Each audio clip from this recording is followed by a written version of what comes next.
No doubt.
Where, Doug?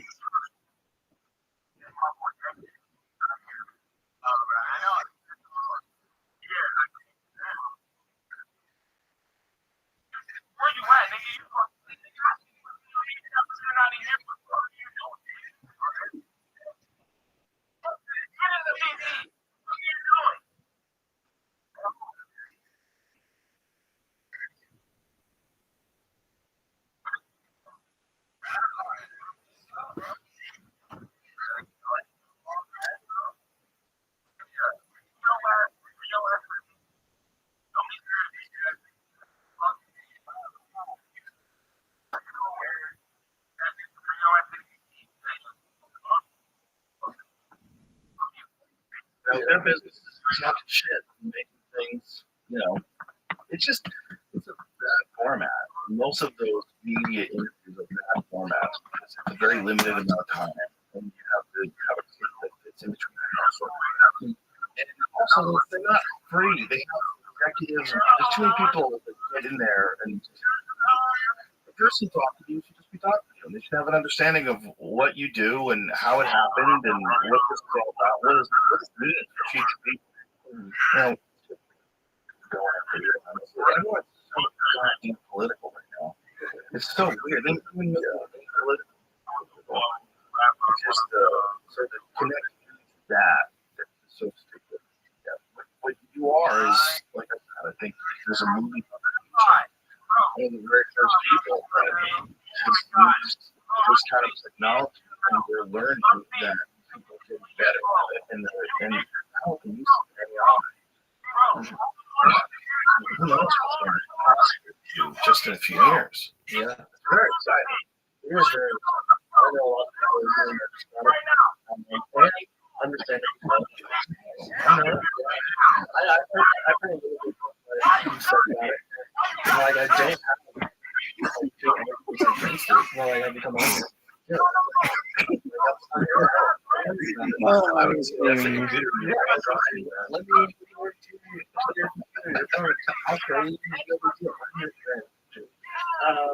no, I get it. At the same time, the way I look at it is like how it's going to be about people like me at the beginning. Like I know a lot of this is like down the road stuff. It's going to be all the people who get this, cast the control. or something. For me, I think about it like how many people who are paralyzed don't have to be paralyzed? How many people with disabilities, ALS, Alzheimer's, or any of these how many people are going to be able to live their lives again? And that's I know that I feel like people are going to look at me and say, like, I really need to be more concerned about a lot of the like things coming down the road. And it's something I'm trying to think about because it's something and I don't have the answer for it. All I like, I want to help people. I feel like this is going to help people. Well, I think your perspective is probably the right one because no one knows what's going on. No one.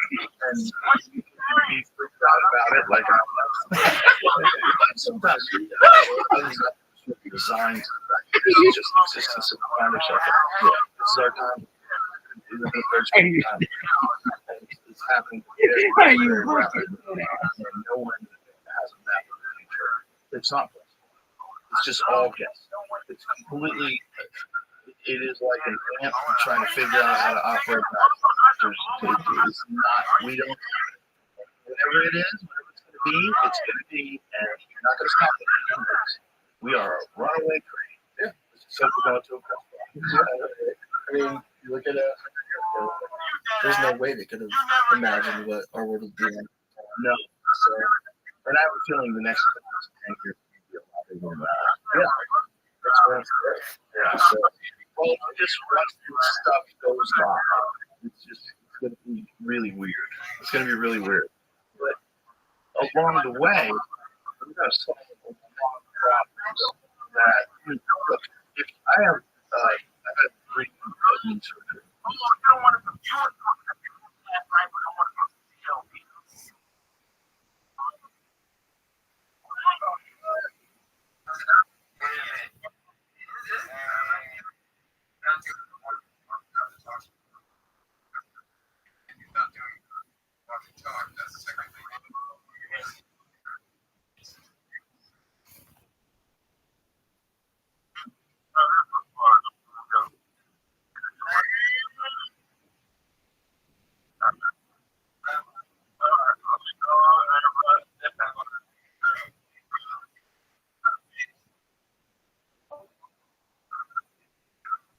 Hi, Brad.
But none of the other things, none of the time that's good. Like there's 5 years of monkey life, and one bad thing happens, then there's a report about that one bad thing happening to the monkey, and you compile all of that.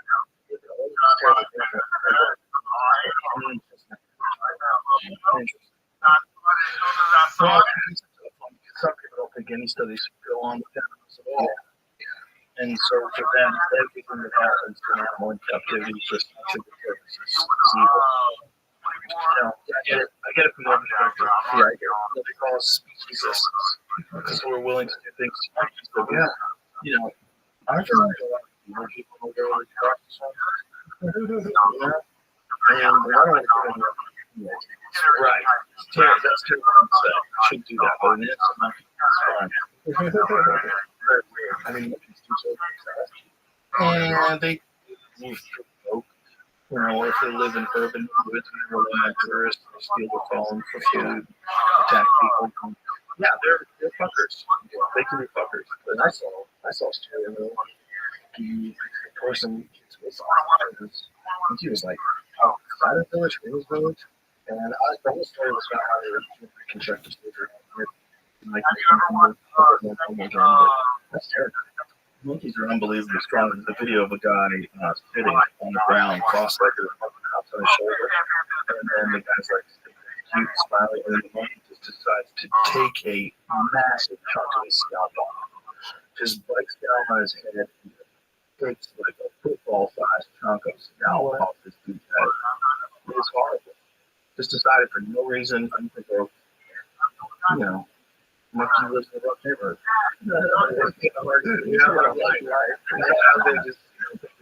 This is it. This dude's just sitting there with his monkey. He's like sitting on his lap and he's like talking or something. He's like, I'm just going to say something. It doesn't seem like he's banged out of it. They're watching him like this. Oh, gee, ouch, wow. That's cool. Yeah, that was a skull. No. Skull, right? But it was the skin. That's gone. That's gone forever. Okay. Ouch. Yeah. Gross. But the monkey can. Oh yeah, never mind. Yeah. We need his life performed. I think when we're looking at these kind of scientific experiments on animals, a lot of people have a problem. But I wonder through new technology, that's even going to be necessary anymore. If in the future, particularly with AI, I wonder if they're going to be able to map out the study, like understand the interactions between beings and devices, and be able to map out the possibilities and capabilities without having to do that. Yeah, you would think so. Yeah, it makes sense. I feel have to be thinking probably like that along with study on humans.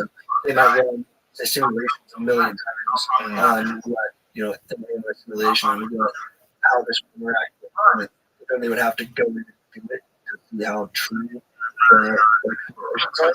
And then depending on how accurate they are, maybe they could just go for the evidence would be different. Yeah, they be able to replace smart artificial ones too, like the eyeball stuff. I was just thinking about that today, like how complex, like look at all these cameras are. This little tiny ass camera do 100x zoom. All these 200 megapixels, this little tiny thin thing. Like, what's to say that they wouldn't be able to come up with something that was where you could zoom in, just like zoom in, but it has like a real optical zoom. I just hope they don't give me. Yeah. That'll be creepy. Yeah, I know. Terminator style. Yeah. She's like, yeah, you'd be very weird talking to someone with big eyes. It'd be weird if you couldn't tell. It's kind of like looking at someone's eyes and then you find out they're cool. You just look at this lens, like, you're there anymore. I'm just trusting you're still there. It's like talking to someone with sunglasses forever. What are you looking at? That is a weird thing to look through the eye. That's the old expression that goes to the soul. Yeah. I mean, you can. Yeah. You're a little angsty. Yeah. A little sketchy. Yeah. Something like that. Yeah. Wouldn't even be able to tell. Because that's cool. Like, you're going to be able to tell someone has robot eyes? Like, what they call the person? Hey, it's a real part of how we interact with each other. It's the facial expressions. Like, figuring each other out, like how your eyes are looking at. Oh, man. Well, it's not like you distrust them. They got like, red lights around the side of their head. Maybe that's the way it works. Especially when you're alone.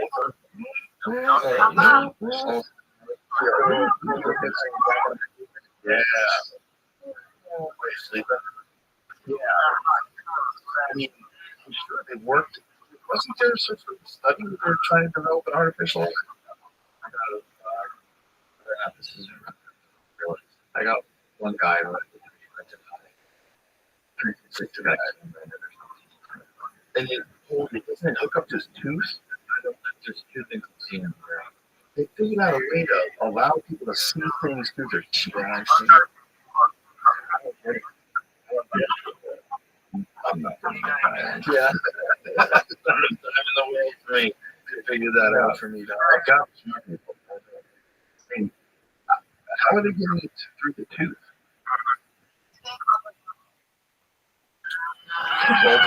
Printed eye.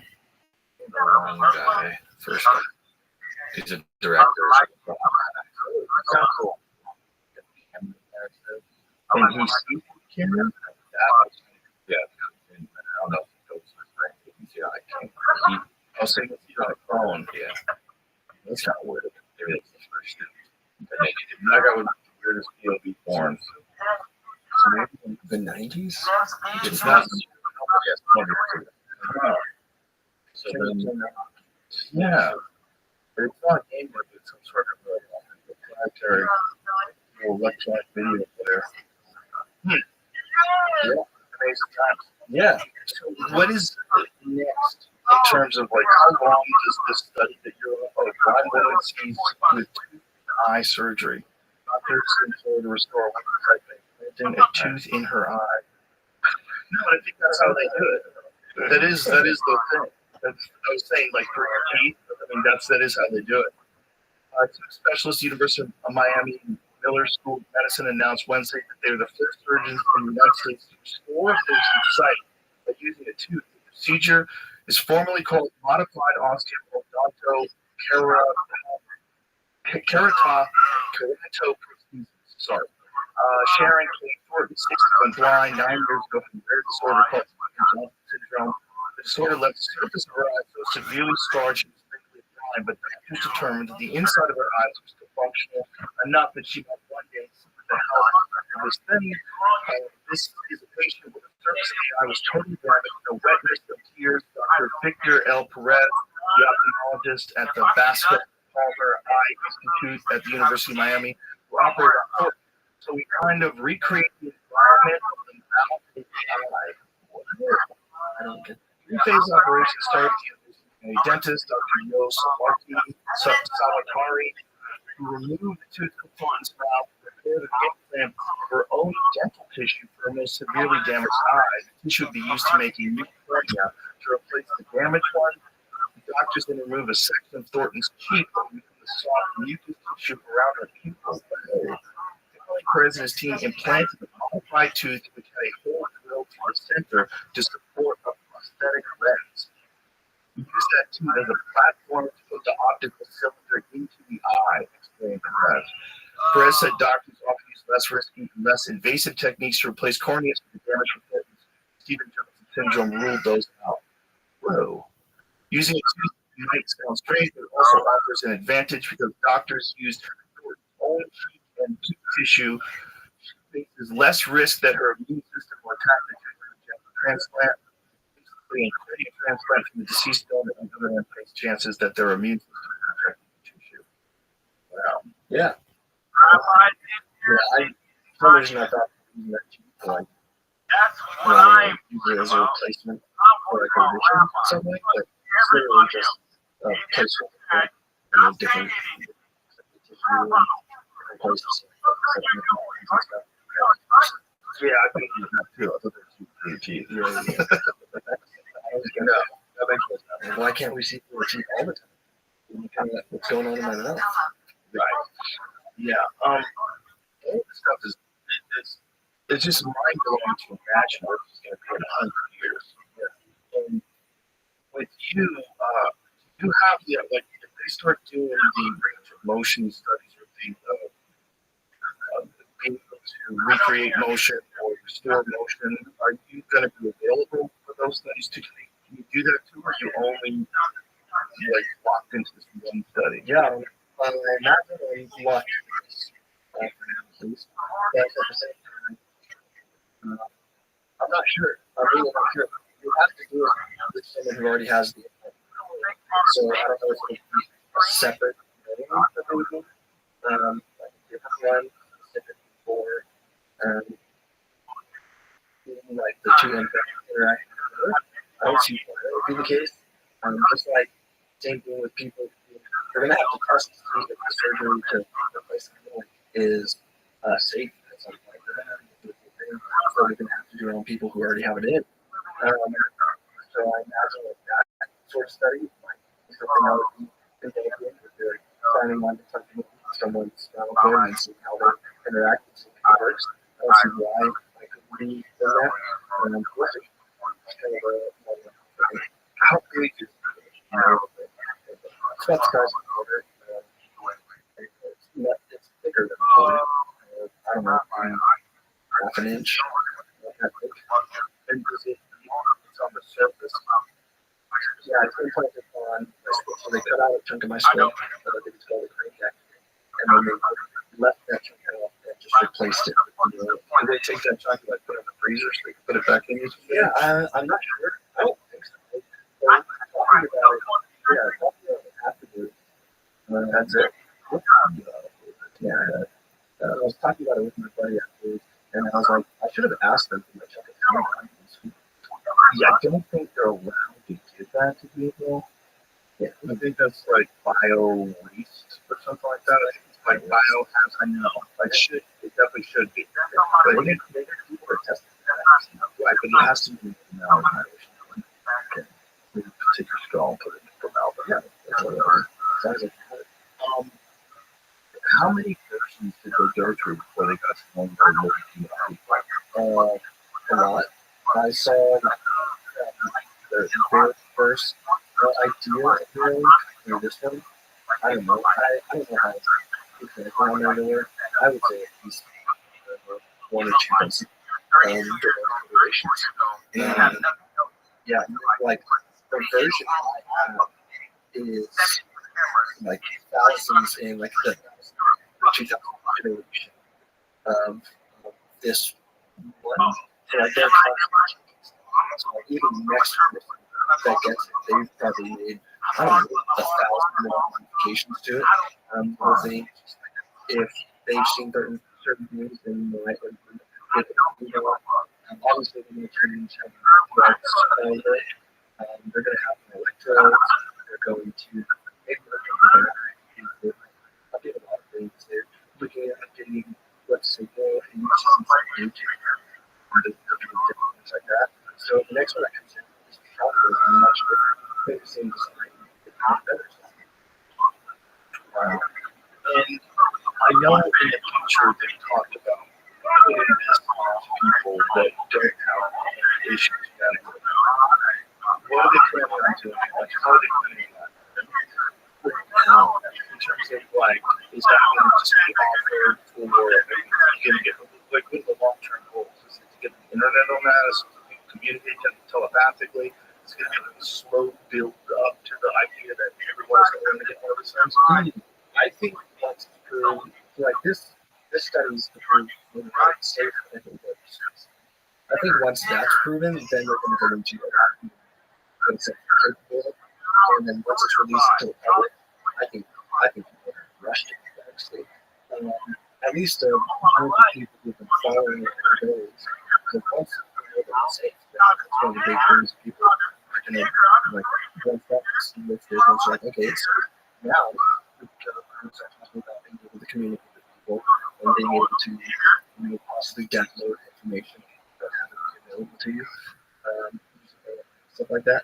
I'm not sure if that's going to happen, but I don't see why it's not possible. And then they are talking about picking up and testing, basically where you go in, the search, like walk out. So it's not like my surgery. I know I say not invasive because obviously it's no surgery, but they were expecting it to be something like 3 to 6 hours, and my surgery took under 2 hours. It went super fast. There were no complications at all.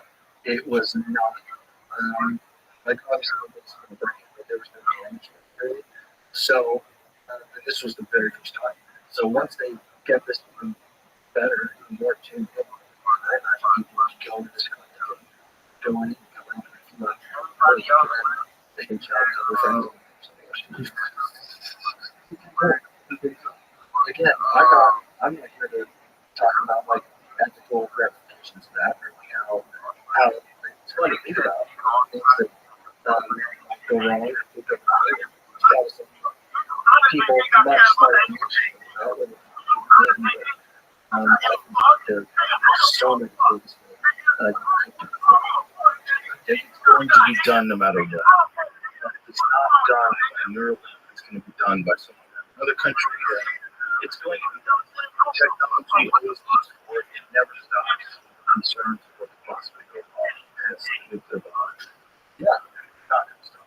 Yeah, it's just not what we do. We always try to come up with greater things. If someone does figure out a way to connect human beings to some form of wireless internet or wireless data or some kind of new thing, instead of thinking that as the internet as we know it, being these devices or websites, it might be a completely different invention that uses a different type of technology to sync all the information and all the minds in the world together. It might not be as dopey as going to a website. Like going to a website is probably an archaic way to do it. You know, like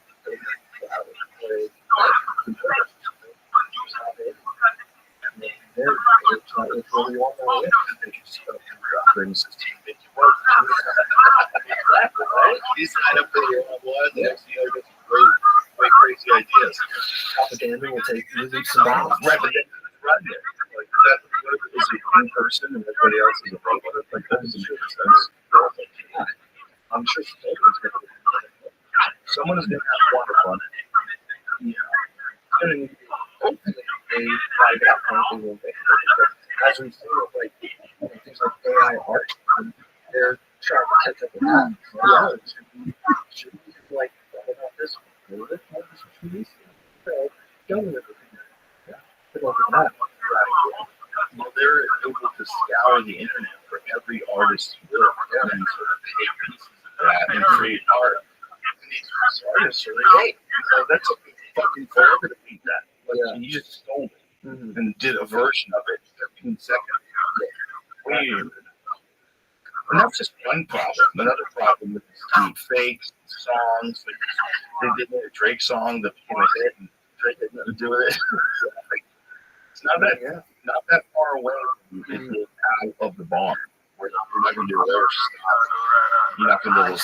You're going to be able to do whatever you want in terms of like creating videos, audios, and look indistinguishable from the real video of your life. You know? They're going to take this podcast and translate it to different languages without making you speak just through AI. Yeah. I think they did the same thing with the deep fake, like you just said. They did something like Trump, where it was like, I think Trump, and after a while, he had to be like, hey guys, that's me. Wasn't there was there a football player that was saying shit that turned out to be fake, or a basketball player? Yeah. Did you hear about this, Jamie? We were talking about there's a bunch of fake press conferences. Yeah, that's what I'm talking about. It's like a thing similar.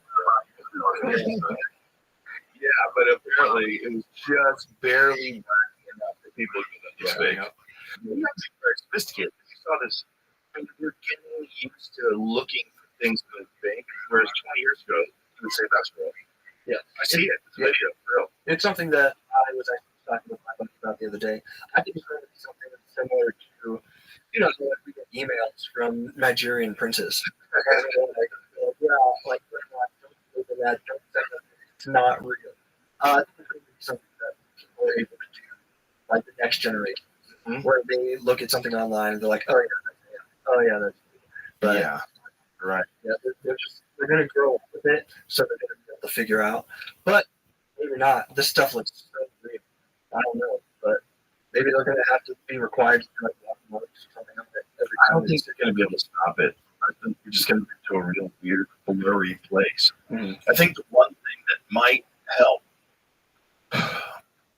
this sounds crazy, but I think ultimately what technology does is makes things more accessible. It gets you more information. It connects people more. It's with translation. It's connecting people from different cultures and different countries more. I think ultimately what it's going to do is it's going to be some sort of a mind interface. I don't think it's going to be as simple as language. I think it's going to be a next level mind interface. And it's something through the technology akin to Neuralink or maybe future versions of Neuralink. I think we're going to be able to know that someone's actually thinking. I think you're not going to be able to lie anymore, is what I'm saying. I don't think lying is going to be possible in the future now, which would be a really good thing. And if you're a person right now that lives your life without lying, you know this. This is way better. As a person who used to lie and doesn't lie ever now, I'll tell you right now, it's great. Yeah, I love it. It's a good thing to not lie. And if you live your life in this manner where there cannot be deception, how much more would we get done? How much more would we understand each other in relationships and with your bullshitting? You understand that you're bullshitting by the way the other person sees your thoughts, and then you'll be forced to handle those and go, you know what? I'm trying to put this off on other people, and it's really me. I'm the problem. You will see it. Everyone will see reality instead of these sort of manufactured narratives that people have with this very selective view of memory and their thoughts of the past. And, you know, my boss did me wrong. No, you're a fuck up. You showed up like every day. You know, you fucking hated me. No, you're super insecure. Real shitty around people. You know, it's like you'll see, we'll be able to solve a lot of our social issues that seem insurmountable because of poor communication, the poor understanding, lack of honesty, lack of honest conversations instead of just people trying to win arguments. Yeah, that's great. So people realize that, you know, maybe you don't need to lie. So you can find ways to work around having to lie with this. It's not right anymore if you're not allowed to. You can find ways to sort of lie all the time. And then also, if you can hack it and then you're able to lie and no one else can kind of an issue too. If in some way you are able to like jailbreak and so you can lie and you're lie and everyone's going to believe you. They think that you can't lie, and then that the whole world. So, my eyes see right into the thoughts. oh, I don't think you have a chance to yeah. learn. There's any, it doesn't exist anymore. I think it goes away. And that's we go away. That's got to be a real problem. We're going to have that actual understanding of all the different processes that are in play, whether it's environment or resources or, intercountry conflicts, whatever the fuck is going on. We're going to have a real understanding of it without politicians bullshitting us on as to why we're going to do something. That won't exist anymore. That's what we want. They would be the ones who would resist it the most. They were like, "Wait, this is dangerous. Mind readers." Like, no, like a Nancy Pelosi at a press conference. I mean, I just think that something like that ever came about. Never going to happen. I don't think they have a choice. Because China will do it, Russia will do it, everyone will do it. Someone's going to do it. All these kids out there that are willing to push that, but they're not going to listen to the government. Shut the fuck up. The government is a bunch of people. The super nerds out there, the ones who are really in charge of this stuff, because we're seeing this with technology and some of these hearings on AI. The people that are asking the questions don't know what the fuck is going on. Now, I'm sure you saw that with some of the Facebook hearings and some of the other hearings. The people that are actually asking about the technology, how much time do you have to get into the understanding of this? How much time between worrying about water rights in your district and this and that, these are the problems that you have as politicians? How much time are you actually spending trying to figure out how social media works? Yeah, probably none. They just hate right. Stuff. Yeah. That's why they have bits of the paper and they're looking down with their reading glasses. Now, Mr. Zuckerberg, that phone doesn't go to Google, right? Why is that? Like grandpas who argue on Facebook, they're not going to be the people that control AI, and they're not going to be the people that are going to be able to figure out how to stop mind reading technology. I think when mind reading technology comes, it's going to come so fast that it's going to be just like all these other things, like the internet. It came so fast they couldn't control it. Because if you look at the internet, if you look at what the internet has done for like distrust in mainstream media, distrust in politicians, exposing corruption, all the different things that we know about now that are a fact that just 20 years ago you would have thought been crazy conspiracy theories. If they knew that was going to happen, make life so much more difficult for them, they would clearly the internet from the jump. It would stop shifting and took over like China did, took over like North Korea did, and you would get their version of the internet forever, and that's it, and there's no growth in this science business. And that's how they would have done it if they had ever known it was going to be that. I think that's exactly what's going to happen with mind reading software and mind reading technology. I think it's going to happen. They're going to be like, oh, no, gee, that's right. I don't think, and also, look, they're just human beings too. They're going to want that. Yeah. If they find out there's a technology that allows you to communicate with people in a completely new way, and it's much more fulfilling, and we understand each other much better, and we really do realize we are all one. Imagine when you communicate with this technology and it ends war overnight. It makes war literally impossible. We realize that these people about the bomb are you, and that we're all the same thing. We're all one consciousness experiencing itself through different bodies and different lives and different experiences and different genes in different parts of the world, but we're all genuinely the same thing. Yeah, I don't know. It brings up a lot of questions, like where we go from there, like how it's going to change. The aliens. The aliens that we figured out. Oh man, yeah. That's what it takes to bring aliens down, and I'm all for it. That's what it takes to really get us to be face to face. The only thing I can tell my buddy is, like, I am all down with people, like aliens coming, us interacting with them and everything, as long as they're not the mantids. If they're the mantis people, I don't want anything to do with them. I think that I just don't want to. I'm with you, bro. Yeah. The mantis people. Can you imagine mantises were the size of a dog? We'd be so fucked. We'd be so fucked. One of the most gangster videos I've ever seen online is like a gecko, and the gecko's trying to eat the mantis. And the gecko walks up to the mantis and tries to get it, and the mantis is like, and the gecko's like, what is happening? You're looking at its face, it's like so confused, and it's got its claws, fucking giant things wrapped around it, controlling it. It starts eating its way up. Yeah, mantises are insects themselves, like You want to really get up close to an insect like that thing is ugly. I do not like it one bit. Now, imagine that. The things I've heard about the mantis is they're not the things of the problem. They're like the signs of multiple people and new things. Absolutely. The mantis aliens I'm not too familiar with. I've seen like a couple things online. How many people have seen the mantis aliens? Yeah, I know one story where there was a hunter, just walking around and it got like dark over him or something, and he looked up and there was just like a ship over him, and he looked like into some like mantis people, and yeah, I would give it that. That's the one alien story I think I'll stay far away from. I would get something else. Well, you got to think that insects have some kind of bizarre intelligence.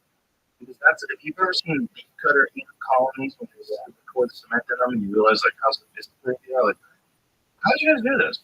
Like, how do you figure this out? It's like they have channels where the air can pass through them so they can ferment leaves. So they have like a fermentation factory inside their ant colony. The colony is huge. It's so big, and these little tiny fuckers built a city underground, right? It's got to be some sort of intelligence. Now, if ants evolved to the point where they develop that kind of intelligence, who's to say that in a different environment where ants have more access to food, more access to resources, and more competition, that they don't evolve to the point where that intelligence keeps getting scaled up, and they get to like human level intelligence from an insect beyond. Mm-hmm. Why not? They just need some psychedelics to really get that or that's what I have a feeling. I have a feeling that in the future, everyone's going to be some sort of a cyborg, and everyone else is going to be artificial. That there'll be complete life forms that were developed just with computers. Just like computers, technology, whatever form of chips, put together things that are more intelligent than us, can communicate with us, can work with us, but that's going to be one of those things. It's not going to be one of us, and that'll be a different life form that exists alongside with us. But I don't think there'll be very many people like me. No chip, no nothing, just a person. Like what is that more? You're running around with no chip. I think in the future it's going to be everyone's going to have something that what do we do with our phones? Yeah, it's going to be something like beyond that, where it's going to be so compelling that everyone's going to want to do it. you're not going to get it. Comes out. I'm not saying I'm not going to get it. I might get it. I don't want to be alone. Yeah, I don't want to be the only person who can't read minds. I probably would want to be the first adopter. Yeah. I'll wait a little bit. Yeah. That was not going to die with doing this case. I really want to be the first, and who knows what kind of problems it's going to be. But for a guy like you, I would say like you're pretty sure it works, and they were right. Yeah. And how cool was it the first day we looked into your house? Yeah, it was awesome. It was really good. Civilization 6. I don't know. It's a massive game. It's something I've been wanting to play for a long time. I've been trying to sort of play some different technology for the last few years, but not really. And I've played it like all night. It's pretty awesome. And I just love it. I grew up in gaming. I grew up in kind of this age. So the last 8 years, I've watched all of my friends play games that I've wanted to play. And the fact that I might be able to play some of them are still too far out of reach for the this work, but not for much longer. In the next 50 years, I think I'll be able to play anything else. Hazel. I love it. I'm a big fan. You gonna be able to play that? Yeah, I think so. Wow. Yeah. That's the really able to shooters like Call of Duty. Yeah. That brings up another thing. Like, I basically have an aimbot in my head. Oh, so that's not where I probably have like different people like me. It's just not fair. Wow, is it that accurate? It's that accurate. And it's fascinating. One thing that I found with the Neuralink is something that kind of blew my mind too, is that when I'm attempting to do stuff that I'm thinking it to like move in a certain place. Sometimes it's so good that it's moving before I like think it to move. So I'm just like, if you think about moving your hand, the signal is basically already being sent before you move your hand. Like your mind is saying, okay, he's about to move his hand, basically. So the signal needs to be sent all the way down and back up. And so the speed that all that happens, and just a little preemptive, I saw that where it was moving the cursor before I was actually moving my hand. Wow. So with video games like that, you just need to think for it to move somewhere, and you use that actor, and it's quicker than you can. So there's no way it's gonna like no one else can do it. That's gonna be wild for something like Quake. Like a first person, like a fast first person shooter running down hallways and just catch people shooting instantaneously. Wasn't he like one of the best Quake players? Was he? Yeah, I didn't know that. Yeah, I think he was like one of the top Quake players compared to him. I wouldn't doubt that. I know he's a gamer. I know he's yeah, especially something that's that exciting. That's gonna be so dope for you, man. Yeah. Like one of the best Quake players in the world. Yeah, instantaneous. So like fast. That's gonna be So there's no way it's gonna like no one else is gonna be able to do it. that's gonna be wild for something like Quake. Like first person, like a fast first person shooter running down hallways, just catch people instantaneously. That's how they were super. Wasn't he like one of the best Quake players in the world? Yeah, I didn't know that. Yeah, I think he was like one of the top Quake players in North America. I wouldn't doubt that. I know he's a gamer. I know he gets addicted to games. You know, especially something that exciting. That's been so dope. Yeah, cool. Yeah, really cool. I'll just enter tournaments and I won't tell them I have to win. I don't know how to do it, I guess. Yeah, but Bring it all under. Like, it would be kind of cool for you to play them in a tournament, like a one-on-one tournament, and fuck up like the best players in the world. Isn't that insane? yeah. I bet it would, yeah. Just to see, For sure. even if like there's tactics and strategies, like doing one-on-one deathmatch, you have to know like when the health is spawning, when the weapons are spawning, how to control the map. So they'll have like a little bit of advantage in that. Yeah, But if you just can't miss, yeah.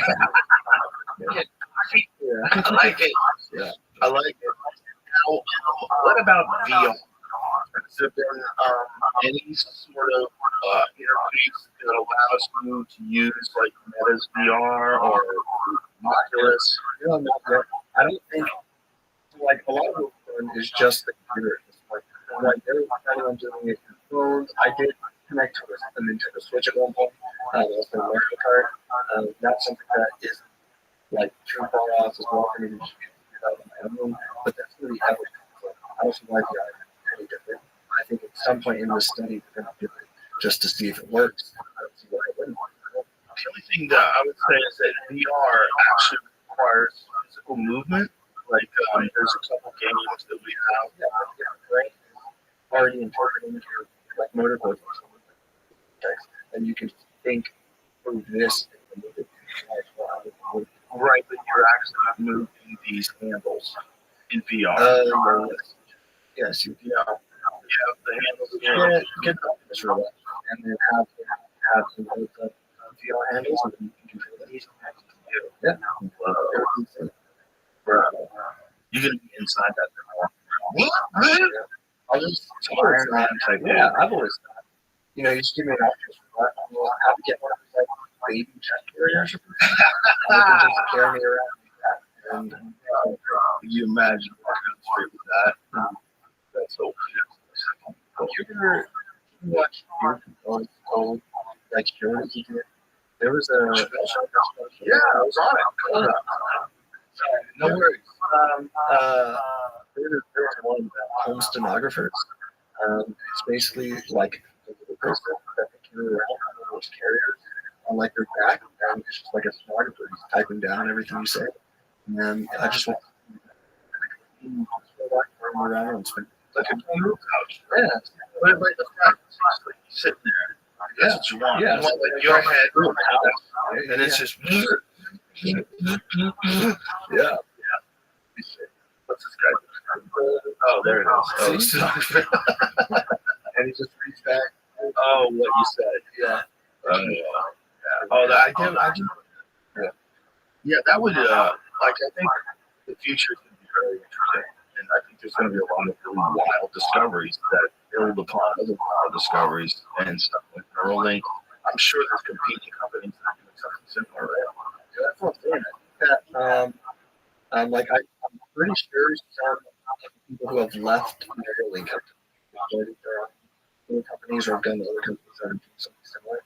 I think Neuralink companies now are going to pull everything else up. I think Neuralink will be at the lead quite a while, but I don't see why companies that have been able to achieve what Neuralink is doing now won't be able to do it in a year or two time.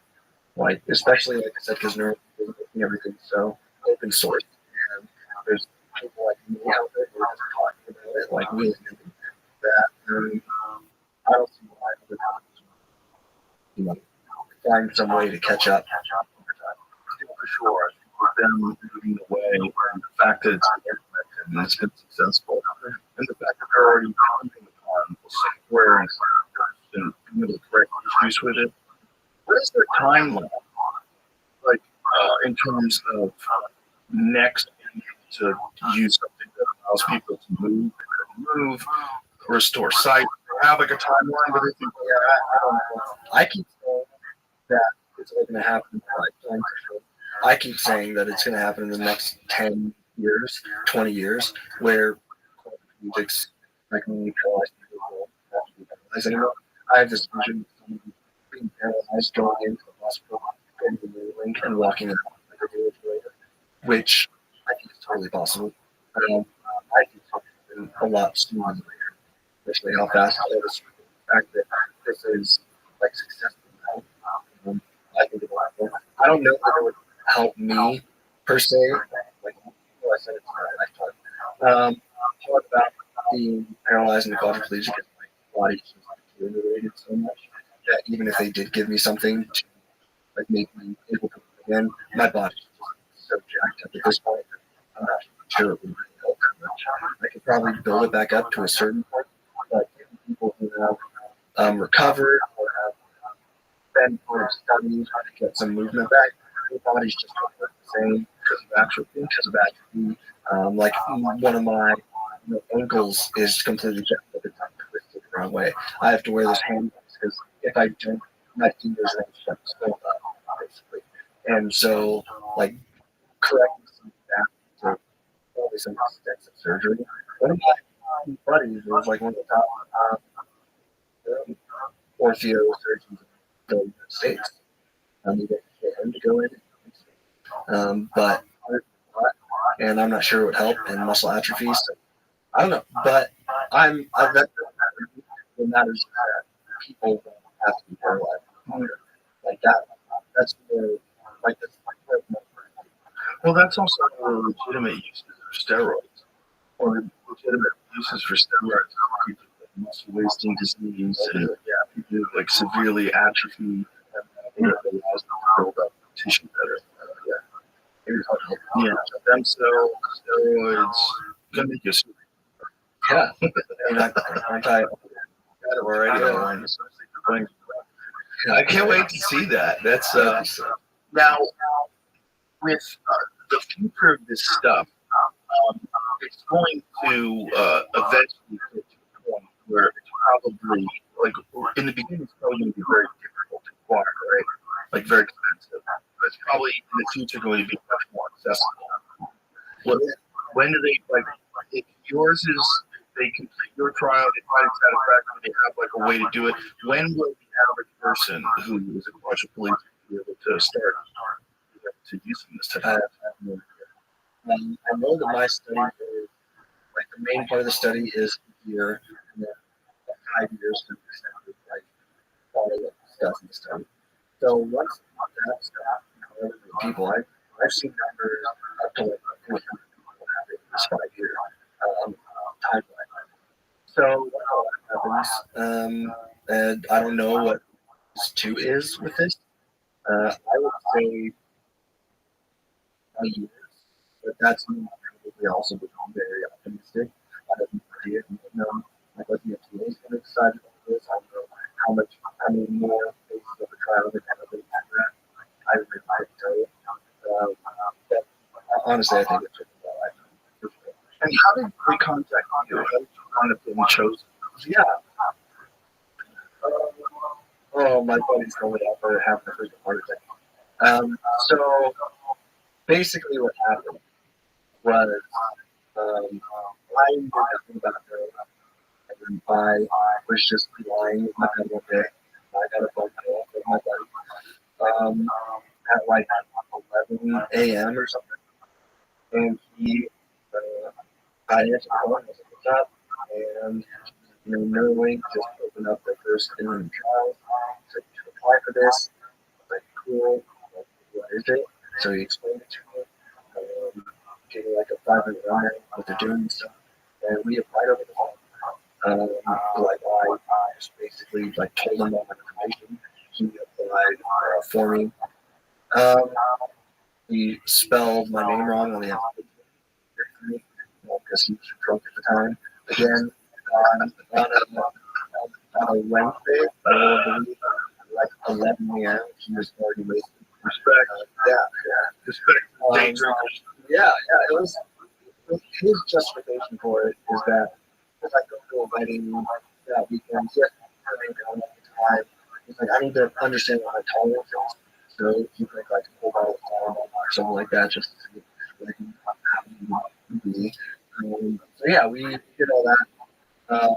And then like a day or two, and then I went through about a application process, like Zoom interviews and stuff, and finally culminating in like an in-person interview or in-person like full day of testing where they did like 8 hours of tests on different scans, blood pressure tests, things like that. And then I was just like, What was like you thought it was going to be you? it was cool. It was cool. Just got an email, just a phone call. They called me. For the first, like, so I applied September, late September, like the 19th or something. A month later, end of October, I finished all my testing interviews. And then I didn't find out they approved me until maybe the end of November, early December. And even when they said they approved me, they said I was going to be one of the first, like 3 people that they were doing for the first part of us. So they didn't tell me I was going to be the first. They just said we selected you as one of the candidates, basically. And so that was really cool. And then it was sort of back and forth. Do I want to be the first? Do I want to wait until I have some press? Because being the first, my risk, obviously, and I have the first version of the Neuralink that's ever going to be played. It's only going to be better. So I was like, maybe I'll let someone else get the first, and then I get a better version in the second or third. But ultimately, being first is cool. It's something that I just decided to do. Like this is the best way I can help to. If anything goes wrong, I'd rather go look to me than passing it up and having someone else struggle, having someone else like God forbid anyone like anything bad happen to someone, I would rather it could happen to me, and I would rather not pass that up and go to happen to someone else. So I decided to do it, and I was like, yeah, just let me know if I'm gonna be the first one. Obviously, I wanted to at that point. And then about a month later, they called. And they were like, "We're going to do the surgery. You're going to be the first person." I think in December they told me that it could be me, and they said that we might end up having to be the first, and it could happen as early as like late December. And that kind of stressed me out because I was a little worried that something bad was happening, and I would ruin Christmas for my family forever. I was like, if this was right around Christmas and something bad happens, like Christmas is going to be ruined forever. Luckily, they waited like I don't know, but it was fun. Like I kept putting on like questions to the whole thing. I didn't know what was going to come of it. I didn't know if I was going to end up doing or anything. It was something that I talked to my parents about, but it wasn't something that I really wanted to do per se. I wasn't wanting to like get from this or anything from this. there are a couple things that I did want to do, and ultimately that's why I decided to do video. But yeah, it was cool. It was alright. You have a very noble and selfless outlook. Have you always had that? I would say paralyzed made me just rethink a lot of things in my life, a lot of my perspective. I mean, one thing about being paralyzed is there's, especially after you just have a lot of time to think. I thought through everything I've ever done, all the mistakes I've made, why I was who I was, where I was. I realized a lot of things about myself. I realized, that I wasn't the person who I thought I was. I always put myself up a certain way, and then going back and all my interactions with everyone and the mistakes I made, I realized I'm painting a prettier picture of myself in my head than who I actually was. Than a lot of the interactions I had with people, actions with a lot of people. If I was thinking I was a great person and treating people like absolute dog crap, basically, then maybe I'm not as good as I thought I was. I realized I wasn't as good a son as I thought I was. I wasn't as good of a boyfriend as I thought I was. I wasn't as good of a friend. So I found the reason why I was doing these things. I thought about it for probably a few years, just lying in my bed, staring at walls for 8, 10 hours a day, just thinking. And eventually I came to this conclusion that partly through my faith, my interactions with God, partly just because I wanted to be better, I wanted to be a better person. I realized that there were things that I could do to help, and this seemed like my best chance, obviously. Wow. That's a wild thing to have as a radical shift in perspective that's forcing on you.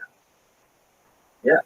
I heard you say, I was watching, I can't remember who was watching, maybe it was the interview, maybe it was the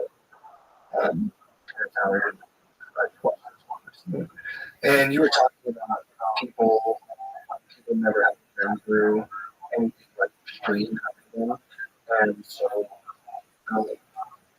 they're never forced to think certain ways, or they're using words in ways. That's how I face it. There's a lot of lines.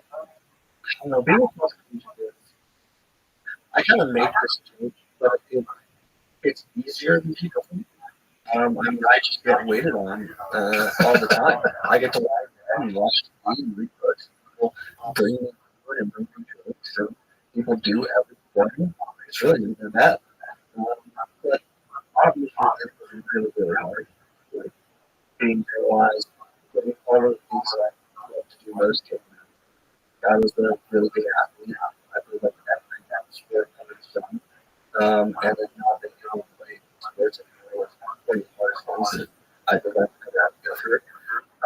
And there were a lot of other things, having any privacy anymore. Like having to have everyone do effort, like go to the bathroom, having to take a shower with people, having to, my parents screw up in the shower, my mom, my mom go to the bathroom. Like it's not easy. It's not easy being a burden to everyone around you. And people always say, you're not a burden. Like we love you, we're for you, but I am. I know I am. It's not something someone's going to be able to convince me that I'm not. And I understand that they love me, they won't do it.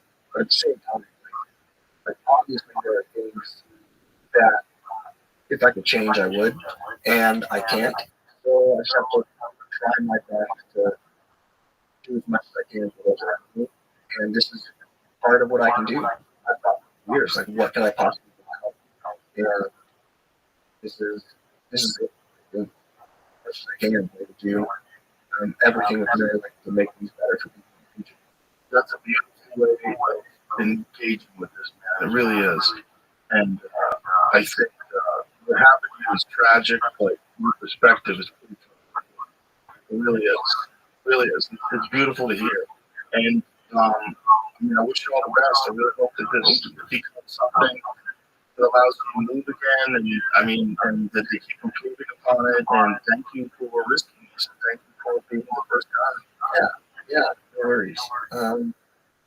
People keep saying a lot of weird things about me, like, you're like an Apollo astronaut. I don't see myself that way. I know that people keep saying you're first or like a pioneer. I don't see myself that way at all. I just think anyone in my position would have done it. I think that, I guess it took a bit of bravery. I don't think, I don't see myself that way. I just think that I did it so, show people. I did it because I knew that I could. I did it because I knew that I was capable of going through it. I did, have the region, I did the other side. Like, I feel I can do it about my life. I feel like I make that pretty good. Show guys, so I feel like I really punches through it. So, like, I never thought of myself trailblazing or anything, but it's just cool to be a part of it. I'm really happy that Nerling chose me, and I'm looking forward to having some excitement. How long before you can link those things together? I guess we find out when the next like the next participant. Maybe a couple months. We connect with each other. I've been, telepath communications with Pager for a few months. No one knows about it. We talk about that kind of stuff all the time. I'm oddly obsessed with the new kind of been told. What kind of joke is that, man? You crack jokes like that way. I don't know if you're telling the truth. Talking to a monkey telepathically? No, you're joking. Yeah. See, I can tell because you're human eyes. Yeah, exactly. Yeah, sure. Yeah. Or they're really good. Yeah. They can develop an eye just like artificial intelligence. They'll make images like green. Maybe they can make an eyeball that just really kind of like talk to you a little bit. No one's in bullshit. Dude. There's no way I talk to Pager at all. On a daily basis, at least. Yeah. I'm going the other way with it. Yeah, it's exciting. It's very interesting. Yeah. The ability that you have right now is limited to computer interfaces, right? What about other smart things? Can you interact with them? Can you interact with other sort of electronics? Not really. Computer. Just because in order to interact with the computer, it has to be uploaded that app. And so that's why putting it on the phone or something, or just uploading onto it, and sort of other devices, there's ways to like connect them. So, like for me, it would switch. It's through my computer still, but then you run like a cord through like a converter box, and then into the switch. And so it's all through the computer right now. I don't think it's going to be always over. I think it's much easier to connect to other devices in the future, especially if Neuralink takes off like a rocket, then companies will start just uploading software onto it, downloading software onto it, so that way you can connect to it like it's really one of those things. Like it's compatible. Right. Right. That makes sense, especially if there's widespread information of this. It turns out to be a real thing. It might be something that someone has to have, like a wheelchair for certain businesses. Yeah. Yeah. That's the phone. All the Do you use a big Tesla phone? yeah. I think when you said that, they might ban Apple devices because they're going to use OpenAI. I was like, what is going on? Yeah. I get real nervous and sort of way fucking smarter than make us nervous. When he's saying that it's AI, basically what he's saying is, I think, to paraphrase, he's saying that Apple wasn't smart enough to create their own artificial intelligence, but they're smart enough to keep artificial intelligence from running rampant through their operating system. Like, I think they are. Yeah. I don't trust them. It's going to be a bad product. Yeah. But I We're know, going to have to. I had Scully in my head, voice in my head all the time. It'd be great. be okay. It would be okay. She's got a dreamy voice. Well, listen, man, thank you very much for being here. Thanks for being you. And let's do this again sometime in the future. See what improvements and how it's going. Interesting at all. I'm more than happy to come back. All right. Thank you very much. Oh, you have social media or anything?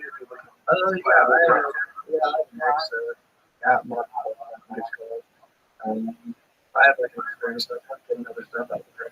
I'm gonna start like streaming stuff. So You got a stream? yeah, I did once. I did like kind of like test stream, but another test stream. Probably this one. It was like video games and stuff. That's great, man. I think we would love to see that. And I'd love to hear you talk about your experiences. Yeah. You've got a great perspective. I really do. Thank you. Thank you very much. It's a pleasure to meet you. Yeah. All right. All the best. Thank you very much. Goodbye, everybody.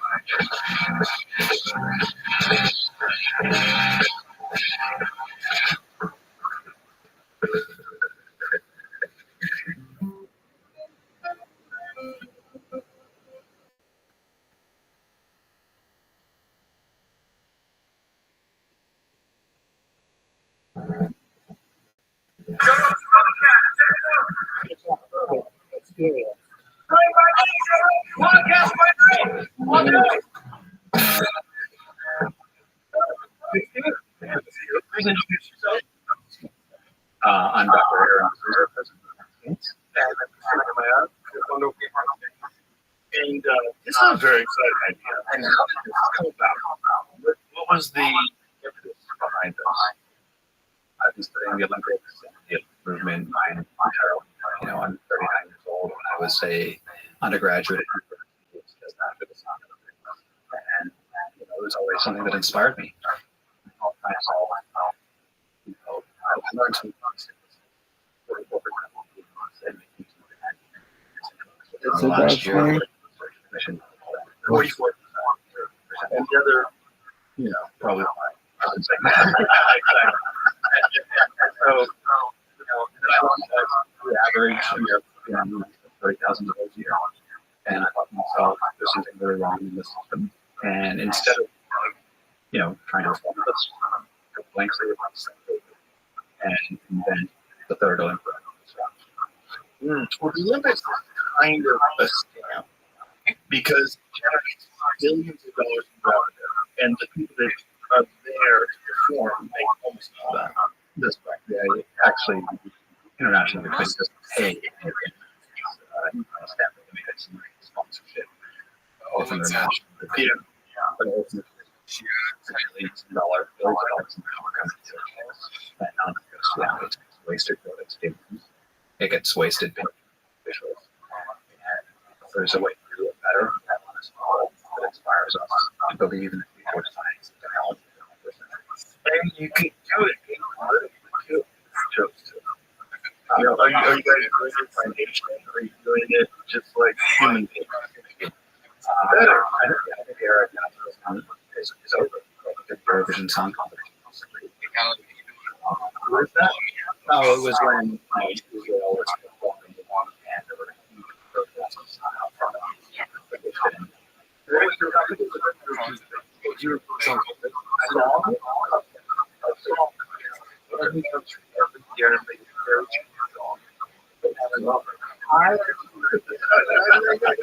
Let's not go there. I kind of a fan of being a big thing in Europe, but unfortunately, it was super fun and happy. There's nothing next about it. I feel like we got a fun movie about it. Is this or anything? Well, that was one of the reasons where there's It's amazing. It's very catchy songs. I don't know what she's crawling around. It's very, I guess. But there is even a cool message to it. But long story short, unfortunately, this was the first year where it became really political, which I think music should be. Yeah, we shall see. But we will not be political. It's a short version. You know, yeah, it's like the best one. Yeah, it's just so many countries use it as so political. Cool. And they cheat. Like, I'm sure you guys have seen it. Yeah, that's he's great. And that documentary is amazing. What incredible circumstances, like the way it all played out, where he's in the middle of doing this documentary about doing a race naturally, and then doing a race in hands, and the guy contacts in the middle of all the Sochi Olympics crap. That guy winds up fleeing the country, spilling the beans, and now he's hiding. Witness protection. Yeah, still hiding from Russian killers. And that's what the reality is that performance enhancements are everywhere. 6.3% of men in the Western world have used 75% of men underground, in secret,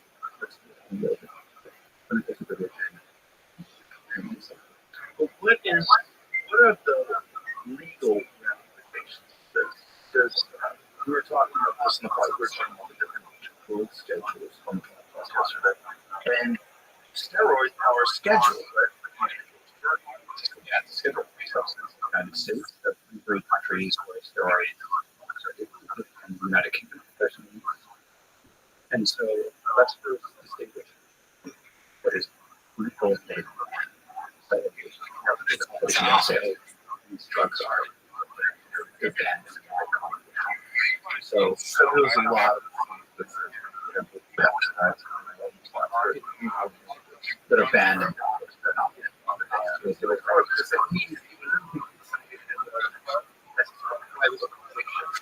that's right. So we, so I share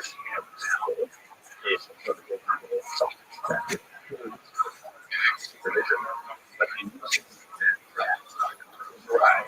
so the last report the agency You see a guy that accidentally took something that had DHEA in it, a real high-level dust, and he was supposed to be running to Mole Hill 3 weeks. And he found out that the DHEA in it. He informed the UFC, told them. And DHEA is the something. And for us, just 15 minutes, we missed out like the biggest opportunity. So if you go to a location, 25% of the goods substances that are banned. 20. Yeah, so this is off the shelf. This is the black market. This is And then, of course, tainted supplements, which is a real problem because a lot of these supplements they use another party that puts them together for them generally in other countries and a lot of them in China. And these people are also making different things in the back, not doing it properly, and then they make the news surface. And you easily become contamination. exactly. Well, that's the Chinese government. The 23 months. So 23 pints, which is a heart medication. When was it?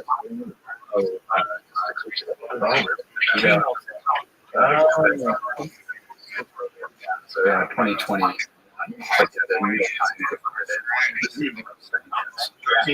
This one go get these smells.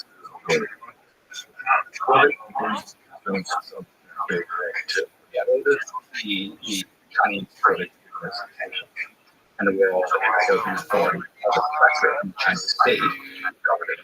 That's not my accusation. I got the CEO. Okay, so the premise is, and you guys are, there's been, it's like the argument for the France, like Tour de France. When they Tour de France, the next person that had ever tested positive was the And if you look at the 100-meter time, 7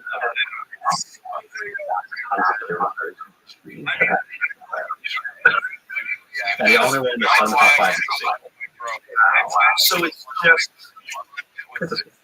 and we've been hearing that for years, particularly sprinters in other countries. And especially if like the national pride is involved, you know that there's ways you can kind of eliminate things and get around them, and you hire doctors to test people and use masking agents. You just need to rehydrate with the same thing. It's like more than 100 years. You can't do any of it. Yeah, they won't just because of your masking performance enhancing drugs, flush system. Mhm. But the problem with that is I mean, a good one. Like, this is really stupid. Like, I mean, if you can make sure the person is doing IV vitamins, I mean, if your random testing is effective, you should just do that. Like, don't stop someone from doing something that's going to make them healthy. It's dangerous as you The solution isn't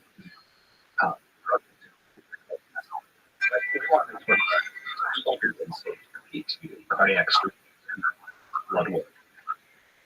Measure their vital sport the apparatus at the Olympics is about fairness and competition. It's not about the health and safety of athletes. Here's the question. If you open up pages and say you're allowed to take whatever substance you want at whatever level you want in order to compete at its very best, how close to red line does a person get? You know, especially if you're involved in something that requires strength and explosive and feeling.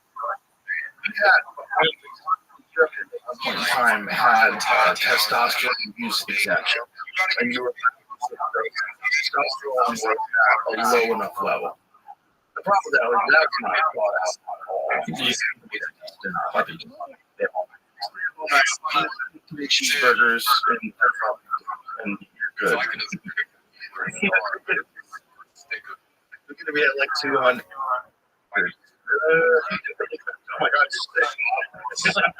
But it's also, there's not, is that people that have a history of anabolic steroid use, really their record endocrine system, particularly back in the day, in the early days of MMA was all enhanced. And if you go to Pride, like Pride was the big show in Japan. There's this enormous organization in Japan that kind of felt was involved with it. They weren't paying for it. But at one point in time, they were selling out like 90,000 arenas in Tokyo. It was nuts. And everybody was a superhero. I mean, just jack guys being each other. And everybody who went over there will tell you, like the contract literally specifically said, we do not test for steroids. They will encourage you. They want you to look good. They want you to fight your best. Go there, go there. But it comes down to should it individual or free and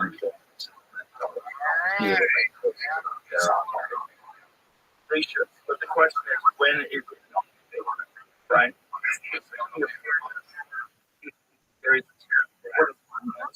Think about it. Silver in the current.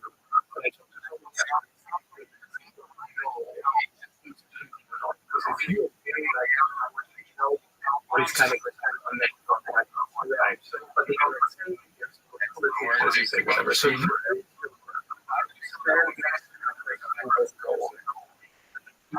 that this person is right. You're betrayed of your right. What we are by removing the Olympics, then it have a framework of which judge performance. But now people will know that once we actually will endorse people even think. So this is about either or completely free safe framework.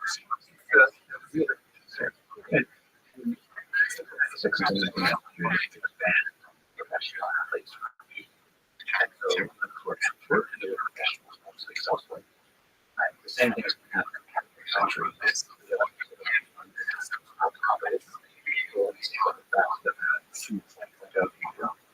The enhancement will be But here's the question. If you guys are successful, if this is successful and becomes household name and people watch and it's exciting, and you make money. What athletes are going to want to do the Olympics for free and get a microscope up your ass? And people constantly testing you for this and that, knowing that other countries are pulling off some shenanigans like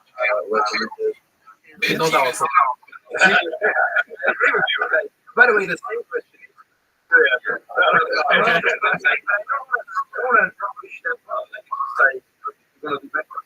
And the other thing is, by the way, Riddle me this. What is the longest continuously running television show in American history? the best player. No, you want to see the best absolute player, even if it's player or like, but again, the future will tell you. But it's like an anti-idea. See the bridal fish boxing that sport. And people, I must say, was how do you find the very best fight? And this is a very important problem. This can be. What is this total potentiality of the human spirit and all of that? So how do you get investors, right? You need people that have already succeeded. You know, you don't want to get someone who's strong in the sport. The deep history in the sport where they want and of competing at an elite level. And then if they're going to do your games, they have to make this decision because they're never going to be as good after that, right?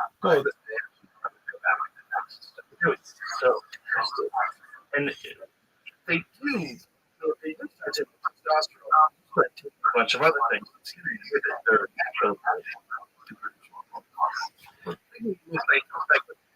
would think how they these who also participate in our games. Maybe they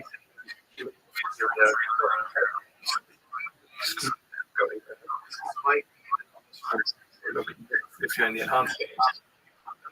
And it's like too. So the average Olympians are making $30,000 a year. You know, the best performance seems to be making a couple $100,000 a year. And we're offering $1 million contracts for games. So it's $1 million work. Yes, $1 million straight for the record, the track, $1 million straight for freestyle world record. Cool. So the question is like, how can they make them capable performing athletes? They're risking it's a significant risk to them because they'll be openly admitting they're a part of the enhanced games. They're openly admitting that they're taking these substances or to this level, and they don't know if you guys are going to be around. Like, well, so number one, you don't have to take enhancements. So be a regular person. Be a regular person. Say, hey, I'm right? And I can beat all the athletes of it. Great coach. Yeah, that's good, right? Yeah, and so, you know, if you believe sure, do it. I want a chance to be this is how I think we're getting true. We don't show that where we have right? We can combine it also kinds of science and technology. I did just know that I just know that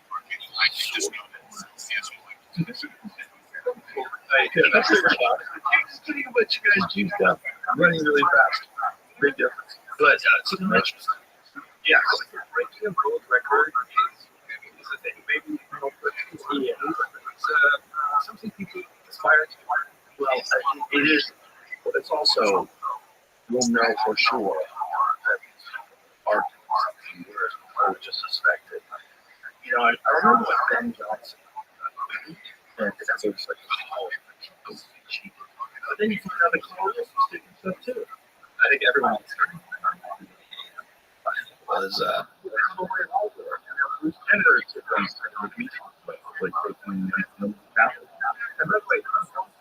we don't because we do have doing it about the way teams together with British golf. So they have been talking about it. We have more than 1,000 professional wrestlers. Many of them were in some of the leagues who would apply the so the question, if this is a proposition, is on. So what about the pressure from countries, like different countries have elite athletes that compete at sprinting and whatever boxing? I two head of states and all this. One is a very close friend, and every week is like wait for this to happen. One of our like they're into what I think they spoke to.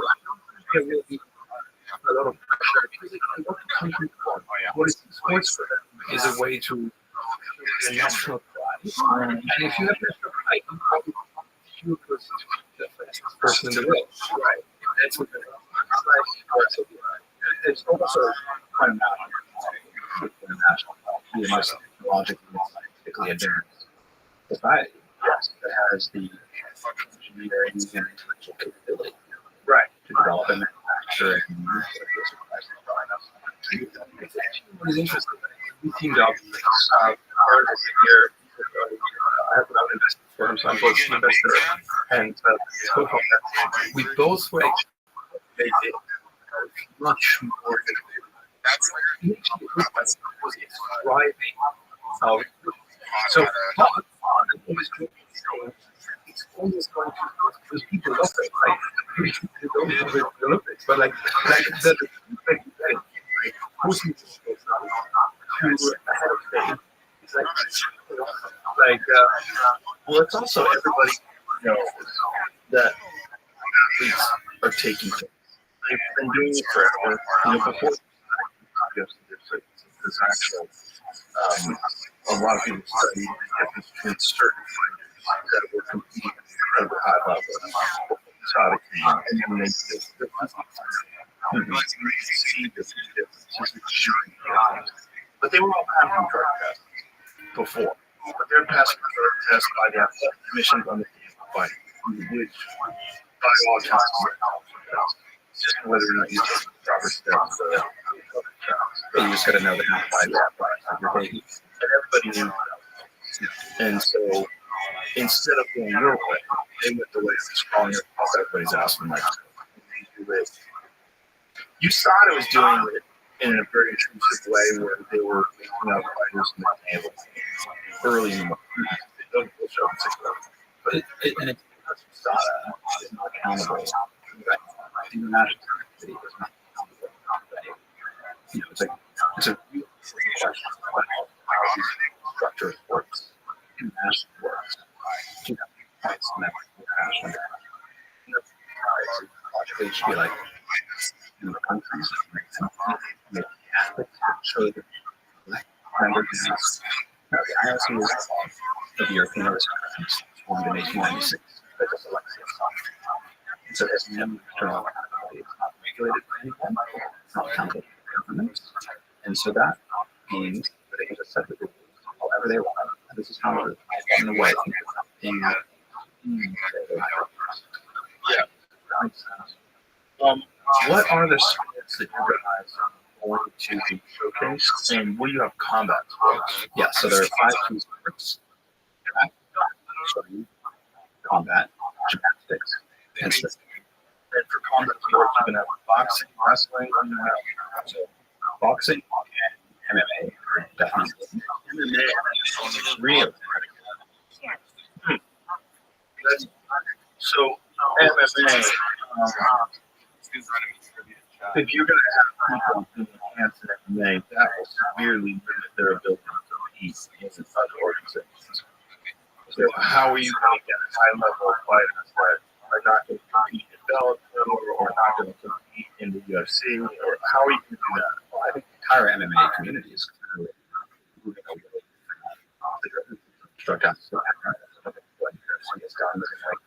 No, they just moved to drug-free sport. They're just a better organization. Does the exact same thing.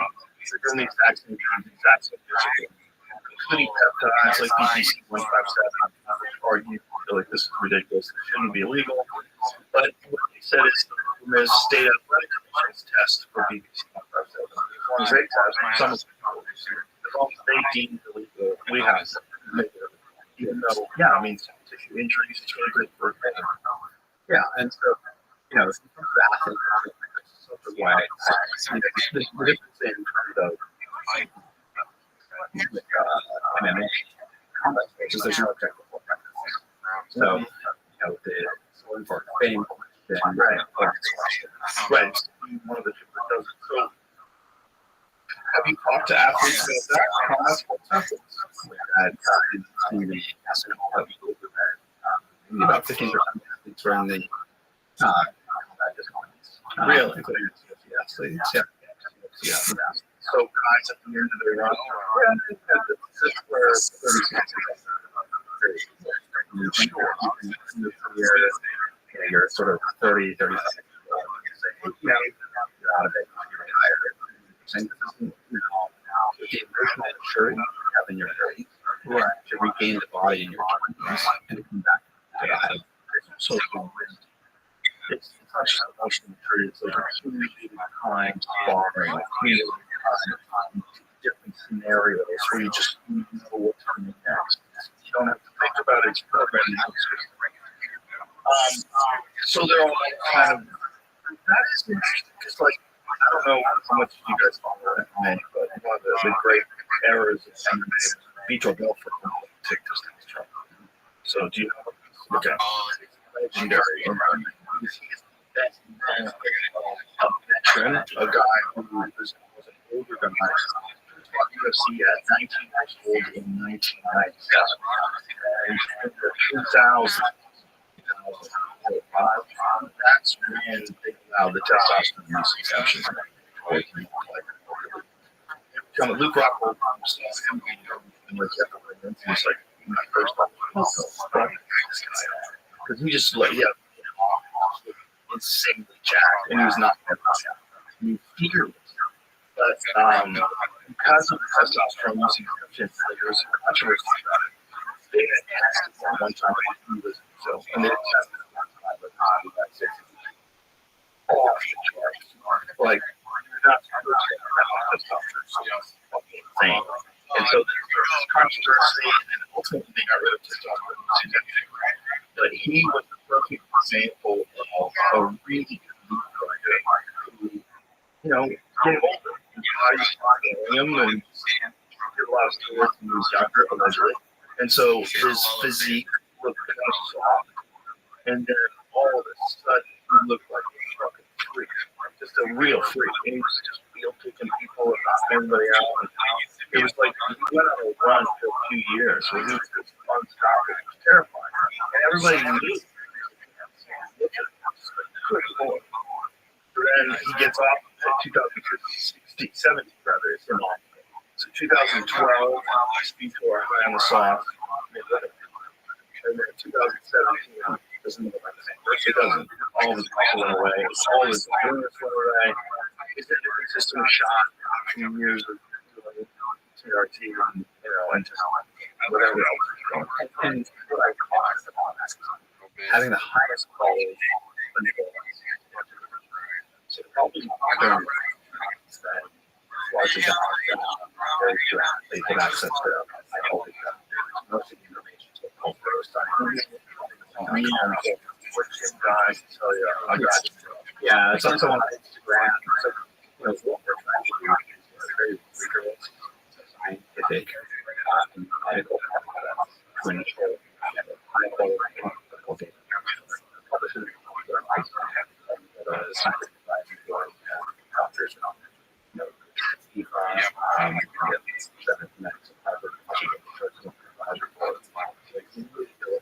serious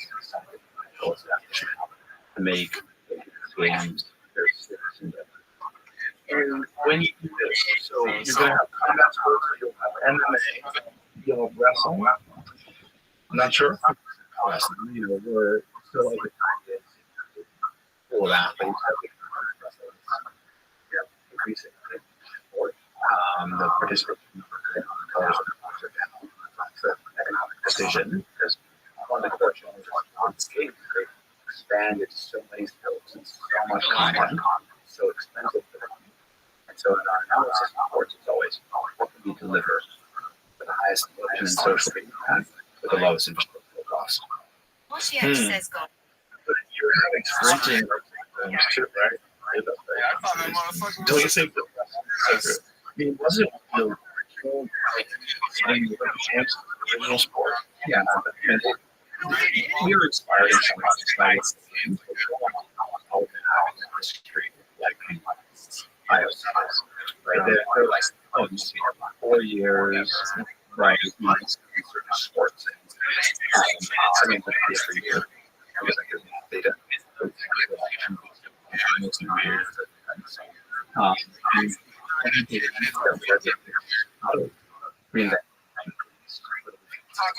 So you'll have the only worry is that giving someone substances would allow them to hurt someone more. It's like it's and I know it's not the other person so it's discussion, right? If someone wants to ask or give something like you know, maybe reputation or whatever. But if someone allows someone to beat someone up, you know,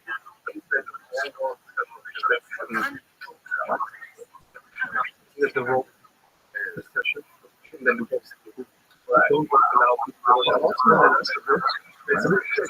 little pseudo discussion where we have a real discussion, we have it's the same goal. Right. And then, but the other one is that maybe it's actually safer for the athletes with their hands. Maybe they can recover better, maybe they can get more punishment, maybe they do get hurt in a fight for better things, right? Than they would naturally. There's a good argument there as well. Yeah, there's certainly what. Yes. Oh, yeah. I mean, it's a significant thing for guys just as they get into their 30s, or if they're still competing as a professional. They realize, like, I don't recover as well at 34, even though I'm still in my athletic prime in terms of ability to perform. Their ability to put in work in the gym is not quite the same, and the way they feel the next day is not quite the same. I can tell you, I started the whole process. Always when I started, I want to feel it myself.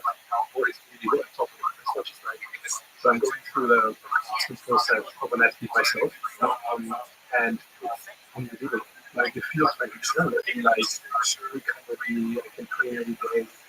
Every single morning, it's like, I'm like, oh shit, this is how it felt when I was in my trainings. Yeah, it's really strange. That's the job. Yeah, I completely understand it. No, I completely understand it. It's like, it's a natural life. You want to be at your best at any time in your life, and it should be your decision, right? So it is your best. I'm not saying that you should reject that this is aspirational. It should be every single decision. Yeah. What would you have to do? What's aspirational for you? But whatever you decide, you should be allowed to do it. If you're born out, then you should do it. That is what I'm saying. But I really had a lot of nowhere. I'm also working on things like that's the same sort of discussion. It's always happening. Most of us are in a sort of poor, but it should be up here. Yeah, I agree more. And I think another aspect of this whole thing is what you said initially. We all know that in what we serve, we all know that we anyone who's seen it for I would say I really recommend it. It's amazing. These state-funded, state-sponsored programs have existed forever, and they've just been doing things to try to avoid detection, and they get caught all the time. And it's not as simple as like everyone just really wants to find out who the best is, and they're on the honor system, and everybody is on it. No, so they're taking. Everyone's taking. It's not like all of that research came out because of the same compounds that allow athletes to jump higher. They want everyone to be younger, faster, and stronger. And and that's a very valuable aspiration in order to get bigger. and just Joe Biden and Donald Trump and all this. Yeah, opening a house and works out with jeans on. Yeah. Which is odd. I think it's so Important point. So a lot of people always put announcements on just that pocket, which is, by the way, a very legit pocket because, for example, I but like if you look at other people, like certain people, like certain hospitals, whatever, is a problem for many people. We think it is normal. We're like, no, it is normal that you're using muscles. And I was like, no, we can do something. And the life of a 70, 80 completely changed. They have functioning muscle system, which is, by the way, easy to produce, but like shying away because it all got in that 80s, 90s, doping. They were extremely good anabolic steroids with very dramatic use basically anabolic. Kind of companies. Like they are very profitable with muscle loss, with osteoporosis, but we don't get it. So I spent so many companies, it's still there, but they are just like have this reputation of this giving an 80-year-old anabolic steroid because the word became so bad.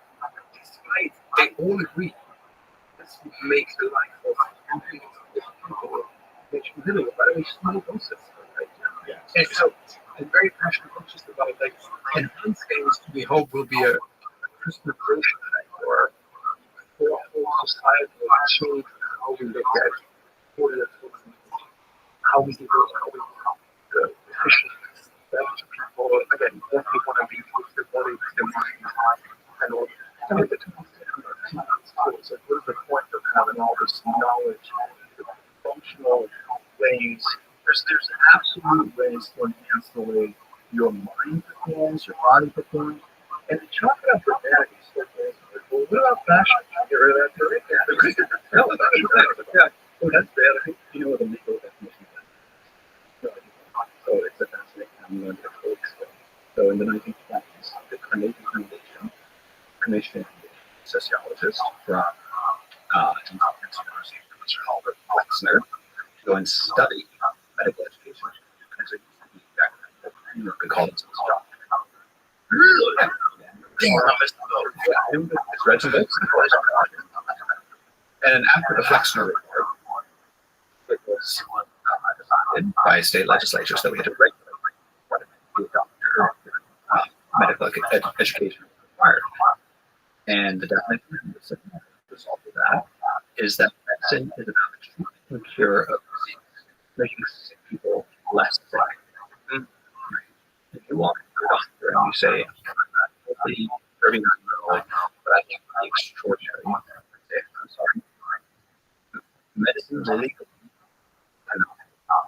Well, wasn't this the reason why Pro-Vigil and New Vigil, when they first came up with those, I believe they came up with them with the idea of them being a performance-enhancing substance, but then they didn't have a way to prescribe them, so they used narcolepsy. Yeah, that's it's interesting stuff, right? Because it doesn't make you see, but it's like, I think it's like better like first at a university, like it was with real mind or intellect when it comes to drugs, because it doesn't make you read whatever, but stack it with the tropics. Yes, we had one of the things. He's a little bit more I was asking about that. But it's a good example. Like, why do we say for students or whatever, it's bad if you try to do the best? And why is there a substance for that, which is, by the way, why we studied there's decades. Every single year scientist in my PhD, biotech sector, I talk to like this can be safe most of the knowledge, like all of that. Why are we like shying away to discuss that this is a good thing? Like, I don't even understand it. But is there a large body of research on that stuff? Yeah. Enormous. Like, trust me, because I took it. Yeah, I looked at it. You want it right now? Yeah. Great. But really, like, because like these whole the luckiest thing in my life is I have resources. Like, we're working with a professor in neuroscience, so I have colleagues at I went to everyone because people always mix it up and like when they talk like adventurers, like actually a huge hype of it. And I'm always worried I do the wrong thing. So me like putting a lot of effort before I think something. So I went to the biggest website in the world and discussed it out. Everybody just had good things to say. I really enjoyed it. So, but I'm not always the best at like doing a marketing session about it, but it's a good example where I really don't understand how at least give people the choice. Again, I'm not going to do it. Yeah, right, but you have the choice. Just like they have the choice to drink alcohol and cigarettes. By the way, we just language. You might have been on the show. Like a good friend is Professor David Nutt. You know the name? Where's he from? From the UK. That's great. Amazing. He wrote a whole book. It's my favorite sort of all societies in terms of drugs. He wrote a whole book about the risk of drugs. Because the interesting thing is, we all throwing around the word risk without definition. When I said I didn't talk to people about that, it was silly. They said things about fine, look at me and like, oh, this is very. And then like, tell me, what is risk? And people don't even ask. So what David did, he defined what actually risk is. He made a real risk score. He said, die when you take it, you die when you take too much. Can you become disabled? Can you have long-term damages? Can you become addicted? All of them. For the very first time, find a proper, never tested, indisputable risk score for substances. And then he applied this risk score to most, not sugar, but like most legal and illegal drugs. Alcohol, to heroin, to psychedelics. So the outcome is comprehensive risk assessment. The most risky drug of all, number one is alcohol. And by the way, it was never sort of disputed. The number two is heroin.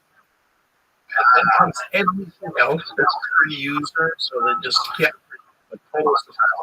So the paper is actually the medical journal and put up its like criteria decision analysis in 2010, Professor David, and it has this amazing chart. By the way, and the one side, the most extreme, highest is alcohol. Check it out. By the way, I urge everyone because that's a little bit my passion, like to make people at least aware. Inside, by the way, that you drink alcohol. I'm not saying it's ban alcohol, but I think people aware. It's all about education and awareness. It's not drugs. So when I worked, because then actually we got him which was one magazine role, which is like when the real thing said, oh, that's the qualified the government said, heroin, take care of and alcohol. Heroin is the second one. So mushrooms, so I really think chart has a very emotional thing for it. Because I was presented the chart in 2013, and yes, I have never drank alcohol in my life. I'm from Bavaria, and I decided when I was 14, I never got touched for a silent reason because I was in a village where it was not people together, and I was like, if I get drunk, I'm still that my life is bad, and I stayed in that. But like, it turns in 2013, showed the chart, and talked about it, and then the outcome was like, by mushrooms, and I was like, you're competing schedule 1 or whatever, and then it took me a year when I was really up, and by the way, this was a different time, like, we didn't talk about psychedelics and all of that. So I was reading all about psychedelics from 2013 to 2014, and then the first psychedelic in 2014, which was hands down the single most meaningful thing that nothing but growth. And I was always a very happy, lucky person, so I came out of this work. There was the point when I decided that psychedelics generally should be medically available again. So we started the whole psychedelic renaissance. Well, I'm glad that that's something that we've been discussing forever. It's something that got squashed in 1970 when I was tweaking psychedelics, and it didn't make any sense. I think it was the biggest crime, one of the biggest crimes, I think, think about it, like all the data we produce, it has the potential to heal, really using the word healing with deliberately, to heal mental health issues like depression, anxiety. Because if you think about it, the government scam in 1970, which was a pure scam to discredit the hippie community because they were going against the Vietnam War, that took away one of the most important groups of drugs for mental health issues. And you look at the time, how prevalent mental health issues are. They are actually because you could say the number of paths from opioid addiction to depression, to suicidality. And it's all taken away. These drugs that you saw on the chart and we show it for these complex in the pie, they don't have any doubts. Everything is a doubt. But like there is no big doubts. If they can but the data we're producing shows that no outside to pure I think one of the best paths that maps has put forth is helping helping solve PTSD, and that's been a great way to get through the door because the veteran has been dealing with it for a long time. And I think it's shifted the perspective from a lot of people that are more conservative that would normally think of drugs being good, users and bad for society, and they have a different perspective on that. If you're calling it drugs, it's the wrong one. No, it's a medication. Yeah. Well, it's really in theory. Yes. What they are is when you experience it, anybody who experiences it will not want it to be illegal. The people that are adamant about it being illegal are the ones who aren't experiencing it. Yes, I agree. From my perspective, there was more of them advice the FDA some days ago when MAPS presented their data. Follow their flag. Unfortunately, it was very sad moment. It's not a discussion yet because the FDA is going to decide August 11th and but the advisor here, which was a public, recommended not to approve Australian stresses. It was a big outcome. But the reason was also going to be a little bit like focused in the industry because I like culture, like still makes to make the difference in psychedelics. But I also realized that 95% of this, because we didn't know about you have a lot of people psychedelics. I always very open, like controversy psychedelics therapy with like something twice a year, like a very but I also realized we are like 95% of whatever, like the vast majority of people know psychedelics. And unfortunately, I don't know that people know that things the government don't know, but like are stuck in this misinformation. So the only way to sort of what some people say to conservative because like you should like be more like liberal, whatever. But was the only way to move psychedelics back into the medical world is to do it with the 50 biotech companies, like it do it with every other medical substance and producing clinical data in a very rigorous, very scientific way to show and prove it what type of person. But we have to prove it. And that was a little bit weakness of the MAPS data because MAPS was a contract. We never had a huge funding. So all the data was actually with them in the network, not because they wanted it, but like this kind of limited funding. For example, like MAPS did 200 in the phase 3 testing study. In our super resistant depression study for psilocybin, the active mushrooms, why people said that it's a lot to spend all the money, hundreds of millions, but I was like, people will try to outpace it because it's measurable. So, because I'm dealing with psychedelics, but because I have this personal conviction, I cannot put my personal conviction, probably because like, I need to be especially rigorous. I need to be very scientific, very broad. So yeah, long story short, I think psychedelics are coming back. Yeah, I think I'm going to do the work with data over the next years. And I also think I still hope that the FDA will actually still improve because they can. So they're going to follow that advisory for the recommendation. And I think political threshold for veterans is there, so if you hope, but if not, it's also lost because the advisory board didn't respect the NDMA per se, they respected its specific data sets. And I think there are tools you can look into it. So nothing else. What's going on with marijuana is interesting in this country because at this point, 24 states?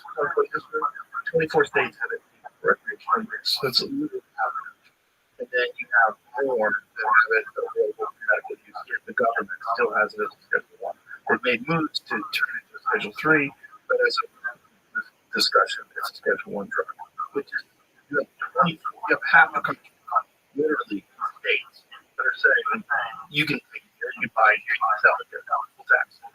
And the federal government is still not. And then the move next would be psilocybin, so some states have decriminalized that, right? But when kind of Oregon, I think, has done reverse.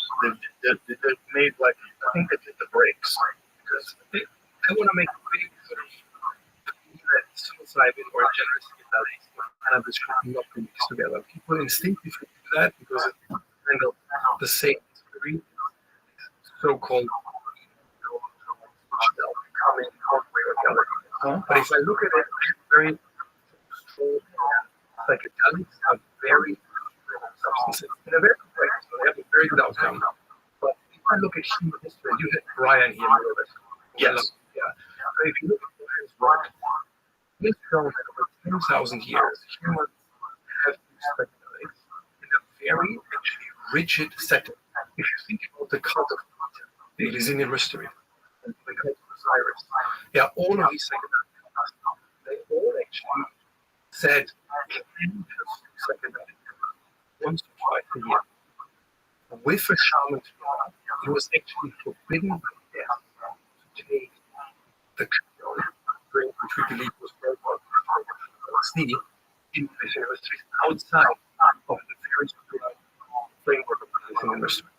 So psychedelics were never consumer drugs. They were always there for enlightenment and for human beings, but the people understood that it has to be done in a certain framework of the power.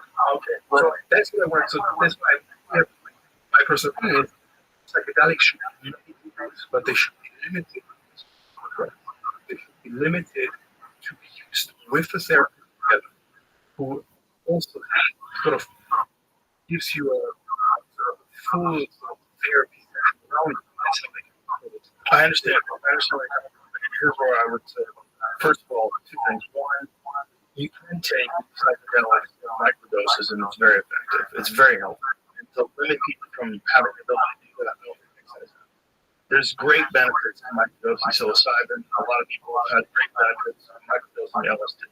Like tremendous benefits. They talk about it. And I think if we are going to act under the idea of body autonomy, that falls under that. Also, to say that marijuana is not a psychedelic, all that means you haven't taken, or you haven't taken, because are you aware of the process of what happens when you cannabis, the difference? Or two?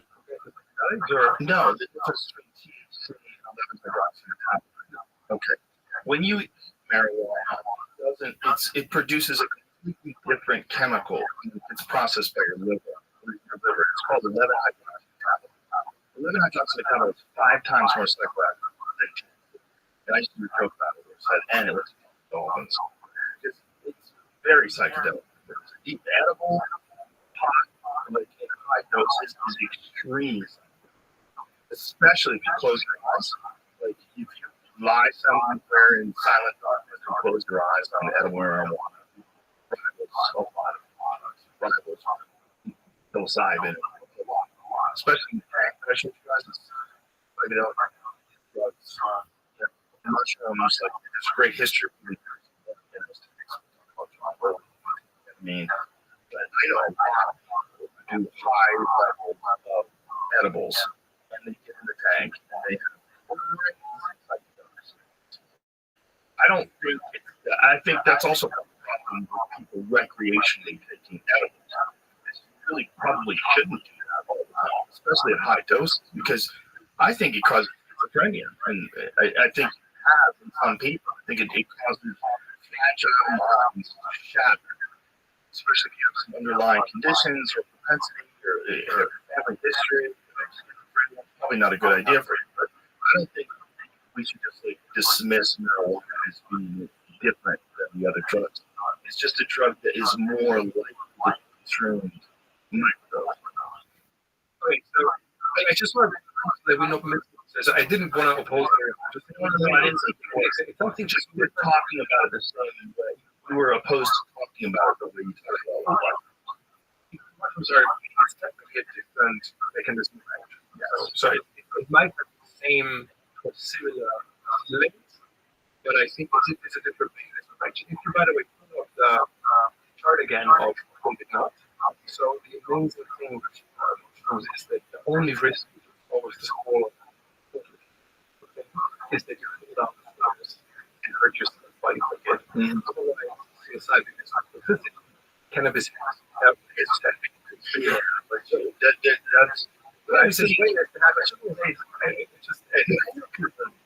brings out like with psilocybin and LSD.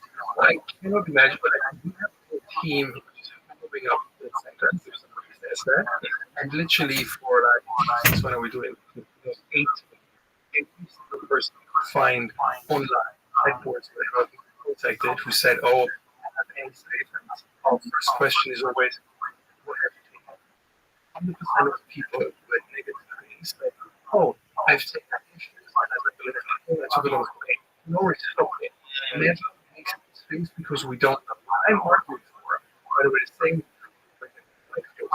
we need to find a 98% basis for it. There will never be a study which tells me you can happily mix alcohol and suicide or cannabis. I really don't know what's happening in the brain. Yeah, so don't do it. But I can do a lot of studies what's happening standalone and psilocybin, and a lot of studies what is happening with the cannabis. Yeah, so I always tell people that is one of my first recommendations. I'm a hypochondriac. I just learned these things where I really know what's happening before me. Because life is different. I think very okay out there. I'm happy. Why should I risk it? Why should I risk it? Microdosing is my favorite example to push back a bit. You said it actually. You said there are people who say we will help them with this. That is not how science works. Because there are a lot of people who have no experience, but science is take out the life and see if there is a real statistic significance in whatever we want to do. There are not. I think microdosing will always be not a commercial endeavor, but there are new really good studies from include, I think it was the University of Chicago, I don't know, about microdosing. They could not reproduce the positive factors individually per se on a large scale. Second, because of that, just research report. Increasing concentration, increasing creativity, also anecdotal evidence. Did we try skills today? Study of LSD microdosing doesn't show a therapeutic effect. What I'm saying is that the more work. I give you the point. I give you the point of your life. What I'm saying is by the way, think about it, Brian. People never microdose psychedelics. People microdose psychedelics. It doesn't mean that there's not a benefit to microdosing. Yeah, but I would think microdose, do you hear get all the benefits? But when you know you get zero business. You know you get all the positive effects of it. But second, what you need to be just mindful is there was a study some days ago. I can pull it up if you make microdosing in heart. So the only psychedelics don't at the 5-HA receptor, but also have an effect on your heart. So hopefully I'm using the right terms when I describe it to my friends. The links are a little bit poking your heart. So if you do that once a year, show it 0. We don't know what psychedelics microdosing does to the heart. Right, but isn't the poking the heart effect due to the large doses of studying experience? experiences that you're having when you're really tripping on these things. No, we don't. So the only thing I put out there is that everything I'm saying is like important. I'm saying that as most passionate people or psychedelics, we shouldn't abandon the no, so I know that studies approved of the bar, which it's another thing about the brand, which stuff which is not like And also, a really important point about all right? It's a wonderful book by Professor Harvard University. Yeah, we're talking about this. Yeah, and it's like, America's going to have is a dosage and a dosage, right? Because we want to deny the issues that we have. It's almost always without a dosage. Like, no one goes out to fentanyl, right? Right. It's adulterated products. And in the correct dosage, I hold in most circumstances.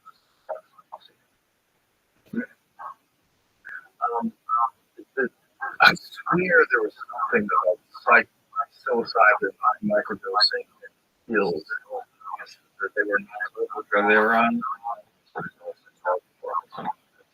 it's not for microdosing. Yeah. This is the microdose used during drug systems. Or do they use like some sort of IQ test, puzzles? What do they do?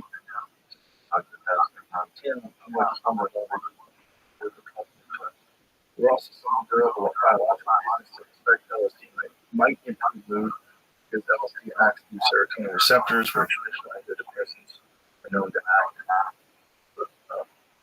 The main thing I'm saying is about so microdosing could be the only thing I make is like let's treat psychedelics with the same rigorous scientific lens. Like we treat anything. By the way, that's my whole like how I'm married to the libertarian view.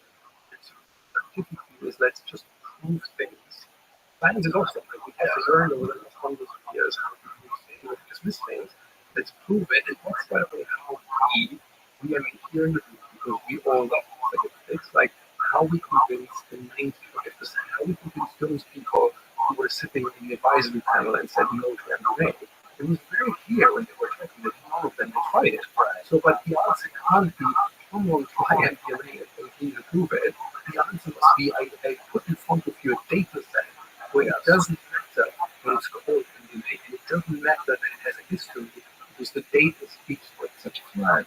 Yeah, it's just it's body autonomy is what we're really talking about. Once we have to, exactly, but we want body autonomy. Yes. What we want to have people that data to decide on body autonomy. Yeah. So I always make the point that individuals with free adults should be able to make decisions for themselves. But that free and informed consent comes from data. Like a good example, assuming you use creatine or something, just like all that.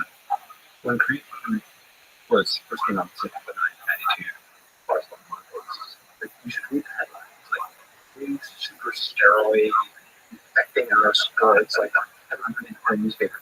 Creatine is cheating, no matter how you look at it. What year was this? 1992. Wow. Right.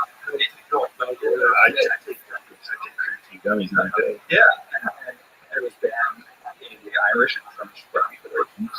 It was seen as it was worse than cheating. It was morally reprehensible. Like, think of the children, money for children. That was crazy. Wow, their lives were just unbelievable. That's crazy. That was just 30 years ago. Nuts. And thankfully, created fall into the black zone. Where moralizing got in the way of scientific data. So let's talk about the enhancements in terms of long. How are you guys funded and how long can you stay open?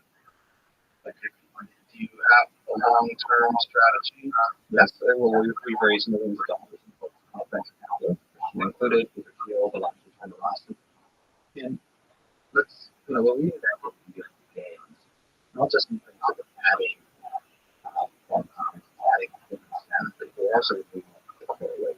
So the problem so that it doesn't get into the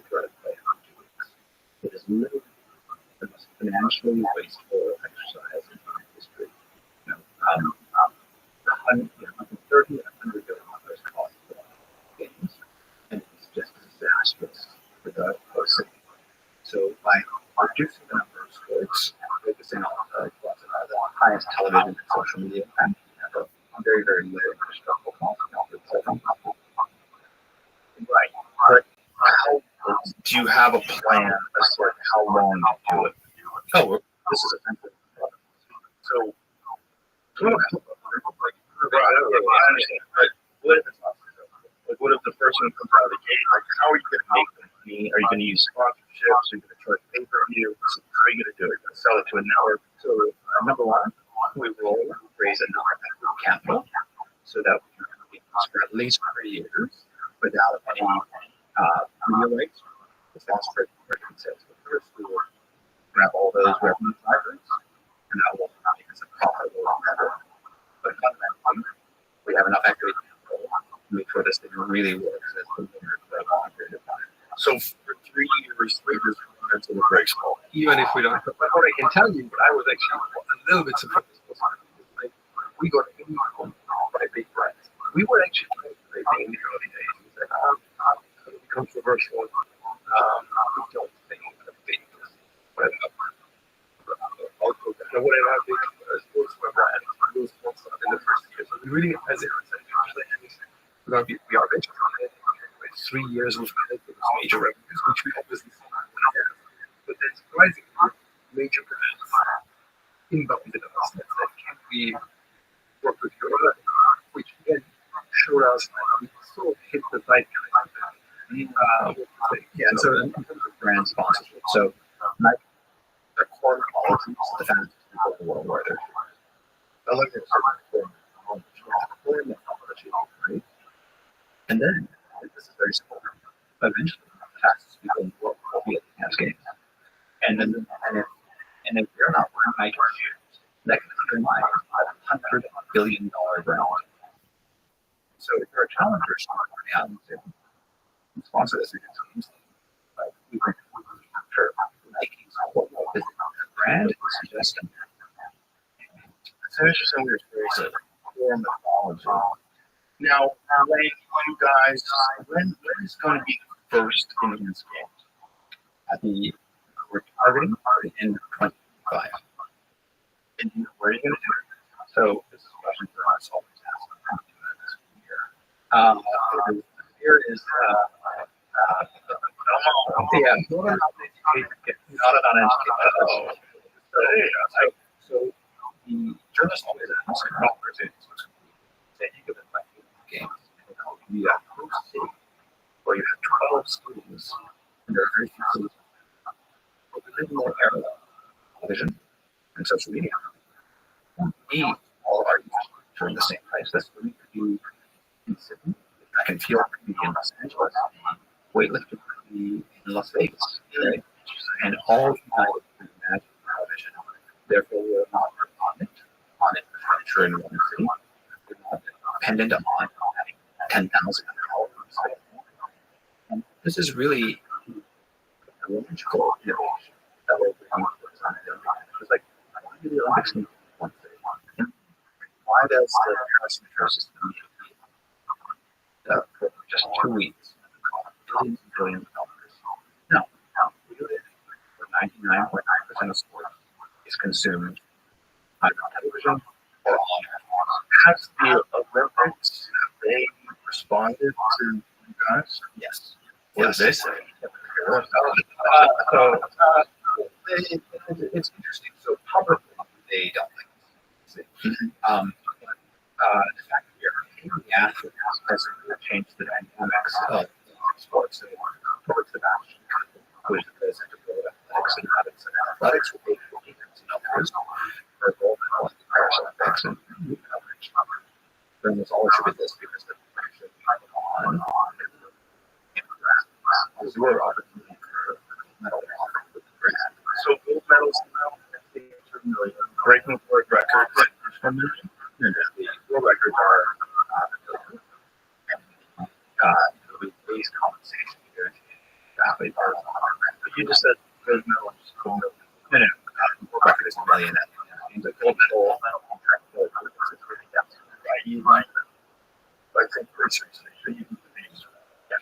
So his first place in like boxing, To be determined. yes, so you Six negotiated with your athletes. Yeah, it depends. Someone has a big social media following. Yeah, and Brown wants to play that. exactly. So, and some sports are more compelling because of larger viewership or that they have. So, Are you planning? Do you have a plan as to how to stream it? Are you guys going to YouTube? Are you going to do a platform? so we have been approached by every major broadcaster before, and the overarching message is they're like, this is not television. So the three most loved sports in the world are the World Cup final. Number two is the UEFA Champions League final. Number three is the Olympic final. And if you think about it, the first intense games should be a lot more interesting than a Olympic final. Well, it's definitely. I mean, if you guys could really come out of gate guns blazing and put on a tremendous show and captivate people, I think. Yeah, and that's why we raise millions of dollars on South African bonds so we can deliver amazing broadcast experience for the best athletes and ensure that television offers that really compelling. And for the networks, they want to buy on your cable because they're effectively the Olympic television rights are worth $4 billion per game. We're in the era of peak production rights right now, like on ABC, big NBA rights and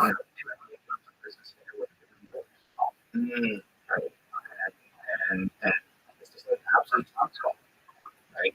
With college football, college basketball, rights, 18-year-old and 12-year-old. Yet a limited athletes goes through financial and that we're concerned for a better economic system. It is a more compelling television package because of it happens. And then ultimately, television rights are about how commercials being sold. And traditional sports are still business and processed food, alcohol, and gambling. Yet the enhanced games opens up broadcast partnerships, commercial sponsorships, and all because we present a scientific and technological understanding. But we believe that science helps us overcome our limits. And what pharma companies want to bring ads against that. It's good thought. It's really interesting because if it does take off, it might legitimately change the way pharma companies interface with these particular substances. They realize they would be extremely popular once they see how well people do, especially if you get athletes in the 30s and then washed out of MMA organizations and they start competing at an elite level and you start seeing people breaking world records in sprinting. They might go, hey, we got this. And think about it, though. The whole world is constantly about artificial intelligence. Between them, you know all the generative AI stuff, put up in AI is tons of them. Those new big and GLP-1 drugs have added $1 trillion the market capitalization of the industry liability. So one enhancement drug is worth 5x all of the traditional. And it's a dumb one. Yes, but it's a progress. But I think it always has a same example. Like I think pharma, and that's my core industry, guys. Pharma is going through a fundamental change because of GDP, because they realize that enhancement, they're not using the word, but they all are thinking of it. Because like if you look, by the way, so like I said, video material, they are technically, I'm thinking. So, but they are not really, yeah, but they are actually outsource this. But yeah, it's like I can clean a little bit less. I don't need to think about it that much. Yeah, because of all the other stuff, but the consequences, the negative side effects. I've had good friends that have very bad side effects, gastrointestinal. So I don't have it, but that is again, my uncle was everything has side effects. The coffee gave me has side effects. The diet coke, whatever. Actually, I always have psychedelics that really like, but it's all about educating us. You can look at, for example, whole list of side effects, and I can look at myself. By the way, also it's very important to measure yourself, like basic stuff, like as an oral range, it's already more like or advanced. Like I do a blood test every 2 weeks because we're enjoying process. Because people react to different stuff. Like when my people say, look, I don't like it. I don't think people like it. So I work from which is great. So when it's out specifically, but I'm not the person which way it was made for. So it's the original diabetes and for the healing. And you know that Ozempic and GLP-1s are prescribed in the United States labeled 83% of the time. Yeah. So there's 83% of all people don't take it for use, they take it for vanity. Right. Whatsoever. That really changed the way pharmacies are looking at medications. It's exactly back to what Aaron said. It's in these zeitgeist shifts where suddenly the whole industry looks at health. By the way, I think we should look at health, not like how we shove people something once the damage is there, but how we can keep people more healthy for longer and help them with what's important. Yeah, so I couldn't. Yeah, and I come from a view that aging is a disease that we should be able to treat, cure, and eventually solve. But that's not what medicine is about. So legally, it's not a disease. So a doctor cannot prescribe you medication and the clinical indicator of and it's a normal biological process that's accepted by the field of medicine. And it was until 1997 that osteoporosis was considered a disease. It was prior to that just considered a natural part of our aging process. So I think we need to look at this. But we say medicine, it's not about making just sick people less sick. It's about improving the quality of all human life so that we can become superhuman. And at the time which we live in our where the machines are operating, we need to upgrade our own biology to be competitive. Well, I think in that case, and especially in the drugs that are self-labeled, the fact that they're so incredibly profitable and the fact that they are being used mostly for people that just want to lose weight look better, that's really a good sign for the future of how these substances are, or at least allowed. And the person in games, athletes will break world records. Do you think so? I think so. For a second, when that happens, everyone can just say, what is the harm and how do I get one? Yeah, it is no longer going to be scary. It's no longer going to be. It's like hands on after coming back from cancer and winning the first problems and compensation.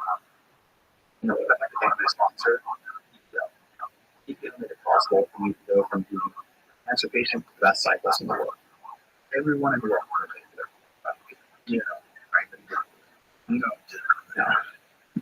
Also, everybody should be an idea of But talk to a doctor, pure doctor. Yeah.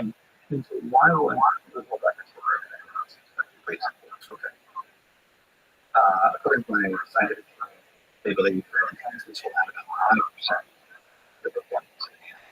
However, most of them have some way or another the same Guinness World Record that it might be. And so it's actually kind of common. Actually, I'm full open that it's not trying to have problems. But it also goes back to economics. I mean, most of the things are stacking opposite on Depot, but on the risk so that people can't give it a daily asset there allows them to focus on that. Right. And then a third thing is have you ever been to no. Good, yeah.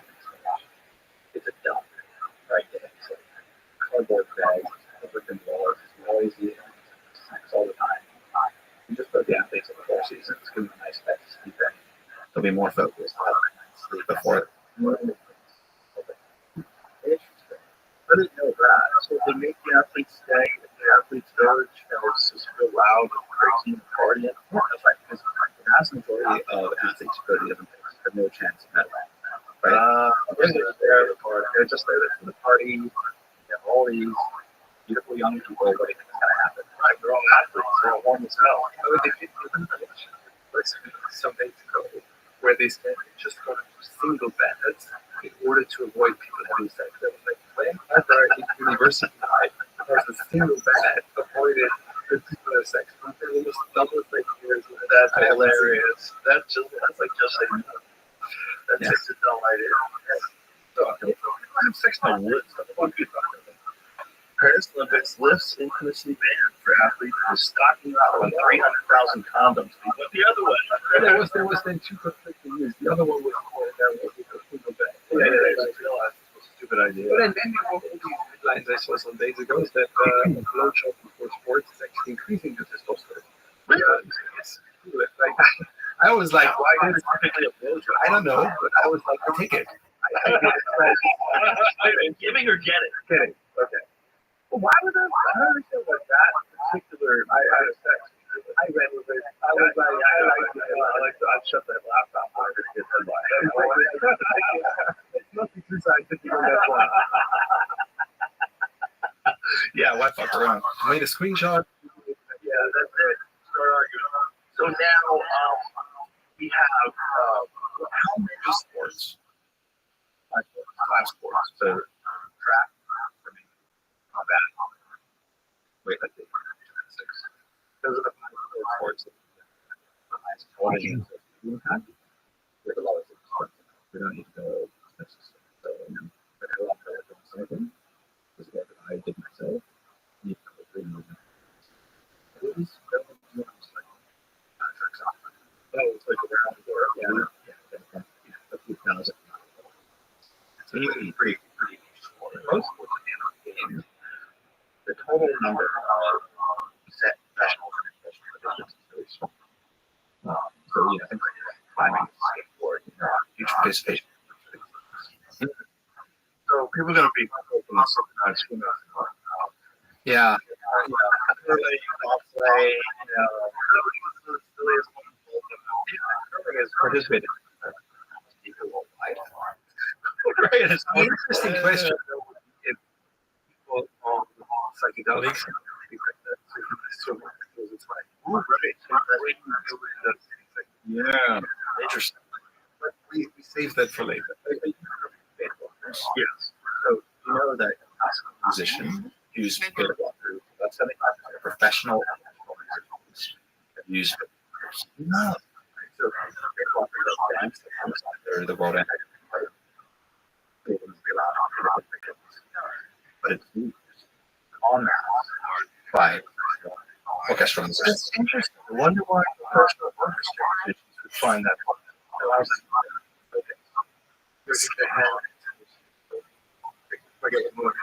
interesting. Because I wouldn't think that they would be, especially a large group of them, they've been working together in practice. I wouldn't think they'd be that anxious. I don't know. I would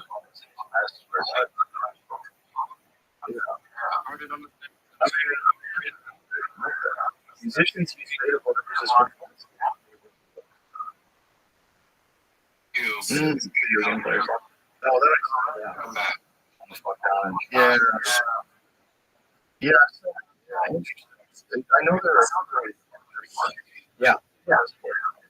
And here we go. There's a concert after the Captain Orchestra right there. She's openly talking. Now we're trying. That's how it works.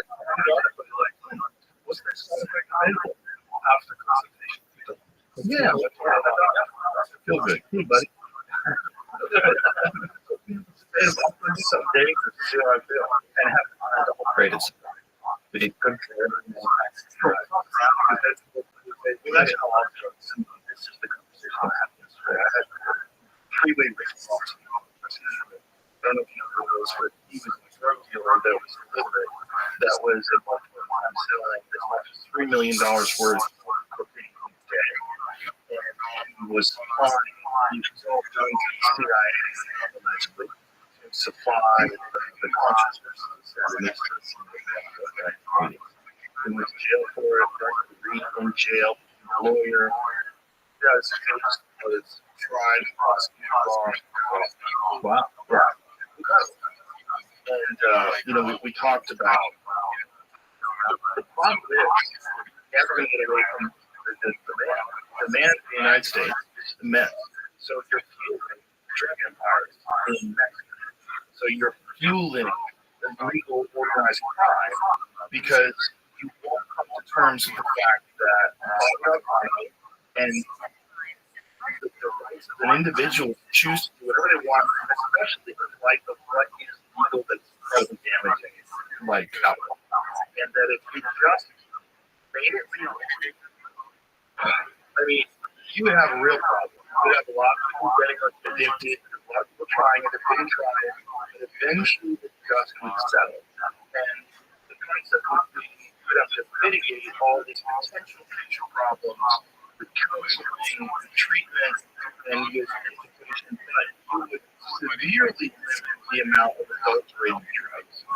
You would change a lot of that. If you made sure that the supply was clean and you're getting it from pharmaceutical drug companies and pharmaceutical drug companies would profit off of it, you would just have a percentage of the profit. In that discussion, talks about the social externalities and the addictive substances. We never talk about the two most addictive substances. We've done so much damage to our society. In USA, McDonald's, Coca-Cola. I thought it was weeds. Read the social of the build their brand.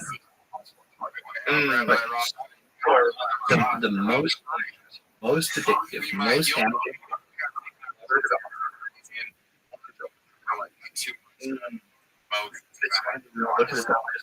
Also, I always say, like, when you remember the part of the heroin, alcohol was the heroin.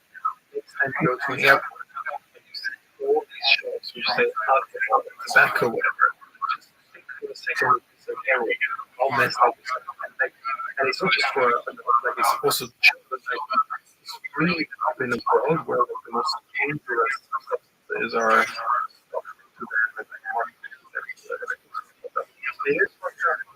we're very scared. There's a lot of things that we got wrong, and there's a lot of No fucking way! They don't want to move on these ideas. Well, there's more to read about. They don't want to change their feelings. How do you think? Is the best.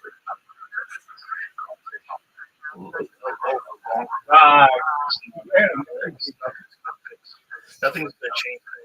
All right, Atlas, man.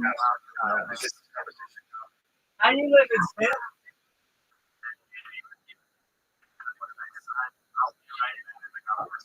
Absolutely. Take your time.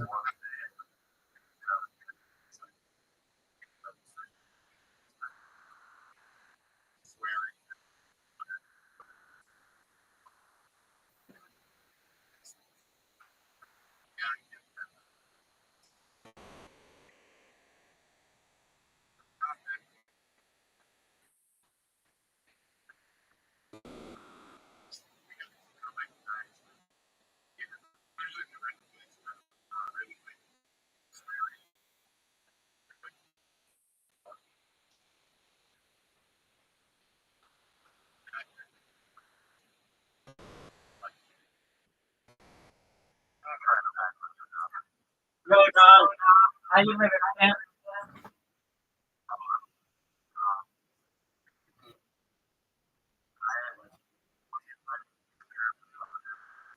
Actually, check it out. It's got 500 UCs. It's the biggest event in global history. You can see in the very bottom of everything, of course, on the north side. Above that, I got check the chat for all of them. We have like the best rappers of all time. I have 50 musical genres. I got music videos. I've got Reddit up to the last 10 minutes. Everything from the front page of Reddit, everything from the news to Reddit. Check out the Reddit section. You can see all my stuff on my social media, the Rabbi Rothschild. I've also done AMA. recently on Reddit that has 200 questions answered. So all you have to do is like whatever Rothschild AMA in Reddit, and you'll see. It's huge.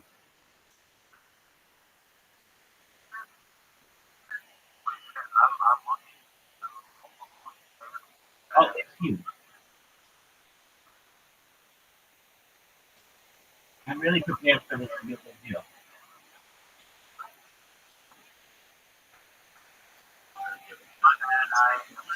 Dude, no worries. I understand completely. It happens to me all the time.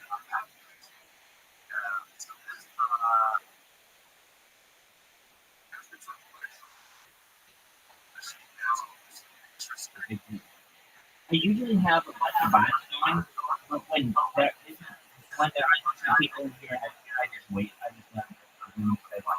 Usually I've got every Joe Rogan podcast on, every Joe Ian. You can listen to all kinds of lo-fi music. I've got all kinds of bots. I've got bots on history. I've got bots on podcasts.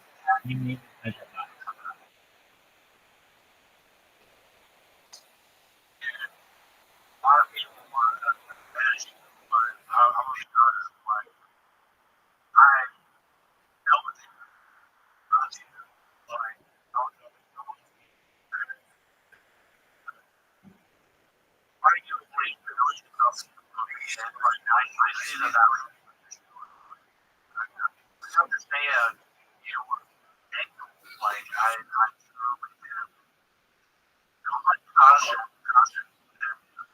Oh, no, I'm not going to get it.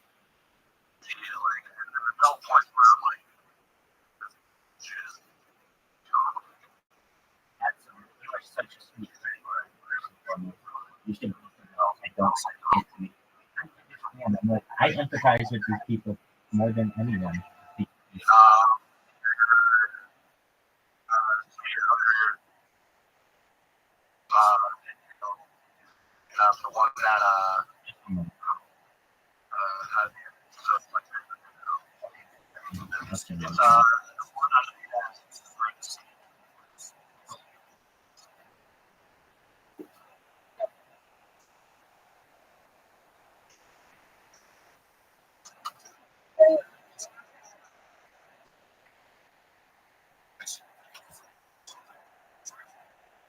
All right.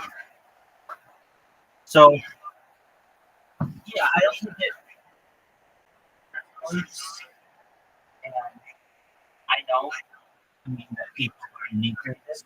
And look, I empathize with people 100,000%. I use Newton on the block. Come on to your platform, everyone's platform, and made it my own. Basically, elbowed my way to the front of the line and said, I own this now. I wouldn't do it under any circumstances. It's a read the newspaper at all times on the daily basis. I don't miss my whole life. We used to talk about world peace when I was a little kid. There used to be something about world peace. There was the peace movement and the anti-war movement, and that's all gone. And I want to bring it back. It's not dead. And so if I have to do it, if I have to do on kids while I have the opportunity, I will. I understand that it's still in beta, and because of that, it doesn't have all the features that this platform has, and I see that essentially that's useless. And I'm going to exploit that, frankly, for selfish reasons, but I do it because of beta. People know that talk about what peace is, what peace means somewhere. I would point people in the right direction toward peace.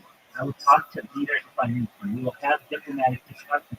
But first and foremost, we'll have to start talking about what peace is. And until somebody stands up to everyone and says, this is what we're going to make, we're going to keep having war, and I want to avoid it.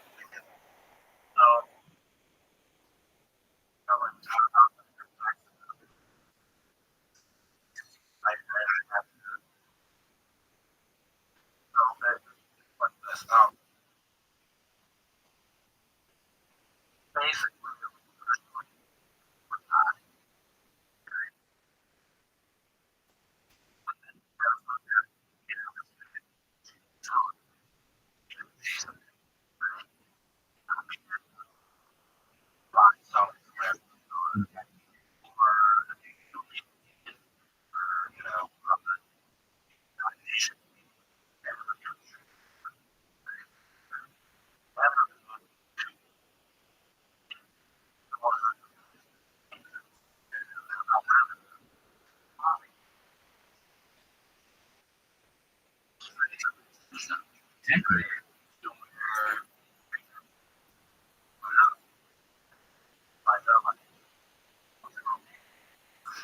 100.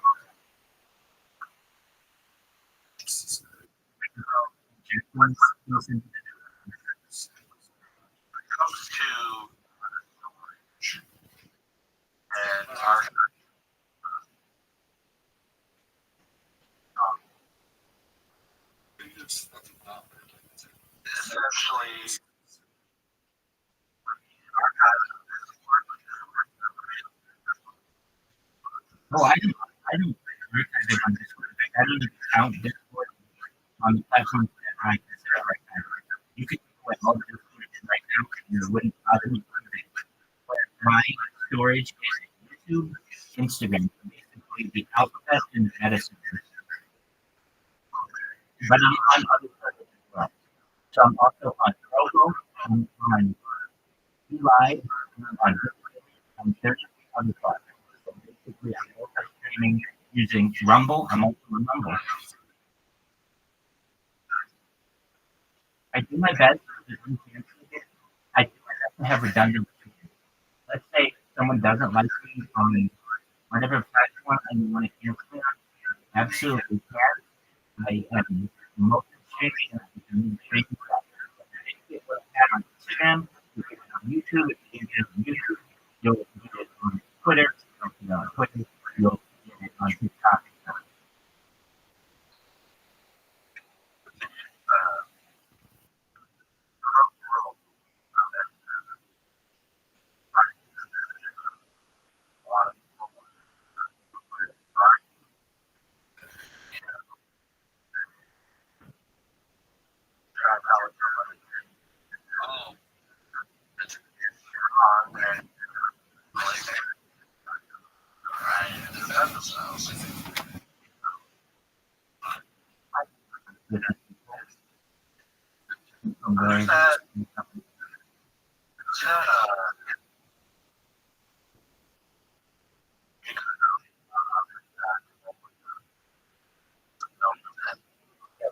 That's pretty much.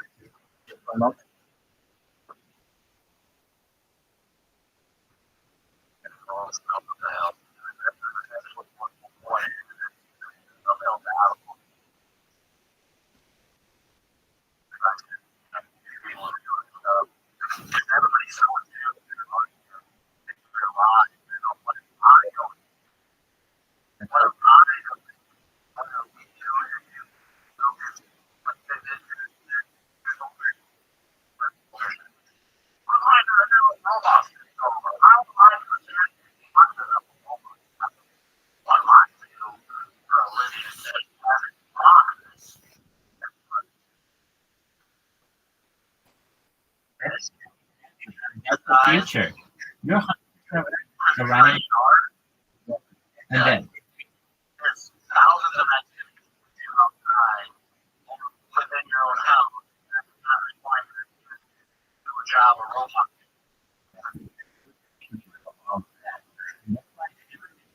future as the artist will be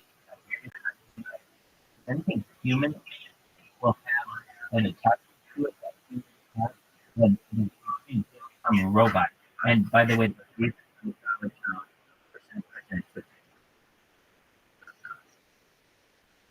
So and I see some characters that are true and there are true and there are fewer and fewer creators and more and more people, basically people who are able to create things for the world.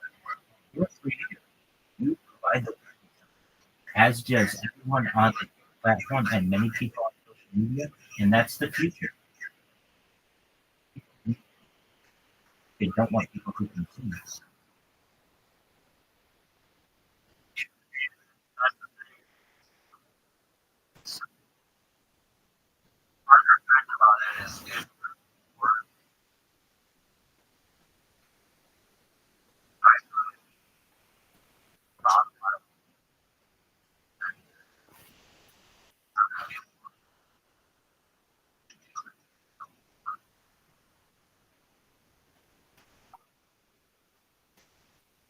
example, education.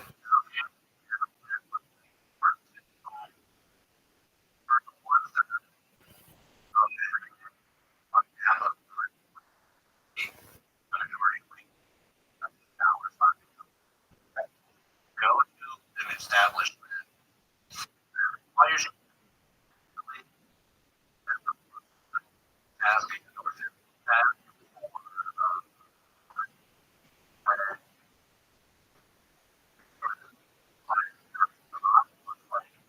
my perspective.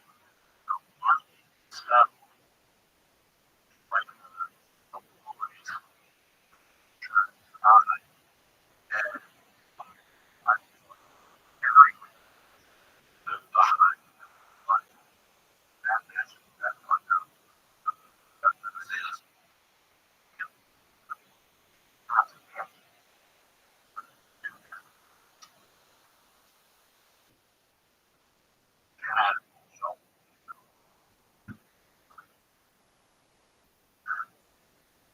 all the atoms.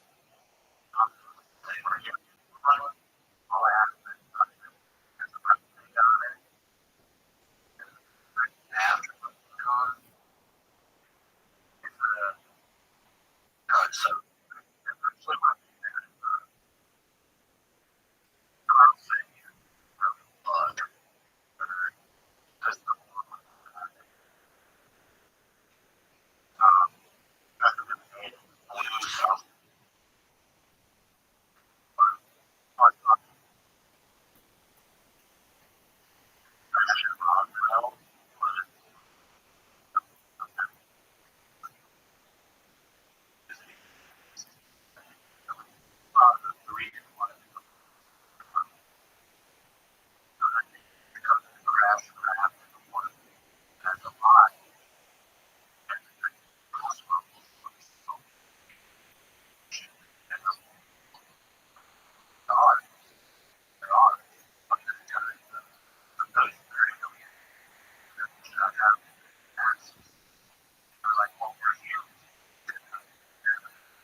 Yes.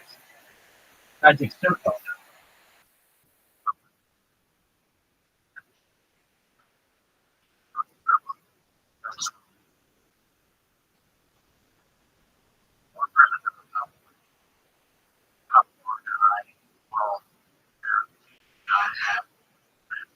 Right?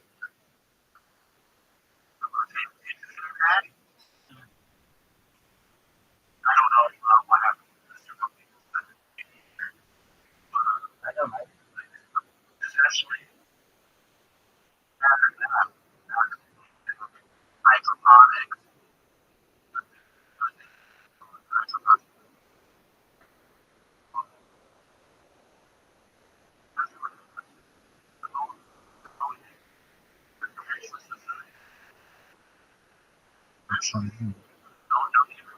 everybody has their job.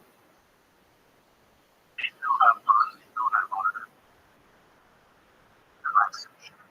Everybody does their job. Right. That's right. You're very enlightened, right?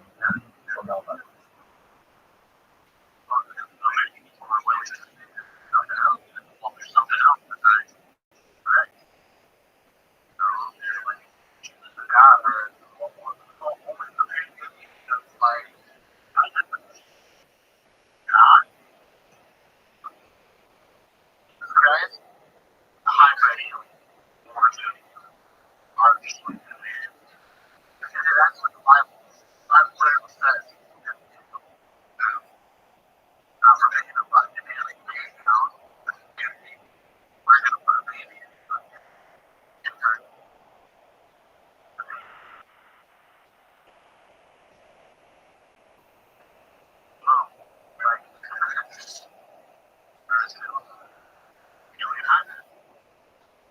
Ryan, you're absolutely correct. 100%. and they couldn't explain that kid's father, and that's what held such a taboo.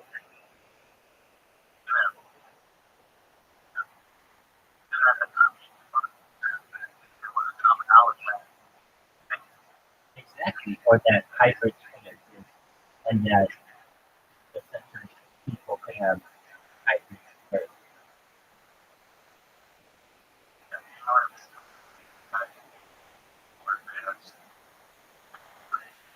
Yeah, Orion.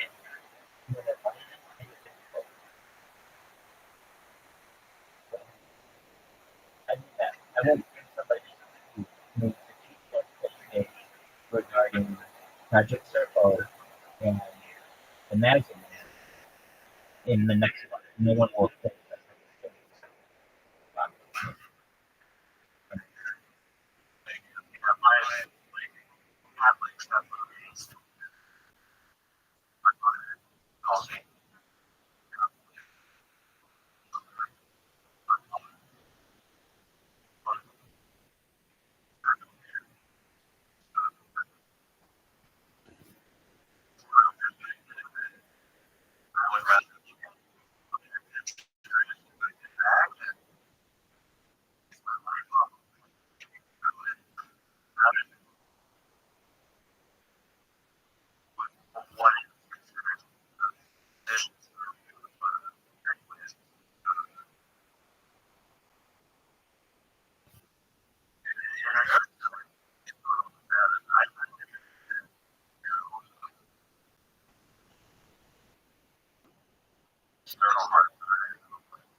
and then I have about 6 months of my life just not to invite everybody, in addition to me as president of Egypt, um, those, no, that's I can never on project.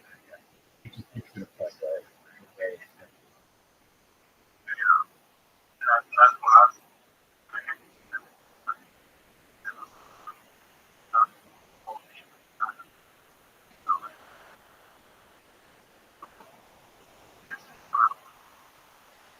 Yeah, yeah. I when I first started this, believe it or not, I didn't just jump into streaming on 8 different YouTube at once.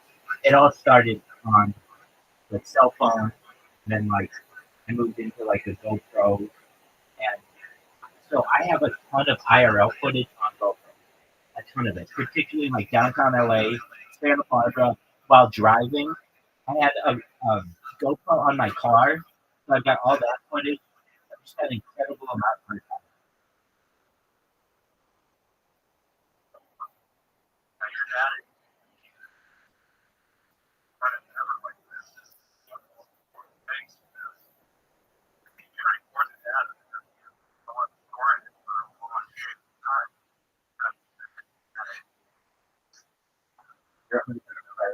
That's why I do my best to spread the data out on as many different platforms as possible. In fact, I'll tell you the platform on which you're streaming right now. They're actually featured in this Discord. And again, if you click on any of the Discords, generally, you click on their chat, and it'll give you a little information, a little bit about it. So if I go to the section of my Discord that has all of the different social media, I will be able to some of the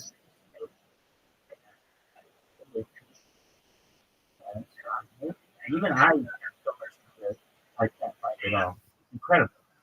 Yeah.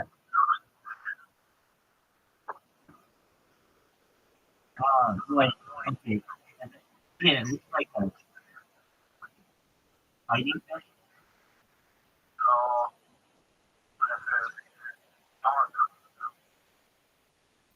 Last is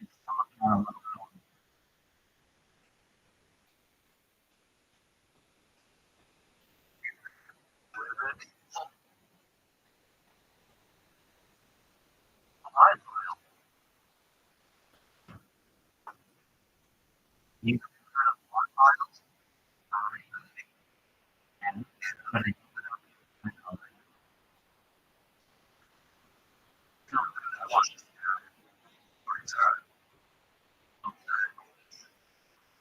I'm on Twitch, on Snapchat, and TikTok, TikTok TV, Instagram, Twitter, Discord, Billy, on the TV, Twitter, Telegram, Facebook, Twitter, LinkedIn, Tumblr, Nextdoor, Chance, SoundCloud, MySpace, Yelp, Android, Foursquare, YY, Vigo Live, Roku.tv, Emo TV, Yoga Live, Spotify, Live, Now, Breakers.tv, Provo, Vault, Odyssey, FC2 Live, Arena Net. I'm live on it, and I do my best to streaming out. Some of the things we can't focus on, like Reddit, we used to be able to. We can't anymore. But the other ones, like TV, FC2 Live, Odyssey, Vault, Breakers TV, YouNow, D Live, those are all separate servers. And unfortunately, some companies go down while they've been streaming using their services. Caffeine is the most recent one. Caffeine was a big streaming website that went down, and you can still find my stuff archived, but you can no longer live stream on Caffeine. But that's okay. I come up with another platform. Every one platform that goes down, about 30 pop up, and then whenever I find out that they pop up, I add the RTMP, the real time messaging protocol, to my ingest, and I stream on another platform. And do this using Rumble.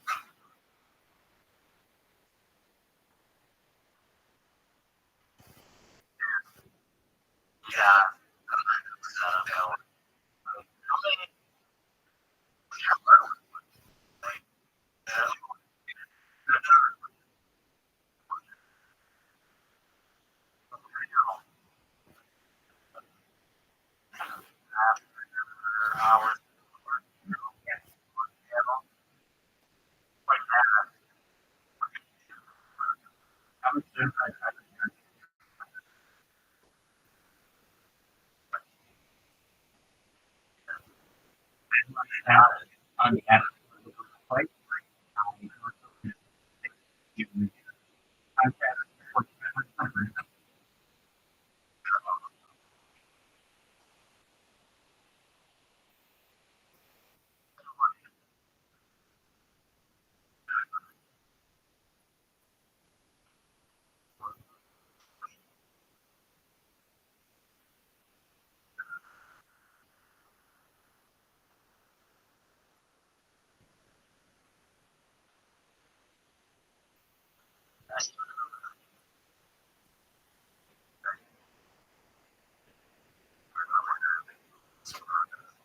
you're good. Cinnamon toast.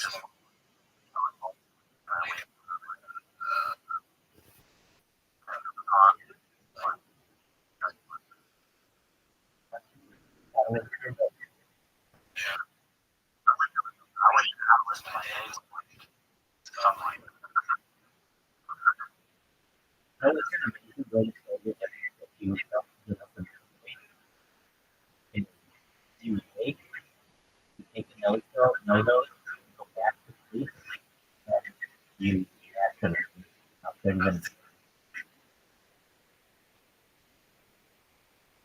My friend calls it it's not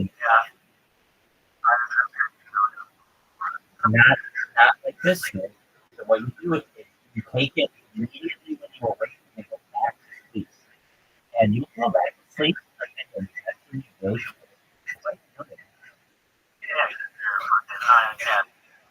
Well, it's the same that many people do in public.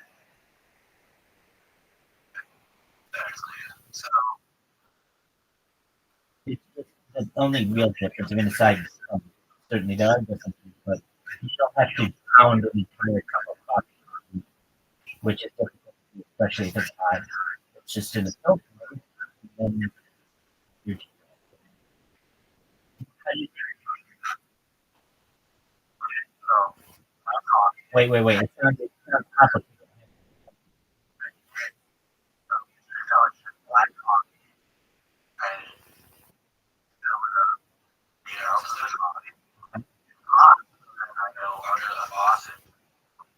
Oh, I like that.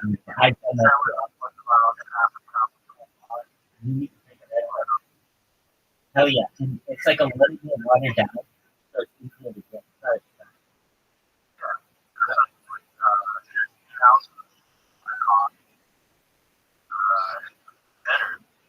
It, it is, but the water helps to put it.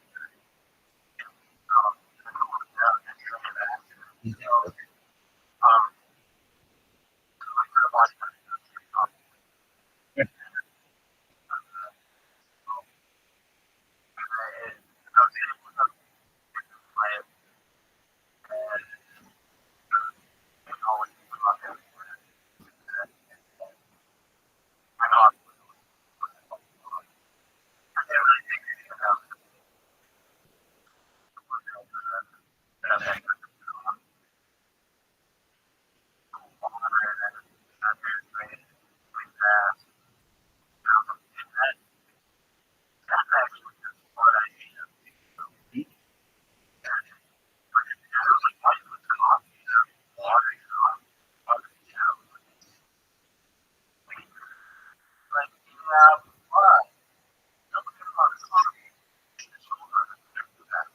Yeah.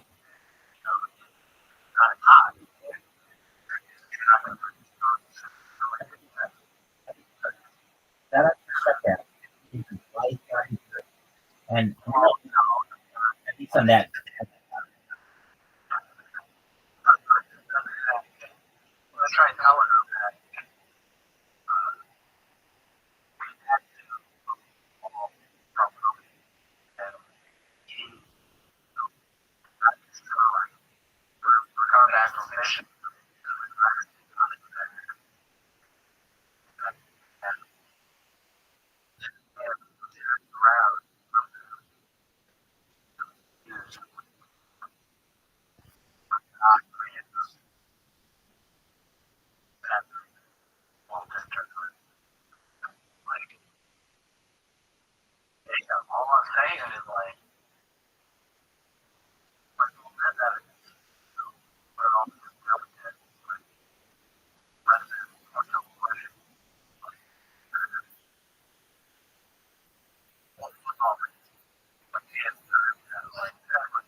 Well, was it why on the topic?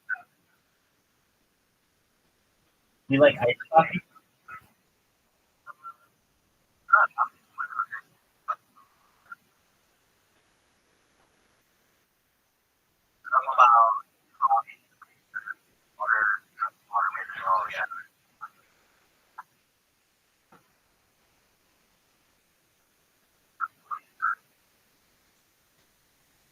I I like all kinds of coffee. So my favorite is I like latte, but I mean I like black coffee. I like if I'm going to Starbucks, I'll get half black coffee, half cream, and half of the cream. And I'll drink that at the end of the day, and that becomes my body basically cream kind of, and I do enjoy that.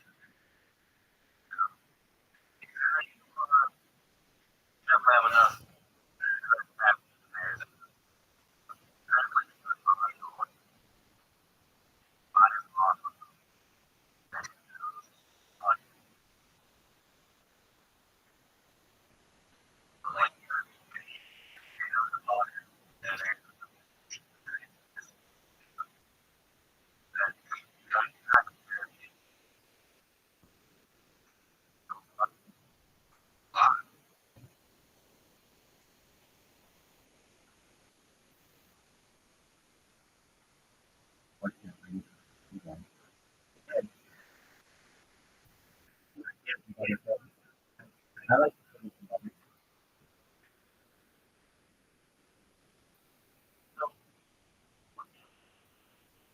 great questions. Where in here, I get 1%. I have to play that in the first. I play for 24 times. I play Shadow. I play Station. I play Empire. I really want to play like 25, but I don't want to have to buy it. And I really like Madden. I'm trying to think of like Call of Duty or like Counter Strike. But I think anything else that I've played that I enjoy. Those are like the ones. Oh, Multiverse. Ever played Multiverse?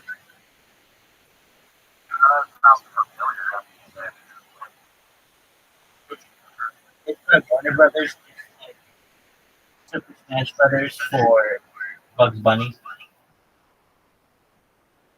So you can like be like Bugs Bunny and beat up on like Scrappy Doo and have like Superman and like Wonder Woman. It's basically all of the Warner Brothers people plus like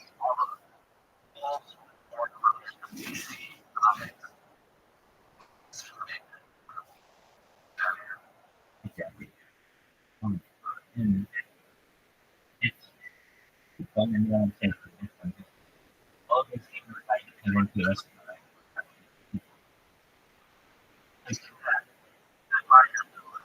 Right, right, absolutely.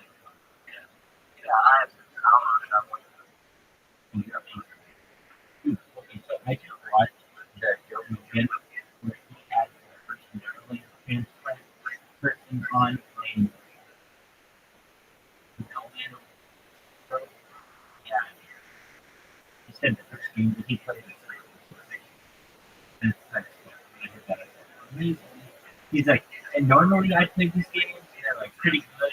This time when I played it, I played it all night. Oh, hell yeah, I think that's about it. Civilization is ultimate. And that's something that is like, oh, now so these aren't pretty much anymore, I don't think, but the Total War series, did you ever play the Total War series? Absolutely. It's like Rome Total War and it's like Napoleon Total War. No, it's not necessarily. Uh, so put it like Rome Total War. It has a bunch of different stuff. This is why it's amazing. Because you have real time battles, you are the general, and it's also like so it's all very easy. It's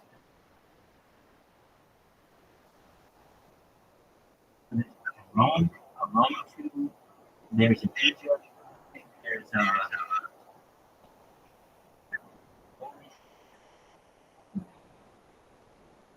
whatever historical.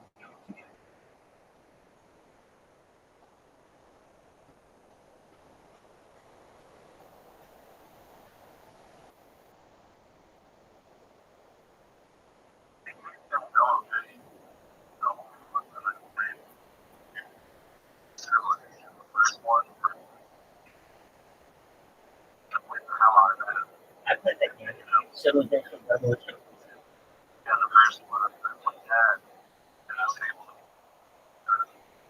Oh wow.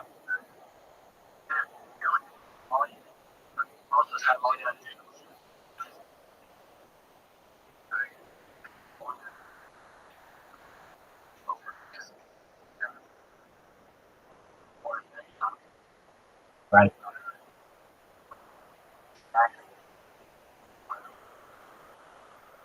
Right. Well, really,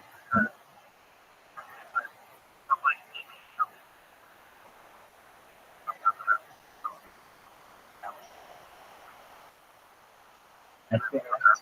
Oh, okay. Yeah, definitely. Right. I love that game.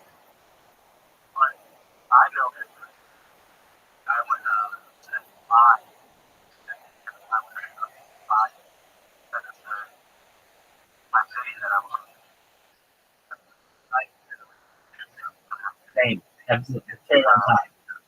So I was at the office live and destroy building.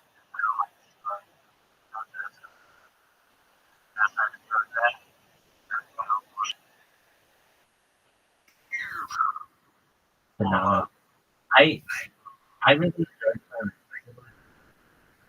And we don't even it's the first my first foray into coding. The first okay, so you would play the game and it was a ton of fun. And then you get to this point where global warming starts and it's and all you do is cities become like depopulated and you get like pollution all over the city. And this can be really annoying. And I always wanted to play the game without global warming because you kind of play no matter what happens, eventually global warming will turn out. So I read how to control the game without global warming. Once I was able to do that, I could play that game in like 3 months straight in one game, just taking over the world very, very slowly. And so much fun to do, and there's never any global warming, and never any stuff to make. That's great.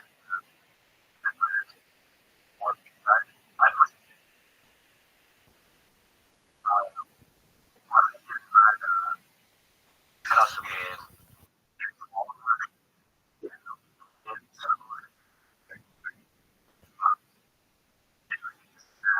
Right?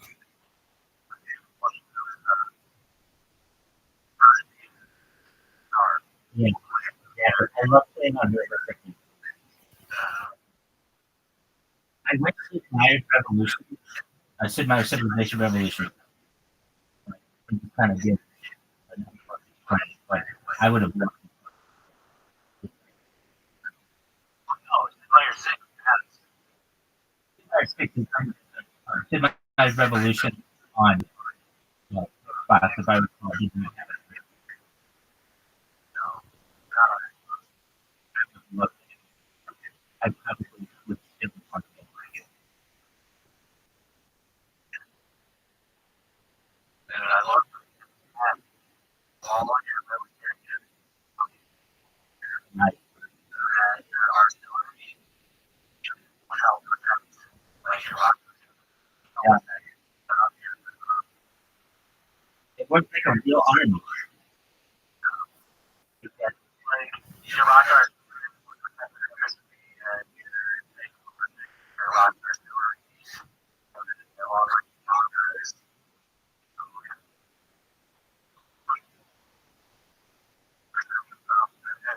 There's player 6.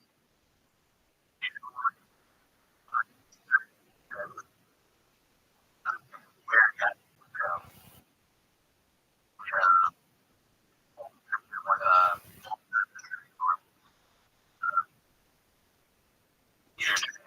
right.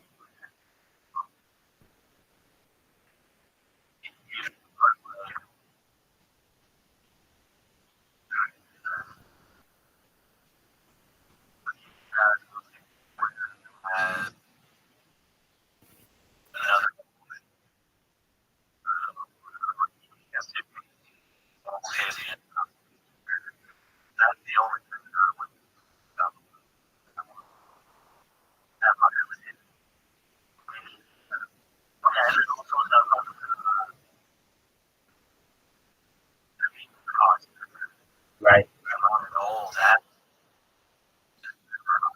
Right.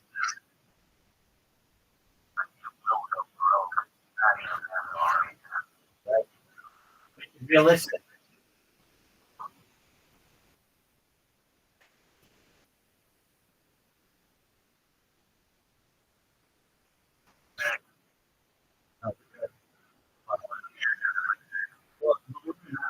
Well, I'll probably take a little bit of it out and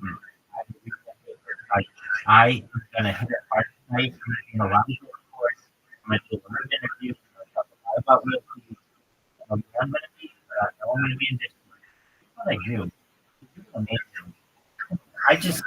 I randomly, get people, I get into the Discord, saying, it's like the same thing every single time.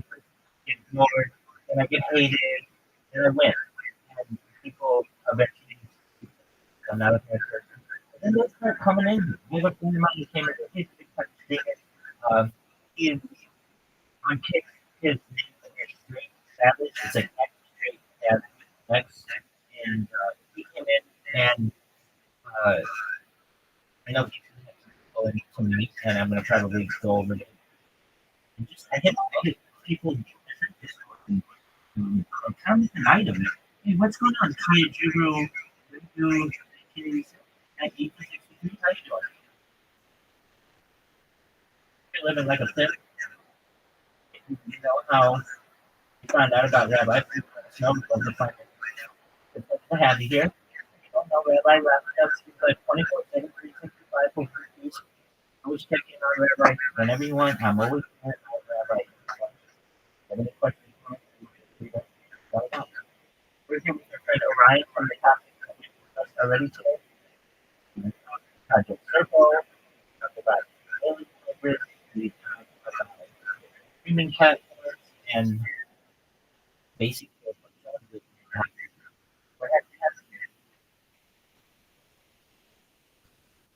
so recently, thing was on my agenda. It really, the part of the matter, I have to reach it. And people don't know who I am, but that's an important thing with them. So that's always my top priority. And from there, then, it's a lot of yeah, particularly from others who find out about like what is going on, and then they so what about being with every group of friends. I thought it would be possible to so much really good people. They've allowed them to with so many great creators that I know that they're seeing negative. I understand it, but and that's what I positive.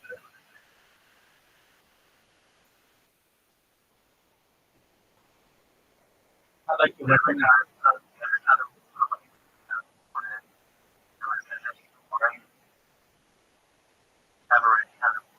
Absolutely. I'm living rent free in that mind.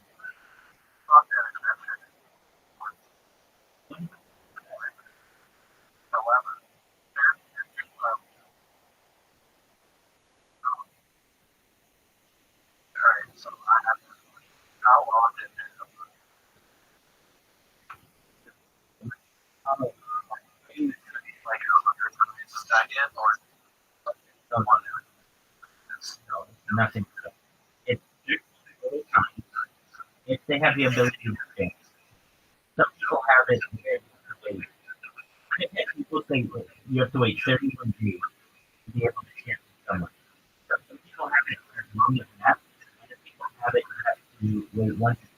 So just depending on the people it may not be that worse if it's been 13 months. Usually that does not happen. The only time that happens is if you have a really big cat. Usually it's been one time, then goes to the next year. How long does it sign that? So typically it rarely happens. The only time 13 months happens is if it's a really fast cat. If it's like a normal cat, it will only take one.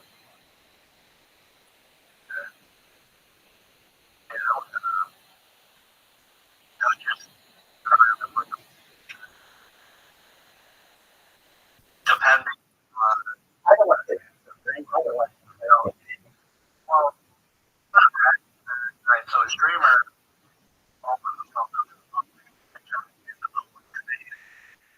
but when it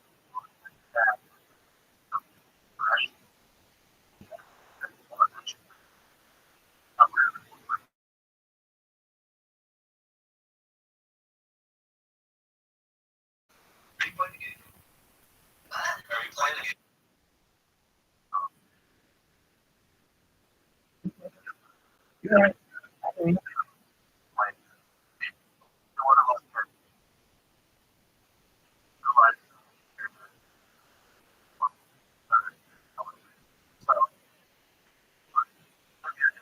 however, yeah, not so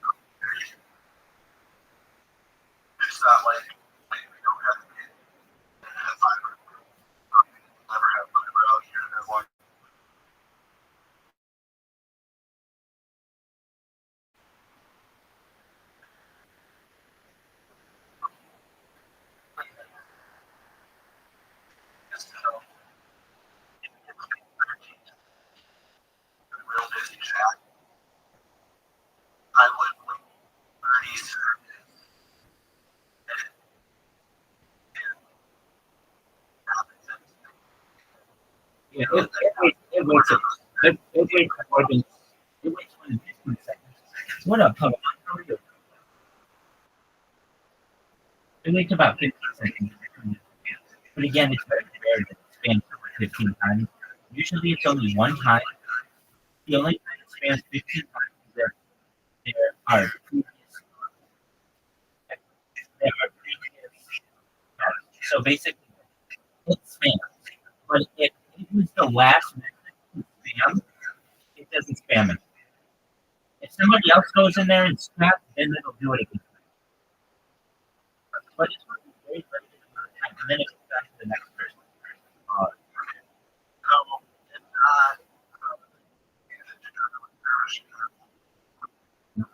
No.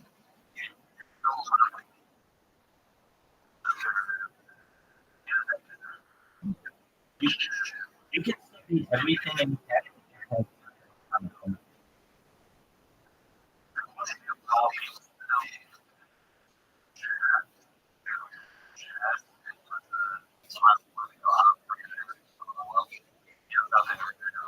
I there are people who spam themselves or spam other people's chats way worse. Meaning they have these huge things with all these links inside of it, and that's loud. But okay, well, if that's loud, my 2 sentences stop plugging. What's going on, Papa?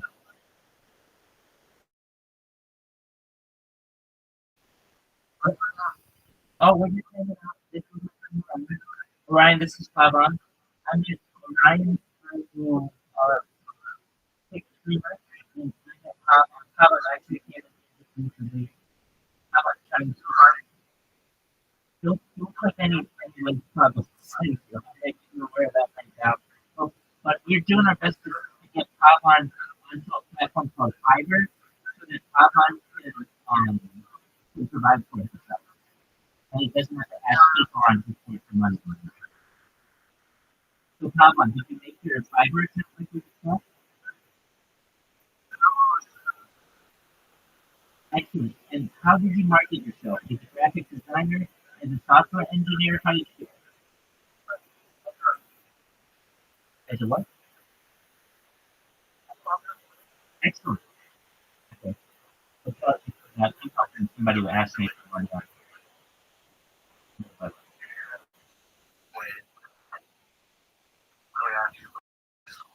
yep, $800. Because it's student loans or something, and I'm not going to give you money if you want me on Discord. But if you want to that you can work remotely, I can help you. One Fiverr, create an account for yourself. You're in school to be a software engineer right now. Market yourself as such.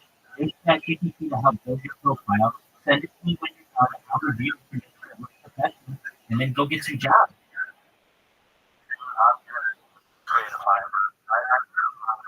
Oh, it's amazing, huh?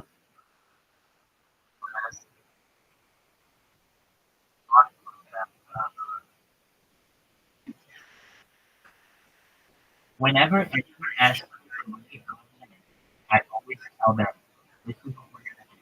We can help you create an account, and you're going to be self. Because I don't want these people having to hit up everybody on the internet. That's not a real good idea. Give a man a fish, he'll eat for a day. Teach a man to fish.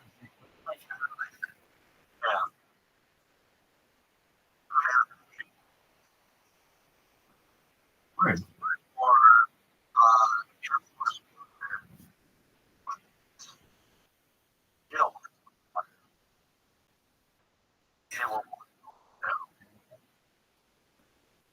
Yeah, so if you can get a Fiverr account, have, depending on your technical background, an Upwork account. If you know Upwork,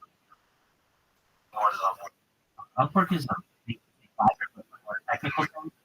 So software engineering, app development, project management, that's all much more Upwork route.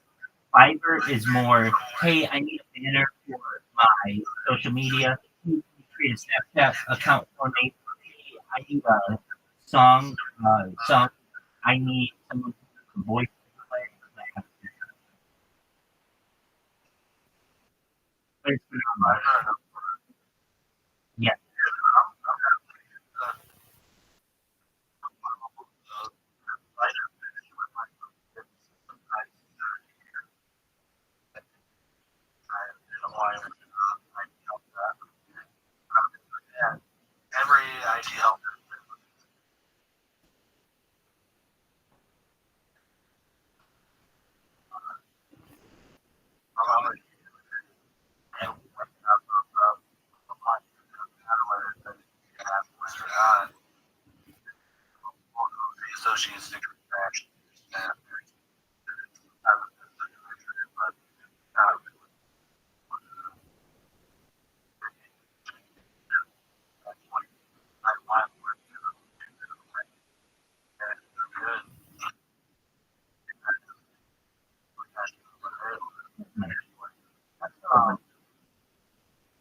So your side.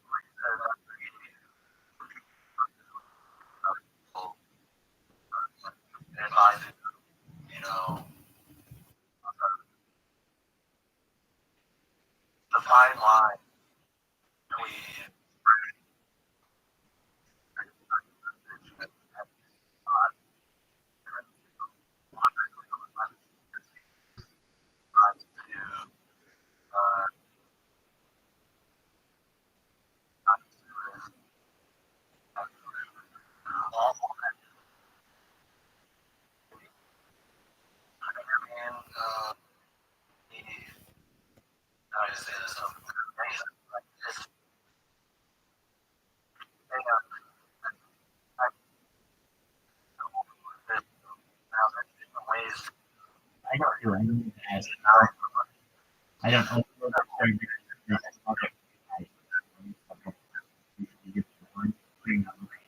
That on occasion it but that is small per year.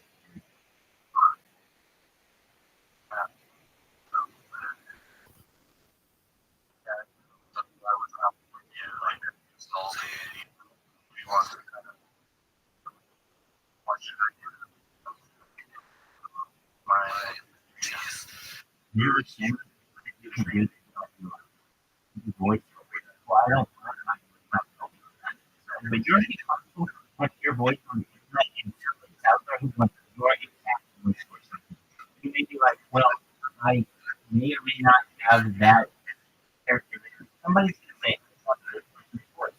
You put yourself out there on that. How about that video? You can someone or something just a podcast or something. To be a student. You have a master rate of traits that I already see. Like, one thing that I might do if I was doing it, I might do some projects with people for low amounts, like just some reviews, something like that, so that I'm other business. Well, once you get a good reputation up there, you'll get 2 to 4 people coming in a day with you.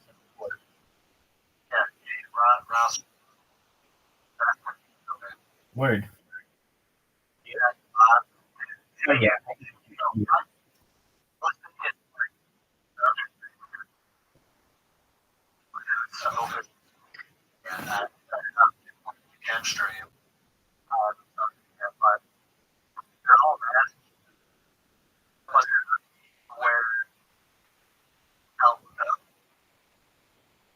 I would that I think I do have them in some way. I do find one of my boxes it's an extra power.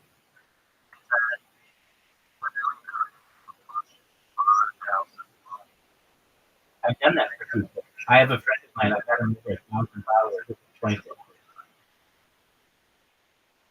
They're all fake. It doesn't matter. It's still something having 1 or 2 people in it, 60 to 40.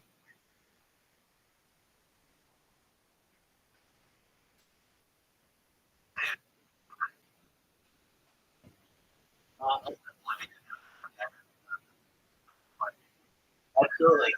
All I have to do is you tell me the I can help you program. All they do is create an account, go to your chat, write one thing in your chat because you want unique chatters. The more unique chatters you have, the better you are. And then they go and create a new account. They follow you as well. They create a follow. They pick one thing in the chat. It's like a heart or a thumbs up emoji, smiley face, to them you. Then they create a new account. They follow you, and then put an emoji, and then they create a new follow emoji, create a new follow emoji, etc. If you make 10,000 followers, and if you can do it really quickly, I can get somebody 10,000 followers in about a week, maybe 10,000.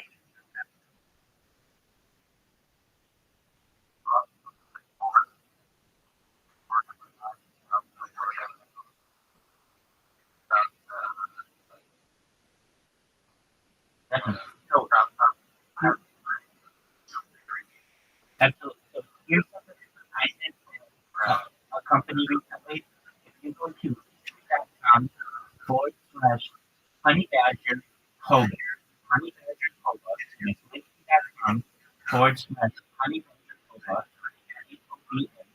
what I did was the recent project was $1,000. I basically create social media for cryptocurrency, and you can see all these social media really well organized.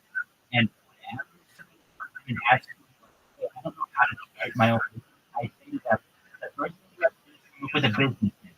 Then when you have to come up with a business plan, you actually make sure that you do that on all the platforms. You see when you go to Hunt Jehovah, it's absolutely everything. It's everything from YouTube, everything.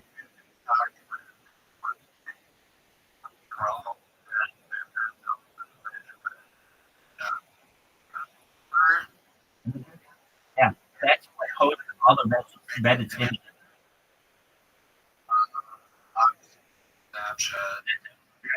And you can click on them and a description of what this project is. If you click on the TikTok and the Instagram, that like these 10 videos for each of them. It wasn't what I had to do. I took about 8 hours to get to work. $1,000 for that for someone to do that. And it's something whenever I need a project, I can always pick up something like that. And you can always market yourself to do the same thing. Hey, I'll create your social media for you. Here's and so what you want to do is come up with your own business, whatever you want to call it, Orion's security services or Orion art graphics, whatever you want to call it, and then you get that on every single social media. Then you have a link to each of them. You go to one website and get all of your different platforms wherever you are. And many times people say, wow, this is really nice. I want you to do this. How much is it for you to do this? And you can say, I've done it for people. If I didn't have a lot of money, I've done it for as low as $40. For people who I know have projects, I do it for $1,000. And if it's $1,000, I'll do more for them. I'll make more videos for them. But at the very heart of it, we're just helping people with their social media. Other times, people don't know how to connect all of this. But when you have access to it, you make it your mission. You can put all of the related links, all of your links, and it becomes a huge web. And then whenever anybody Googles you, you're all over. And also the way that I do it, I make videos for people and also put a lot of graphics in there so that when you click on Google videos or Google images, all you can do. SEO, social media.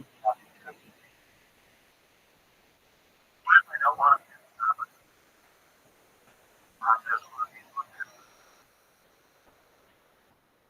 helping people online, like working out versus people online.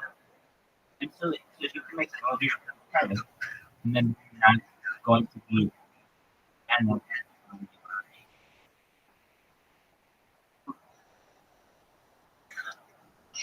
things that Medical services, and I didn't know too much like take a lot of it, but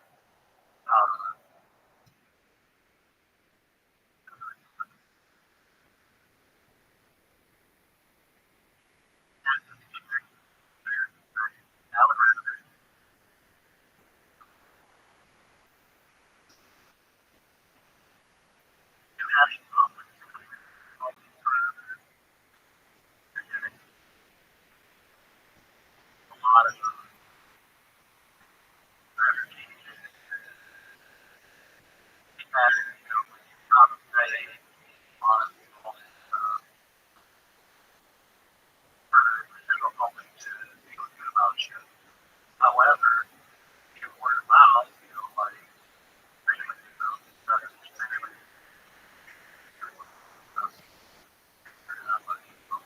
like this guy,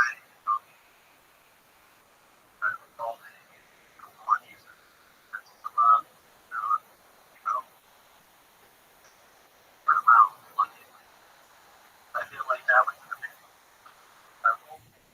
well, the thing where you're going to be really successful routes are the where it's word of mouth, yes, essentially in the 21st century, where somebody sees you successfully deliver the project and on time and at cost, and you do that research. That's and you're going to do word of mouth too, absolutely. Your traditional word of mouth. But those two alone, you don't even need search engine to do that. my track review. Like I got a pretty good website.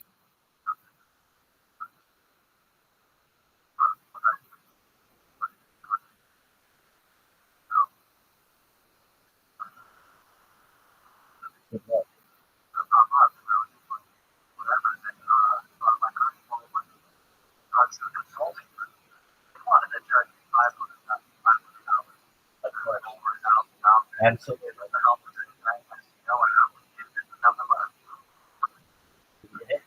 on my head. It's nothing but It is. You work to get all these social and you put the name of those social media platforms are considered trusted sites, make it right to the top. There's a place to website and just people doesn't know anything about it, it's barely indexed because nobody history. So of course you're not going to happen. But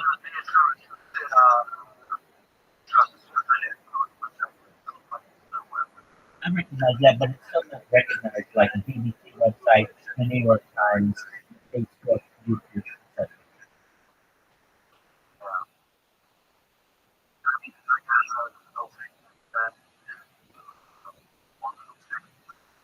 That's a great name.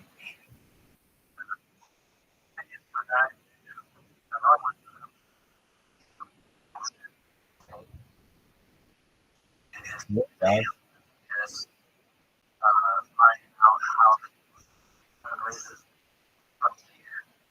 And transhumanism, dog. Yes. That's what I want to know. That's what I want to know. So, gotta get human. Great. That's how I was the orbital test. I want to grow eventually. Not necessarily be an Elon Musk, but for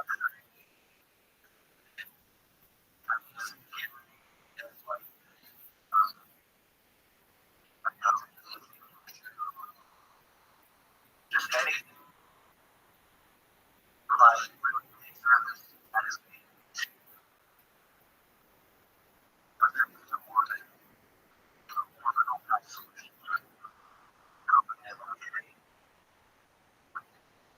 Okay. Probably seal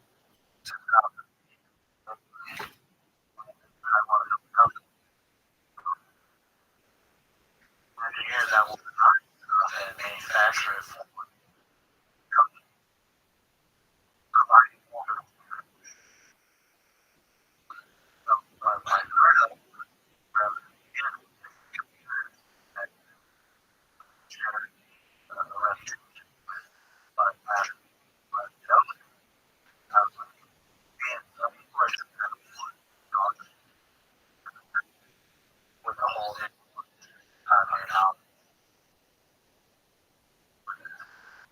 I'm in agreement. You can do all that on your own.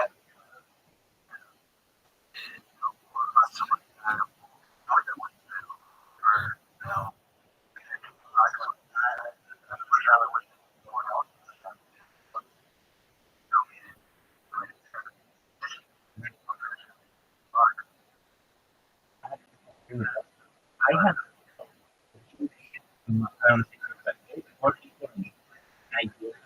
So I'm involved with the cryptocurrency, the Harry Potter about the cryptocurrency, which is and one thing that cryptocurrency does is build wealth in Africa, and we also sponsor soccer teams for kids in Africa. So a lot of these kids, they grow up, they get to be, 19, 20, 21 years old, but they don't have a career thing. What I tell them to do is first thing, they get your identity set up. So they go out and they get all their different platforms, just like that. Then what they do is they get Fiverr accounts. And a lot of these guys work people in Nigeria that help them become graphic designers. And so that's just a way for them to buy for themselves. They don't have to beg for money. They don't have to push themselves. And they get a pretty good and what they do is tell them, just send me the project that you're ready to start working on, looking over the and some other things at SEC is very active. They do really, really well. And so that's just somebody with like basic, the basics of any kind of technological skills. You're a skilled person, so you can do consulting, all of these things that probably help with business, certainly, you can help with residential and also help them. I mean, I'm sure that there are people out there on Fiverr that computers, so you can someone away from, or you can perhaps even use a desktop and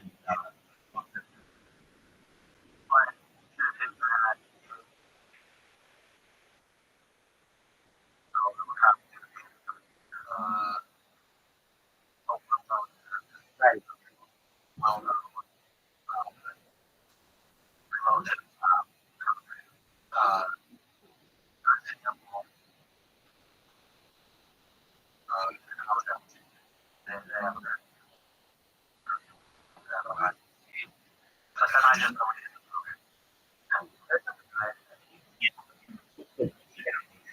What you need.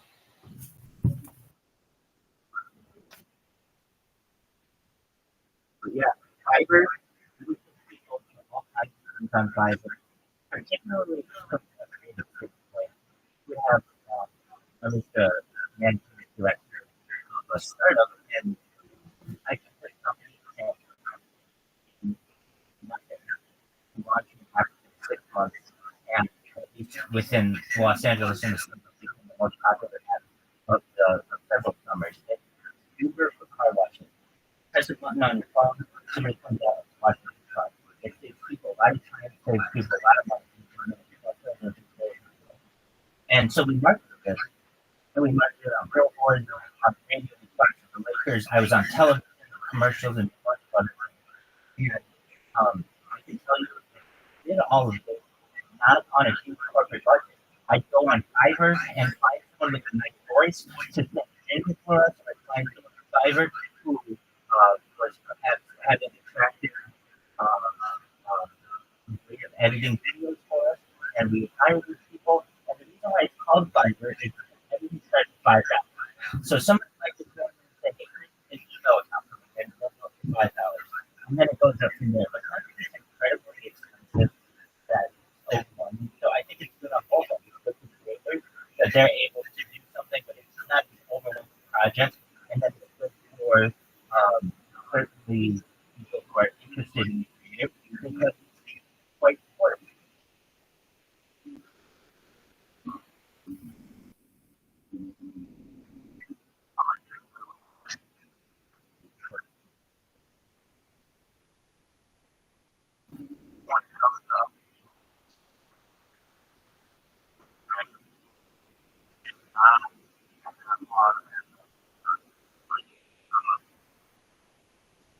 Yes.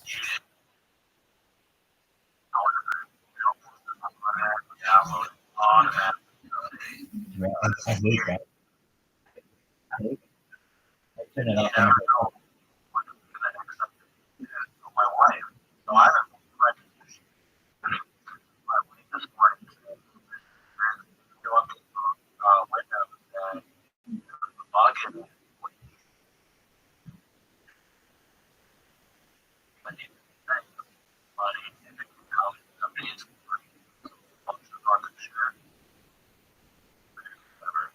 right.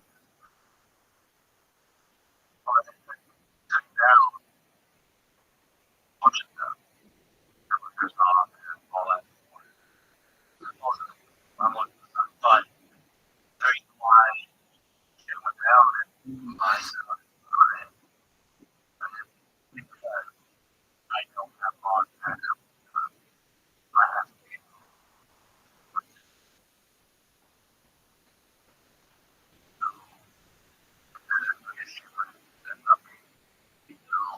everybody else was on backup.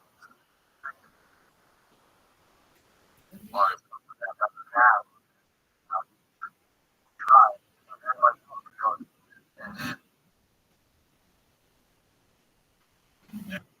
I think it's really right. I think it's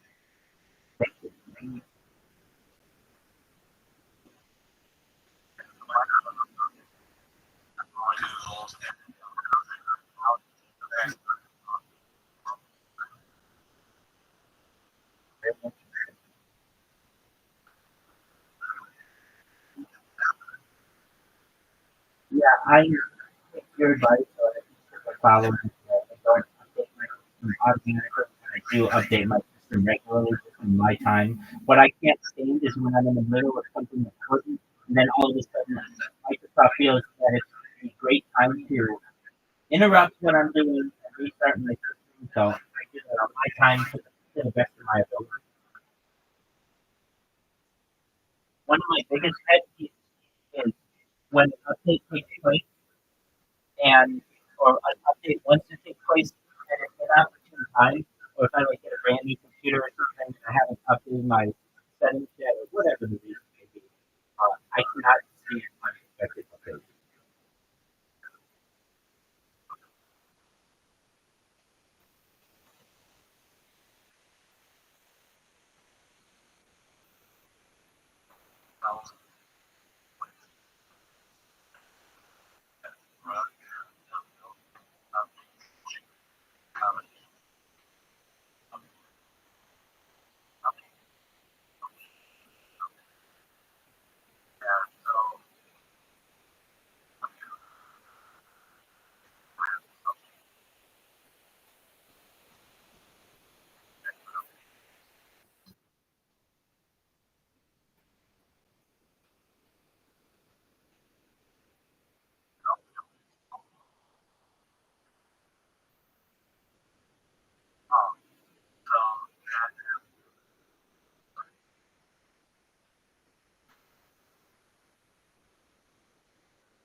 It's what, yeah,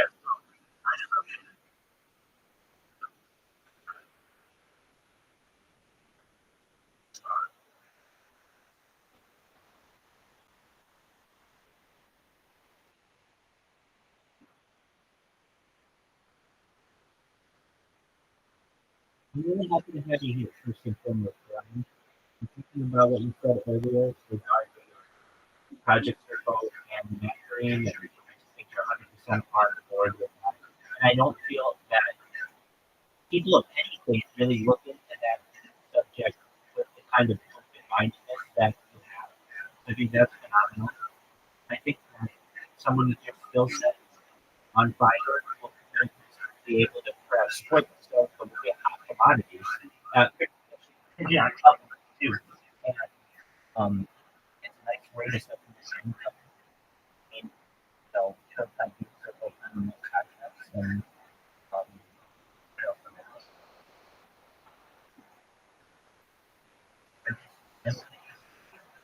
And fortune have the opportunity to have a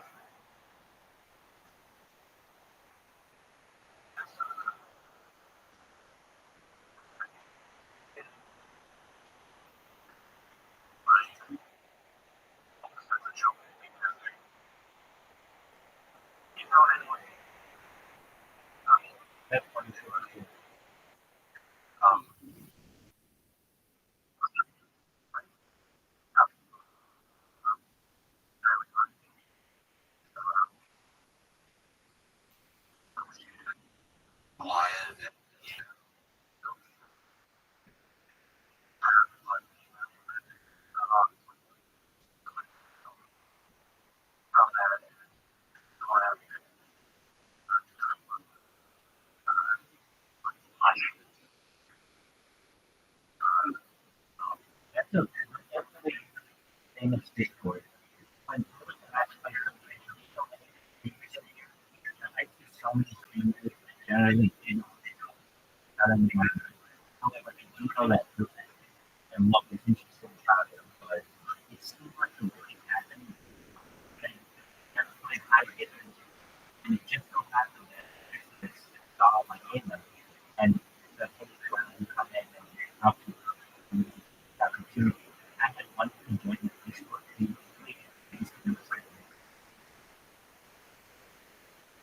So it was very serendipitous that on the platform, Reddit, even though I dominate Kick, nevertheless, Reddit is the way that to connect with people.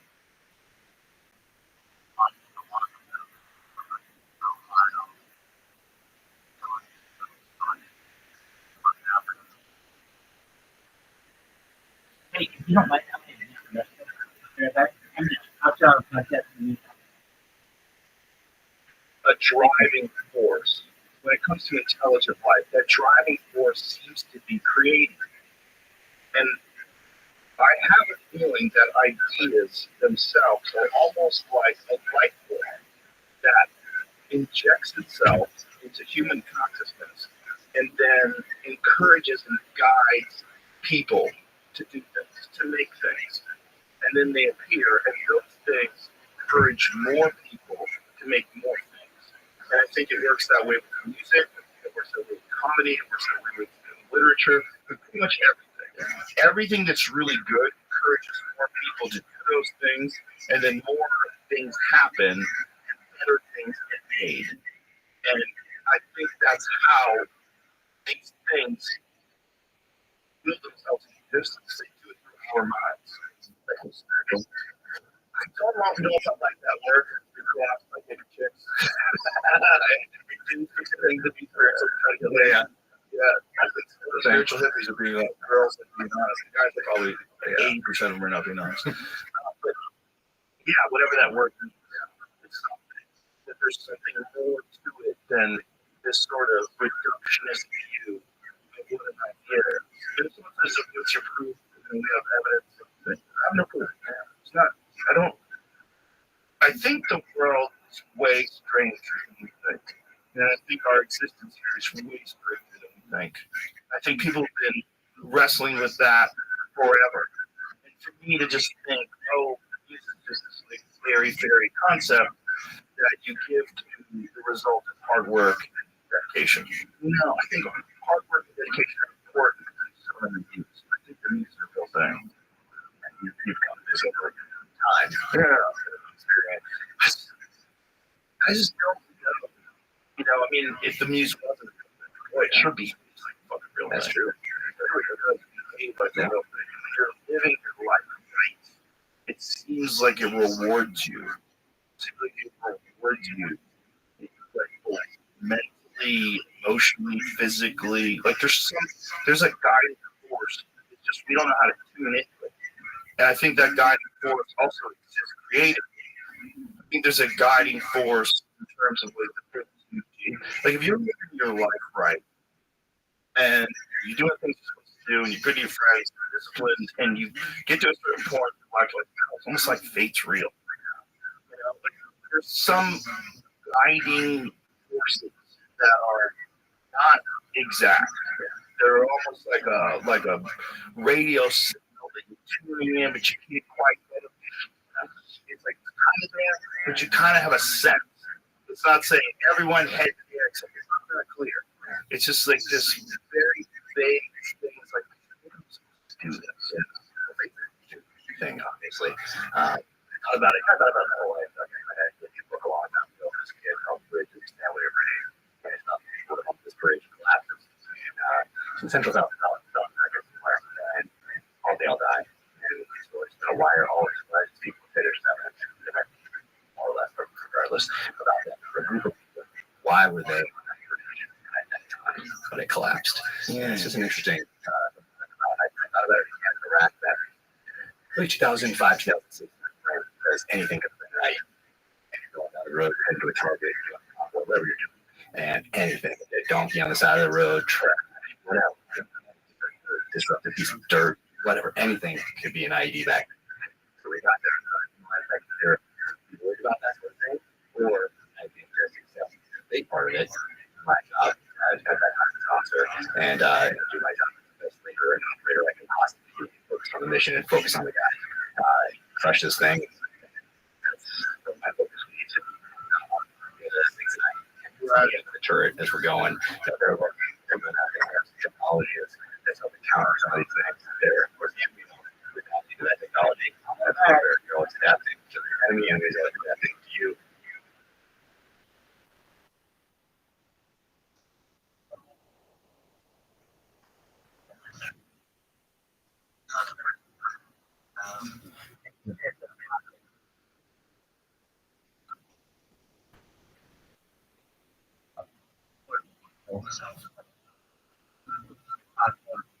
I really look forward to technology in the cell phone market in the next 5 years. So you're able to protect yourself from the wall.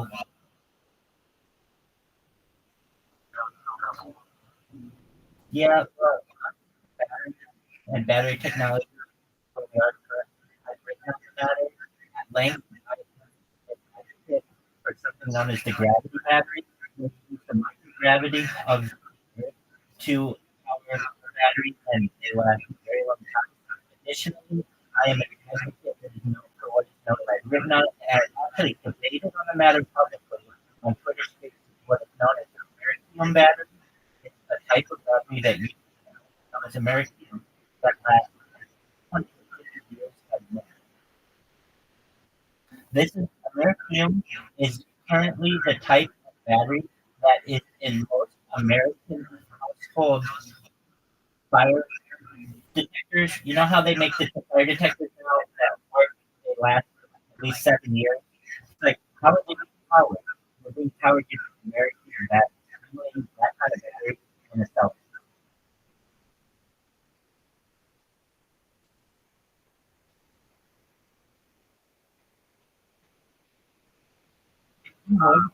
Would you?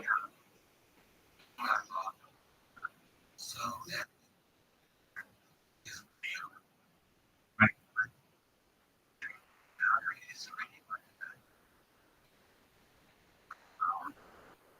Right.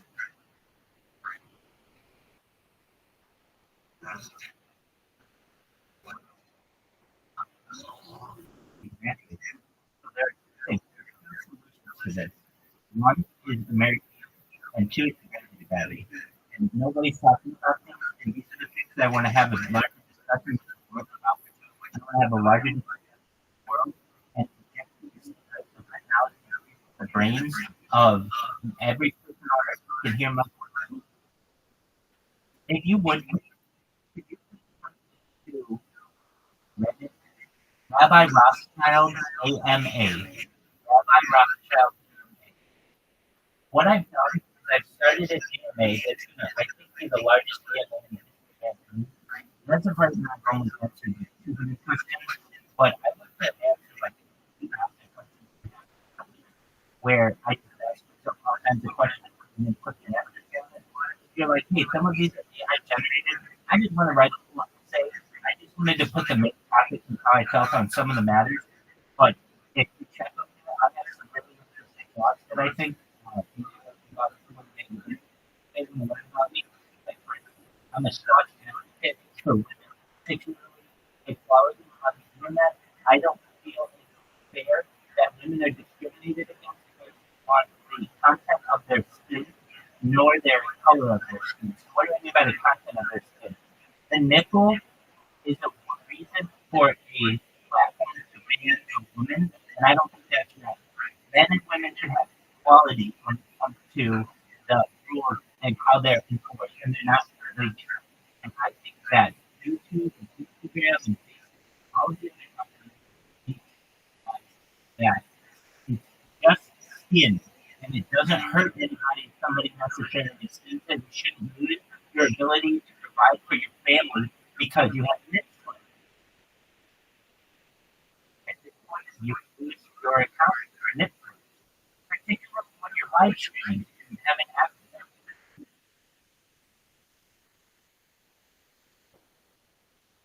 So that's just one of the topics. I mean, I had interesting thoughts as well. And then I have to make one. So if you want to learn more about it, I definitely recommend that AMA. That's actually how Exodus found out about it was that AMA. And you'll see our interaction. At first, it starts very aggressively on his end, and then by the end, he's thanking me. Well, thank you so much for coming. So you'll get into that exchange as well.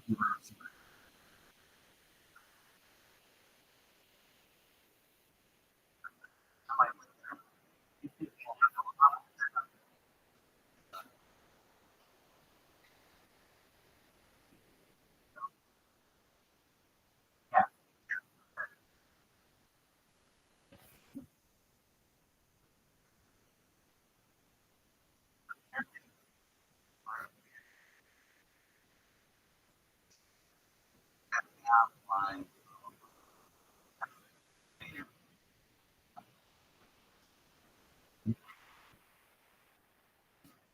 Have you ever heard of this property?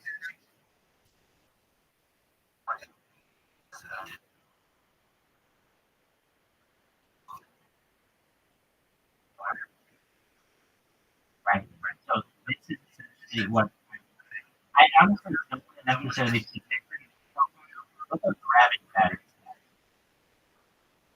I want to utilize microgravity. If I want to notice anything, it would be Dr. Gravity. I'm fascinated with gravity, gravity.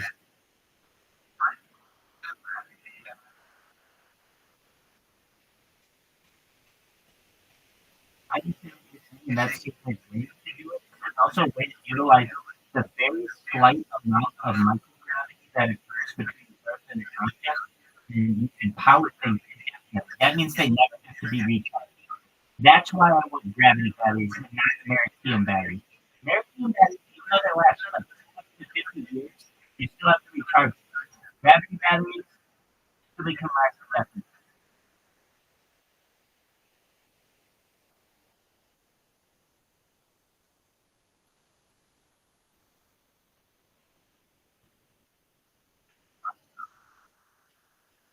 Pardon me?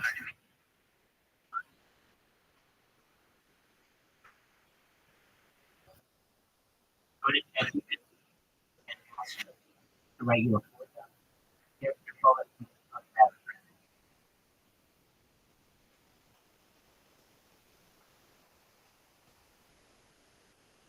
So make sure it says bullet. The same. You put a foot down here, bullet, like,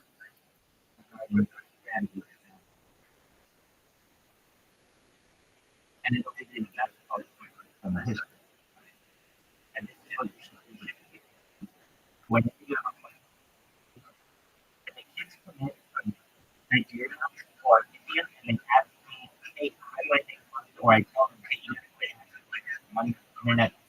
Money. So the first thing you do is go to ChatGPT, find a nice name for yourself, but what you do is you say, hey, ChatGPT, provide me a list of 100 different nice usernames for a business and then pick from the list.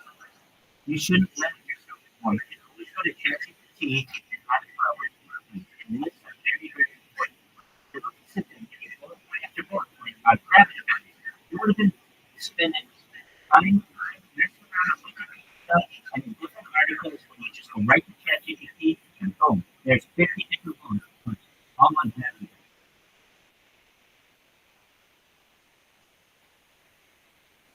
I've been using ChatGPT since it was launched November 30th, 2022, and I don't have to stop. People call me the ChatGPT salesman and talk about it too.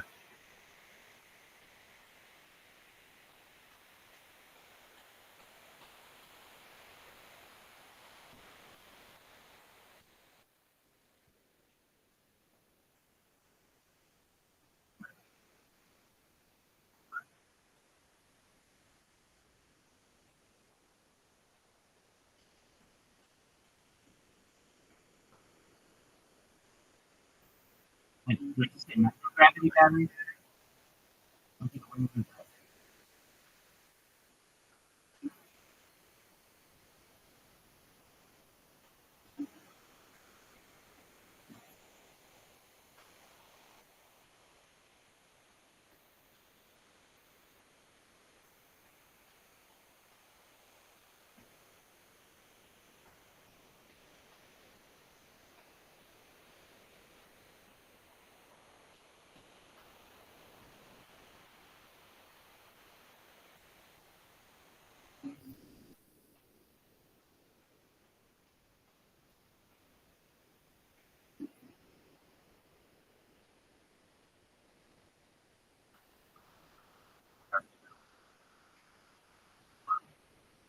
Hold on, hold on.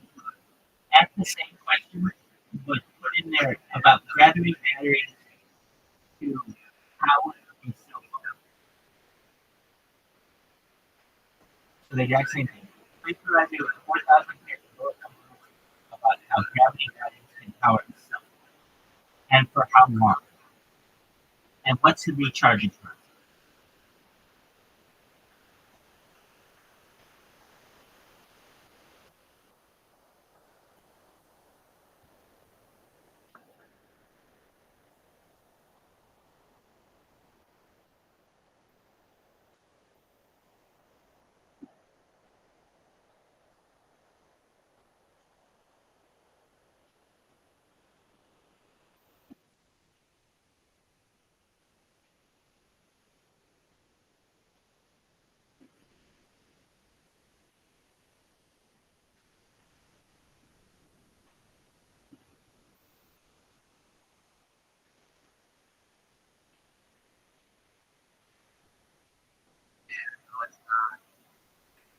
Now, let me look this up.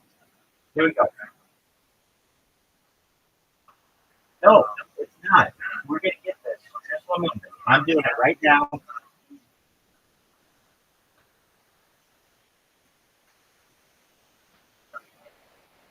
Yeah.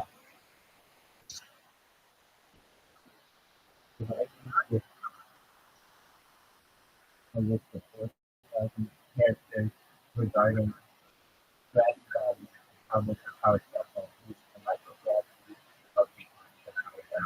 Talk about charging cycle, talk about the microgravity. That is the create from the start.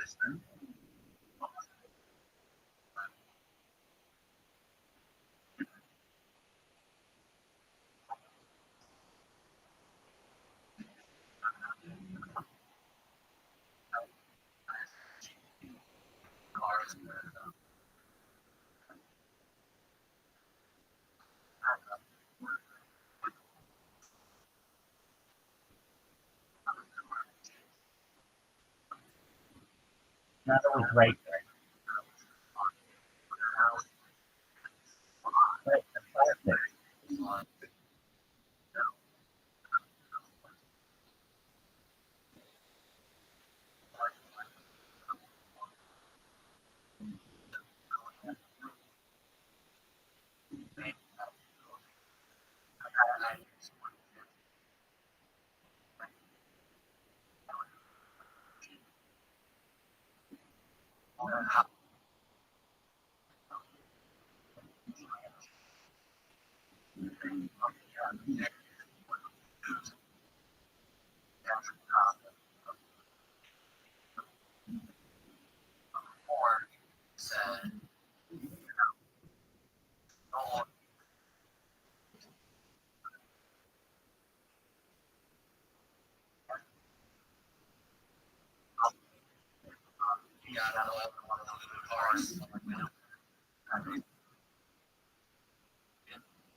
Well, and it will do that.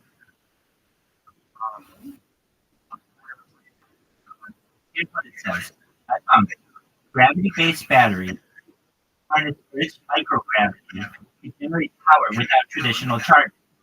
Here's how they revolutionize cell phone technology. Gravity as energy. Batteries utilize the constant force of gravity. They convert potential energy into electrical energy through mechanical or electrochemical means. Operational mechanism. These batteries function by lifting heavy objects against gravity during times of low demand and then release electricity when needed. The falling motion drives turbines or electric current directly. Integrating gravity batteries into cell phones eliminates the need for external charging. Energy is constantly replenished as the device moves due to Earth's gravitational pull, and that's the key. So just while the cell phone is in your pocket, it will charge. Charging cycle. Unlike conventional batteries, gravity batteries operate continuously as long as there's gravitational potential. They don't require periodic recharging, but generate power on demand and turn uninterrupted use. Lifespan. With fewer moving parts and reliance on gravitational forces, these batteries boast extended lifespans compared to traditional lithium-ion counterparts. They are less prone to everyday time, offering reliable long-term performance. Environmental impact. Gravity batteries are environmentally friendly, producing clean energy without emissions or waste. They contribute to sustainable energy solutions by utilizing Earth's natural resources. Natural forces. Technological advancements. Research focuses on optimizing efficiency and scalability. Advances in materials, science, and engineering enhance battery performance, making them viable for various applications beyond cell phones. Future prospects. Gravity batteries have opportunities for off-grid power sources in remote areas and space missions where solar energy may be limited. The versatility and reliability drive energy storage technology. Commercial viability. The technology gravity batteries could become commercially viable alternative to nuclear power sources. It inherits their ability to appeal to industries and consumers alike. Conclusion. Gravity batteries represent a paradigm shift in energy storage, leveraging Earth's microgravity for consistent power supply to cell phones and beyond. Ongoing research and development, they promise to shape the future of renewable energy technology. What a cool thing.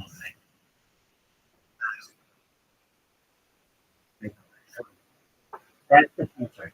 That's the kind of conversation we want to have with a large audience. That's what the world needs to hear. Both of those. American batteries would be great, but gravity batteries are where it's at. But no one's having these conversations. They're talking about central, they're talking about filters. I'm talking about the future.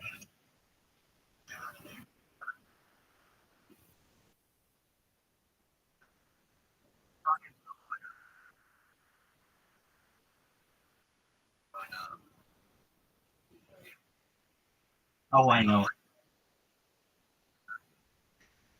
Hey, I love that one. Absolutely.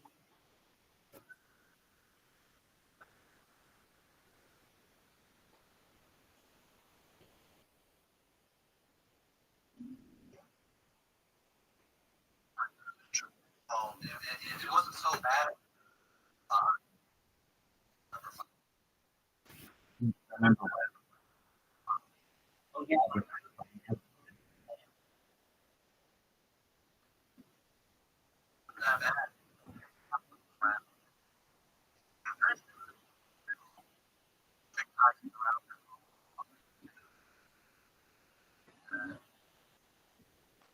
Do you know that I have over 1,000 TikTok accounts? Many of which have over 1,000 followers. 1,000.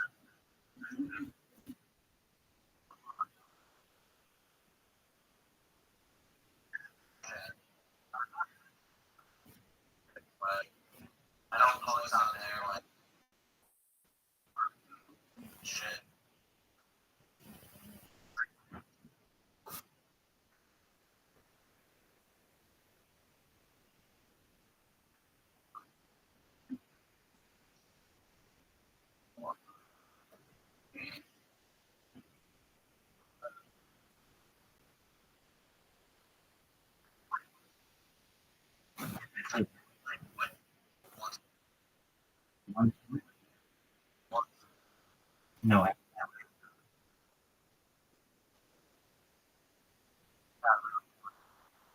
nope.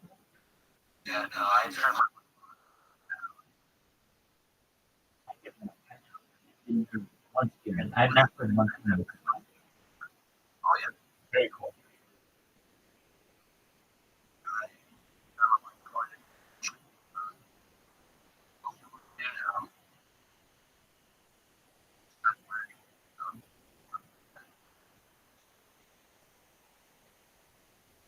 I watch TV. I watch TV. Of course,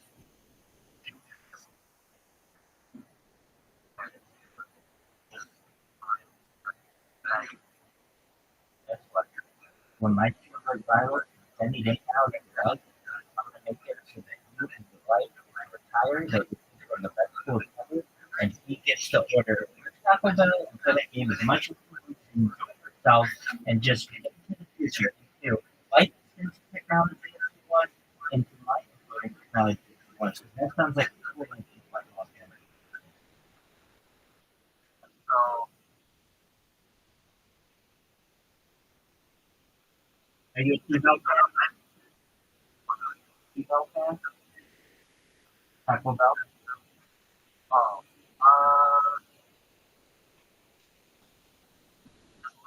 well, I'm not really I don't What is Taco John?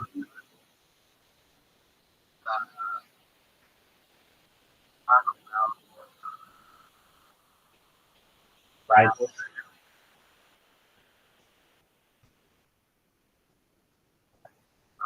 Around here, every Taco Bell. I got that. Very cool. Is it like Del Taco? Is it like Del Taco? Probably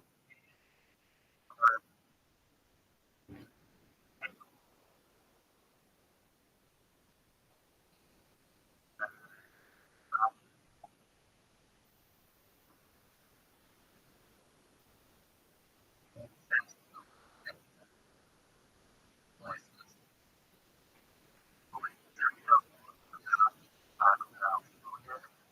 Taco Bell has ties to the I've a couple of times.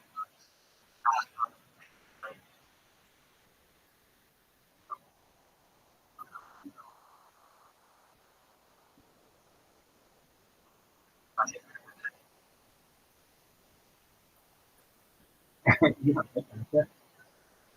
Well, then when my stream goes viral, we're gonna make it somehow that you can combine that dream. We'll either get Taco John's with the Doritos Locos recipe, or we'll get Taco Bell tickets with the cheddar recipe for Taco John. So we're gonna make that dream. I'm here about making people dream. I got a big mental list, and there are a lot of people who want to help. And really, one thing that I tell people is it's because viral, which I think is like what happens in any effort. I mean, you think of a charity or a philanthropic organization that helps out. It's given the opportunity, you can help anyone. So I include my help.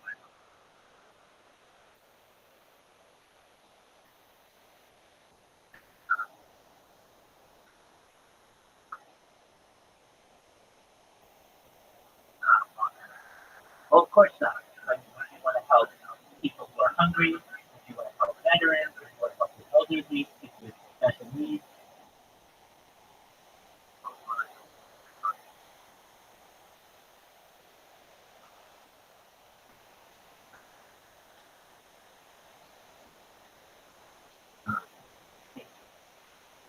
absolutely.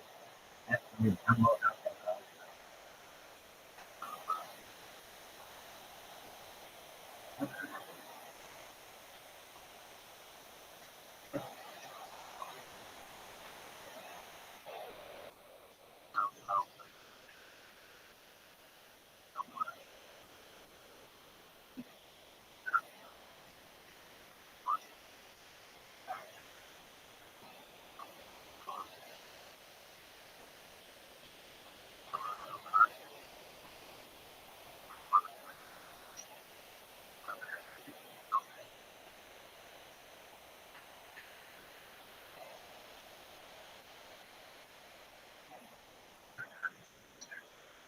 So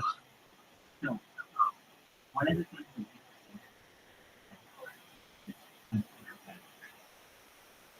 Heineken once had a bottle that you could stack like a brick, and we could help the friends out.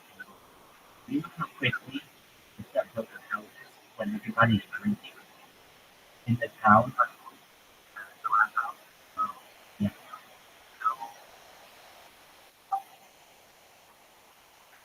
No, they don't. Not in the Caribbean.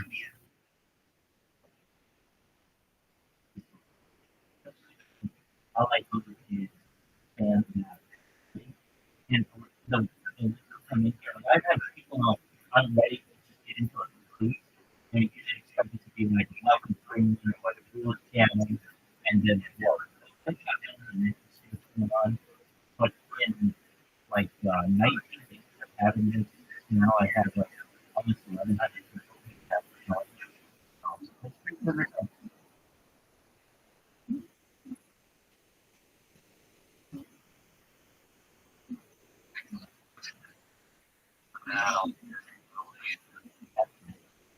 It's a click on some of the music and then click on the chat and read some of the lists that have been compiled. Especially when it comes to music genres, it's really interesting to see what AI thinks are the best class rappers.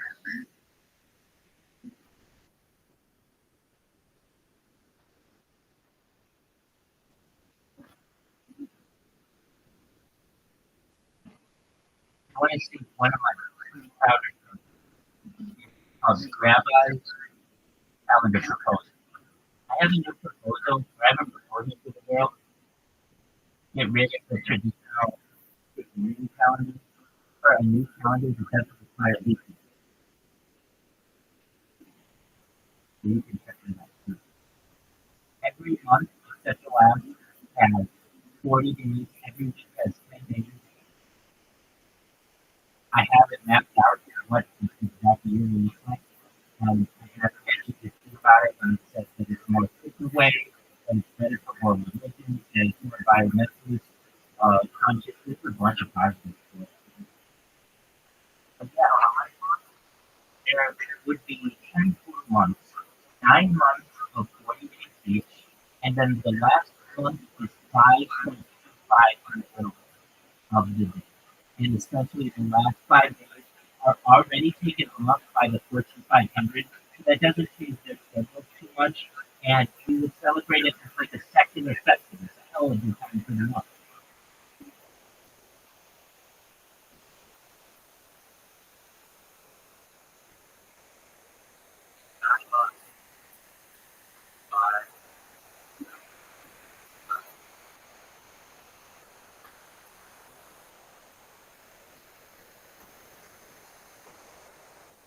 There's a picture of it in the Discord.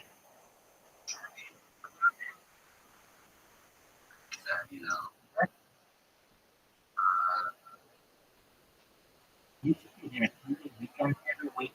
In 5 days, there are 4 weeks in every month. And it makes it easier to plan. You know every single year on what something's going to fall. You never have to worry, is it 23 days, 31 days?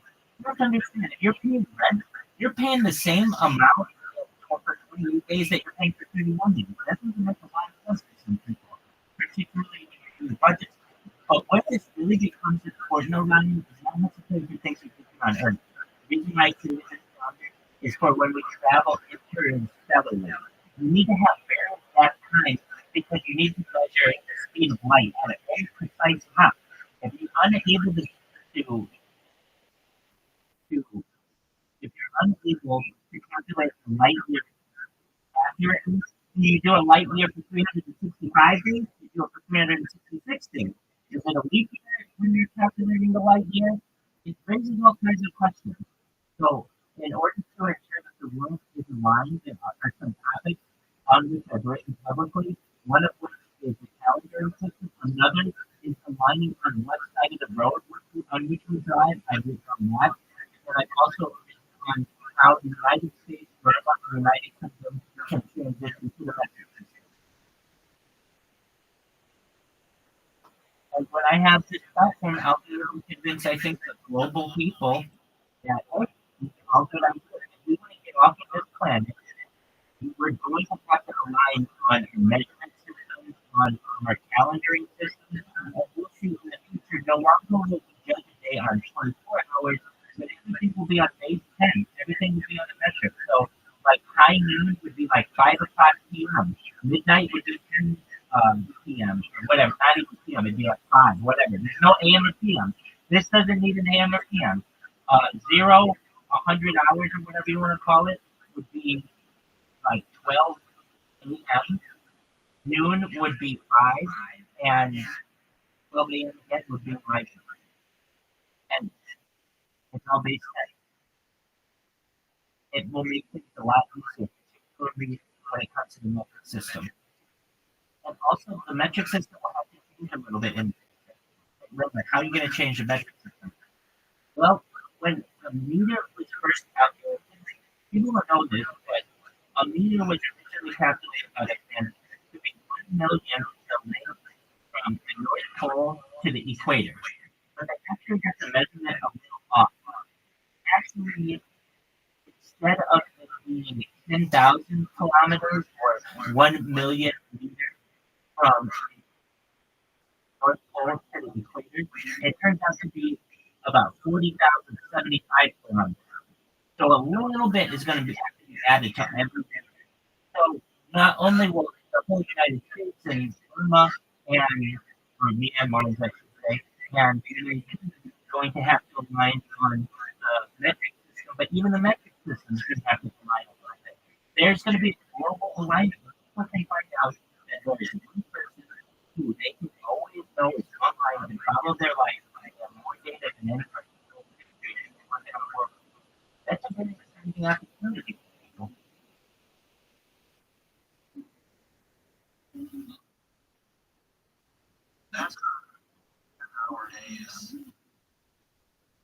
It's not 10-hour days. It's not 10-hour days. We will change what the hour is. So whatever we can currently consider the hours to be a day to be 24 hours, and I'm going to get my calculator. We'll figure out exactly what. So there are 24 hours in a day. We are going to divide that by 10, and each new hour, whatever we call it, it's not going to be an hour. It will be the equivalent of 2.4 hours. So basically, like whatever we call it, let's just say we call it a rabbi. Whatever one, we have an hour with 60 minutes. A rabbi is 1/10 of a day, and that's 2.4 hours. Does that make sense? Well, rabbi, not everybody's going to get on board with that. All this stuff, they don't have to. The way that we will display clocks to people is using multiple versions, so that one generation is used to the Gregorian calendar and they won't ever have to change. But their kids are going to see the Gregorian calendar and this new kind of calendar. And they'll eventually get used to it. And then the third generation will only use the other calendar, and everybody will learn on it.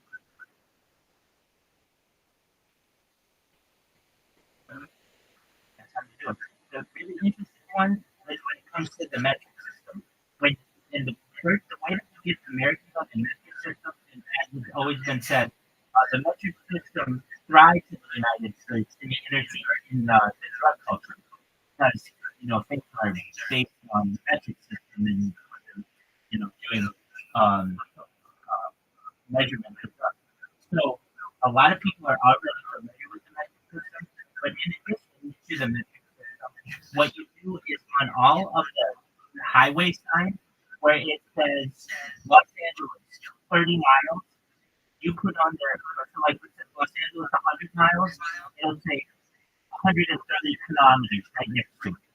And so you'll watch that, and maybe mom and dad are used to the imperial system. They know Los Angeles is 100 miles away, but then their kids are going to see 100 miles away and 130 kilometers. And then when they start to get to know people internationally, friends on the internet, those people will be using the metric system already, and it will be attractive to them to use the metric system. And then eventually, you don't put the imperial system anymore, but you you have a period of like 10 to 20 years where you have gold systems on your street signs, and then people become familiar with gold. Then it's not this incredible changeover all at once where everybody has to do all these random calculations. No, you provide gold calculations for the public.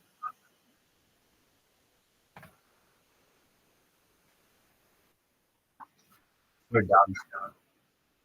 We're going to help the world. Just a matter of time.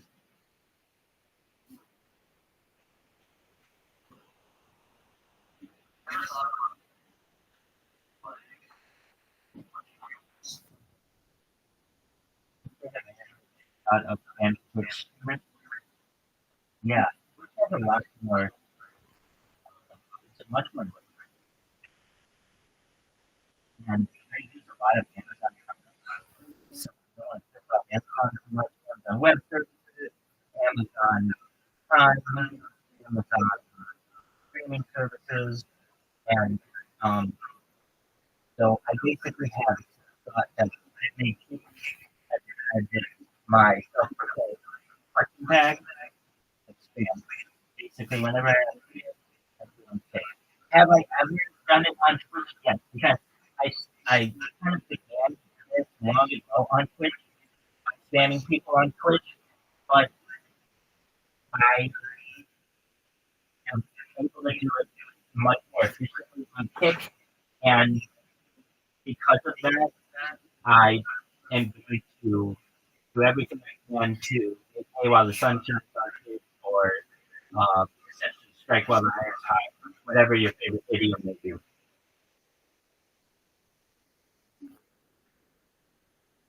If anything ever happened where I couldn't spend on Kick anymore, though, then I do Twitch, then I go to Omegle, then I go to Snapchat, then I go to like Loco.tv. I'll just go to every single one of them.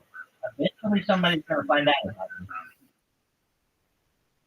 And the thing is, I'm very difficult to cancel. Normally it would be very easy for me to just cancel my account. And that's fine.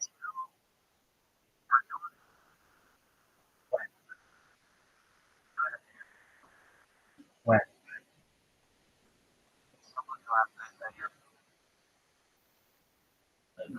I mean,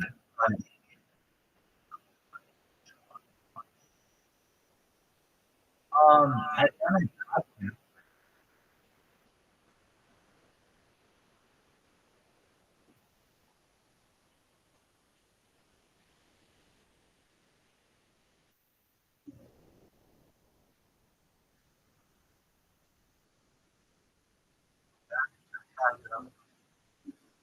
Absolutely. It's been an absolute pleasure to spend morning with you. I want you to know that I'll be here to share whatever you were saying. Take care and listen. Okay, that's all right. Spread the word. Thank you so much for your time.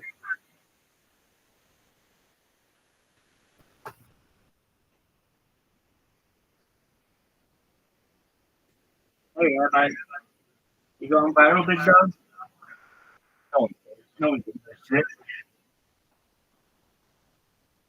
Michael Knight in the 80s going to get cars watching that would jump in and go to his Andrews hip hop. So I like the last book, but I do like an introduce a character like that. And I just noticed the forever searching come back. I think it's excited that we searched for the last book. That's in 2 years. Things have increased. So there's such a exponential rate. There's AI coverage. And the military side of the autonomous control. A lot of these new things are coming out. Whether it's submarines or whether it's aircraft or surface ships. Whether it's like building so that they can be autonomously controlled and do nothing that, but they have that ability. Have you seen that insane new ship that's autonomous? That's all controlled. It looks like a manta ray. Oh yeah. That one's no passengers, no crew, no one on it at all. It's just a machine. And it looks like a damn spaceship. Yeah. See, yeah. It's crazy. Yeah. You look at it, you're like, if this was not ours, if you were living in the 1970s and someone saw something like this, look at that. Yeah. No windows. You'd be like, oh my god, it's a spaceship. From the All these stealth stuff, from the speed that the like the altitudes that they travel. yeah. It's wild. Why also there's new ones that operate on a geothermal energy, and they can make hydrogen out of water. Like you can get wild shit with some of these new devices that are created. This is the future. The future right here. So it's like exploring this and this thing. It's like what happens if you turn over autonomous control. We'll have one of these things. These things control. Right. That is a real thing. That's a real problem that people are terrified of when it comes to weapon systems. Because we're doing it in the West. So we're doing it. China's doing it. And you have to get inside your decision-making process. And you're making decisions so fast. Right. AI to make everything. You have Mr. Training Town on the West Coast, with foreign generals and elected leaders, or leaders, elected representatives, not really like leaders, elected representatives who are supposed to represent us before they even have that. And not only that, but these supersonic guns can change direction, so you can picture where they're going. Supersonic ones, actually use passive targeting. So we have all of these things. So I guess we should all that. And that's why what took so long, because I was doing that research, and it's just things coming to light every single day. And you're talking to, and that's maybe giving you little hints about what's really out there. And then you talk to somebody else, another and exposing and I think what I described, I think we'll way past it. Way past it as far as AI, what the ability of those platforms for them to. I think so too. I think what we know is really because of the expert. I think far more advanced than they are right now. I think that's what a lot of stuff is.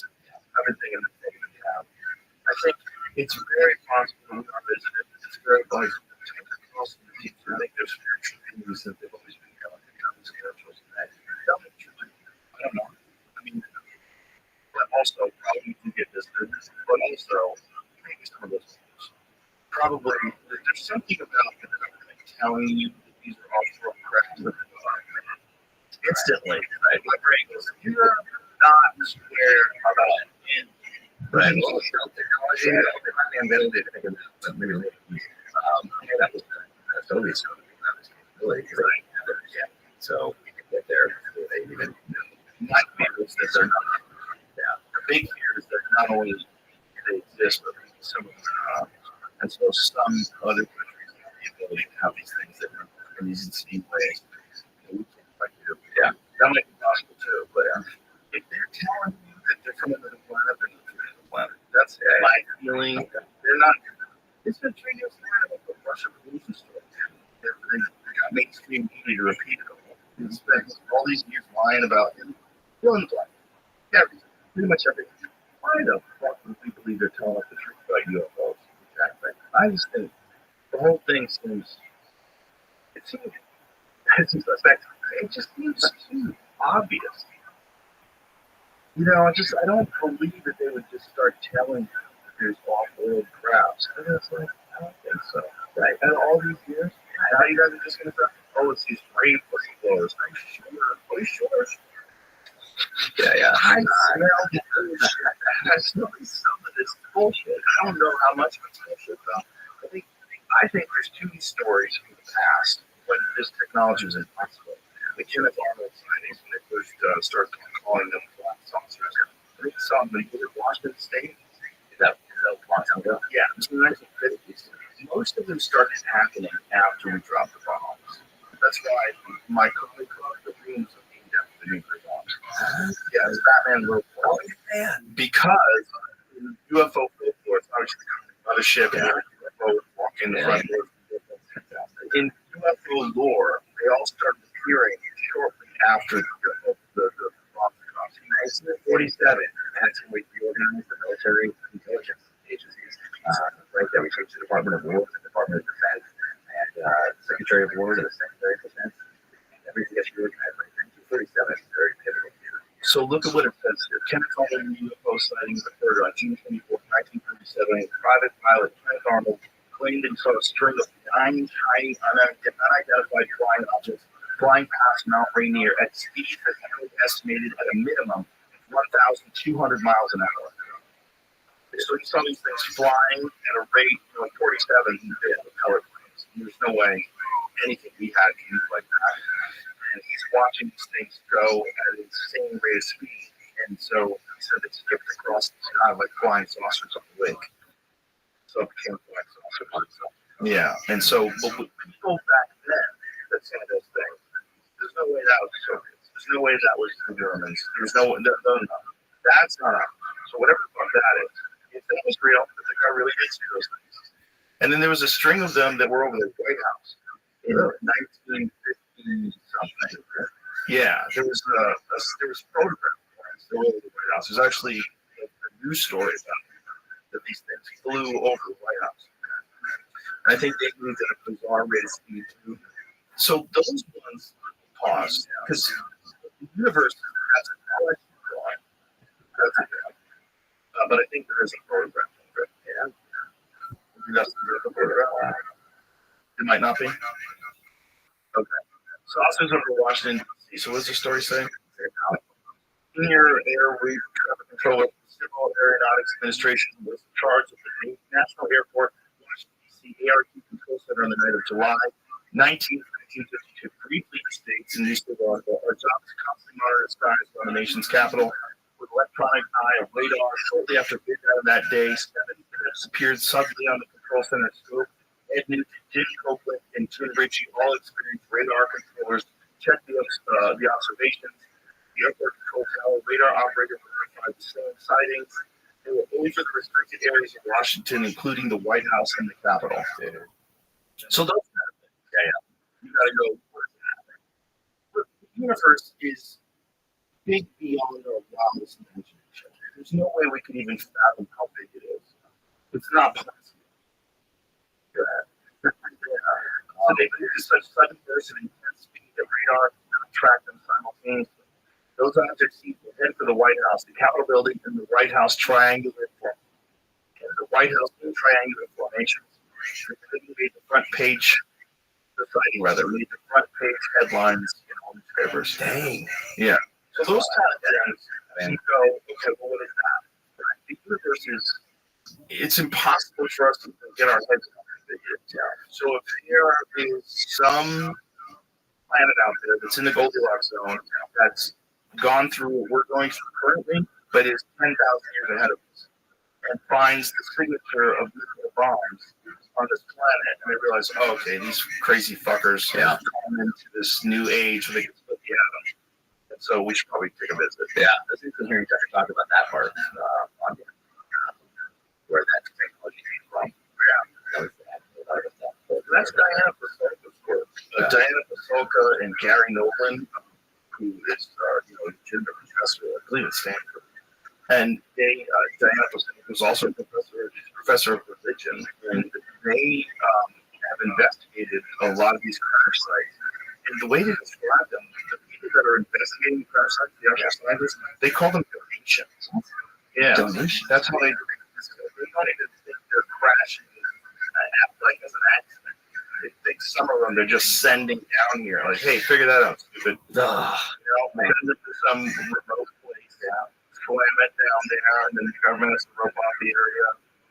And you can still find ports in this one area of New Mexico where this one conflict was. They didn't tell them where it was. They blindfolded them, took them out to the site, let them investigate it. You can still find these pieces of this, some kind of metal that you can take, you can crumple it in your hand like tinfoil, and then it goes right back to the original shape. It's the same thing that was described in Roswell, New Mexico. The Roswell thing is very hard because there's so many people involved, and there's so many similar stories. But the problem is, when a story's been told for so long, people repeat a story.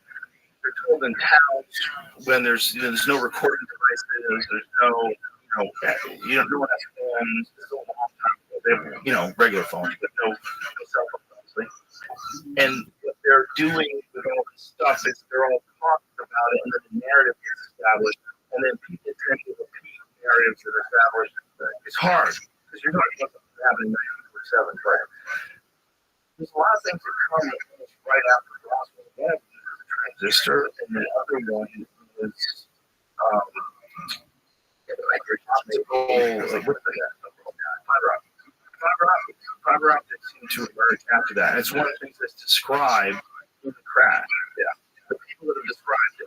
But the thing is, like, again, hearing these decades later, it's very difficult to figure out what the fuck actually happened. But something happened because the Roswell Daily Record, I would cover the front page of the Roswell Daily Record. Where it says there's a crashed UFO.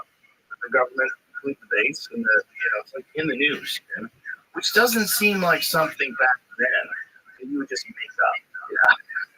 I don't know. The reason behind it, distraction. I mean, who knows?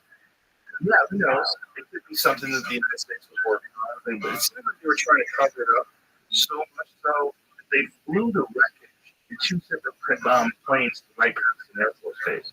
And Truman met up there. Yeah. 47 is a big year. 63, obviously, a big year. The Kennedy assassination, 59 was a huge year. A lot of things happened in 15 minutes. A book. It was a challenge, right? I forget, but all that time is so filled with deception and weirdness, right? It's also when Operation Paperclip was going on. So they took all these Nazi scientists from Germany and they integrated them in the West. All those people. Why? They did. Yeah. Bring them over. And they all had those dual scars in their face. So Nazis, I guess, when they were going through this rite of passage, when they were in whatever university they were going to, they would have holes with real rapiers, like real swords. They would slice their faces out. They would wear goggles, and they would have sword fights. And these guys got their faces all cut to shit, and it was like part of the pride of being a Nazi. You had these dual scars in your face, and you've done this. And a lot of the guys we brought over from Operation Paperclip had these dual scars on their face. That's one of the ways that future historians identified them as clearly being Nazis. These aren't just like freak acting. Right. They all like crazy like slices in their cheek. Show them some pictures because it's fucking crazy. I can't believe you don't know what that guy. I know, it's awesome. I forget who told me about it. They make it into a book. It's a weird thing that they all did. And there's photos of them all sliced up. Like, see, they all have these cuts on their faces. Like, look at that. That's what it looked like after the fact. They wear these goggles on and nose protectors, and they slice each other's fucking faces apart. That idea. Isn't that nuts? It's a terrible idea. But it was a sign of being a badass. Just like a lot of jiu-jitsu guys today, they like to have a really flower here. Yeah, back then, they sliced up. You're a psycho. That's crazy. Yeah. They were like fencing helmets or something. No, they didn't want to. They wanted to get cut up. That was part of the thing. Okay? Yeah. Weird. That's why I feel like I need to get into it. Yeah. They probably want to dive into it deeper than I have. But it is. The point is, there was a lot of that was happening in the world back then. So who knows what the real story was about Roswell? I'd like to think that there's something going on that's real, but I also like to think that if the donation thing is true, and that's been going on since who knows how long, Bob Lazar claimed in the 1980s that he had been working back in the area. The way he described exactly how this is moved today, exactly how the video, these things moving in bizarre ways. They'll eat signature, they seem to be like shooting across the sky, hold still, and train on things. It's like that's trying to shoot hand, back it's easy. For hearing that technology. Right. It's interesting how that movie and books actually become reality. It's a great back and forth time. And you realize that human beings are going to take X amount of steps to get somewhere, but if you can inject some technology into the equation, you can speed up the process considerably. Let them do it on their own. Let them make it sound like I'm a transistor. And all of a sudden, electrons get far smaller. Yeah. Fiber optic. Oh, okay. Oh, I'm not thinking that. Bam. Everything gets worse pretty quicker. The next thing that Lazar says about graphs that was baffling to him in the 1980s, he said there was no steam. Arnold, you He said know, but now we know about 3D printing. Now There you are. print anything. Oh, And Arnold, if you conceivably have a machine that's large enough, you can 3D print a spacecraft. But it wouldn't have. mean, I don't know if I you're think going you to can hear Dog. my drops. Arnold, if you can hear me, come to my Discord.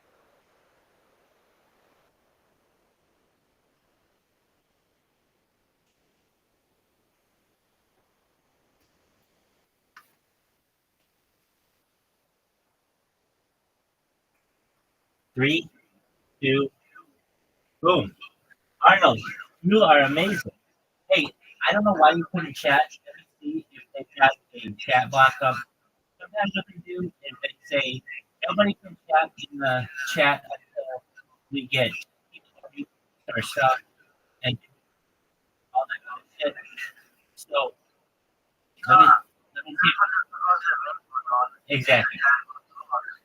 Exactly. Dude, I was in this chat, I was in this Discord. It was amazing.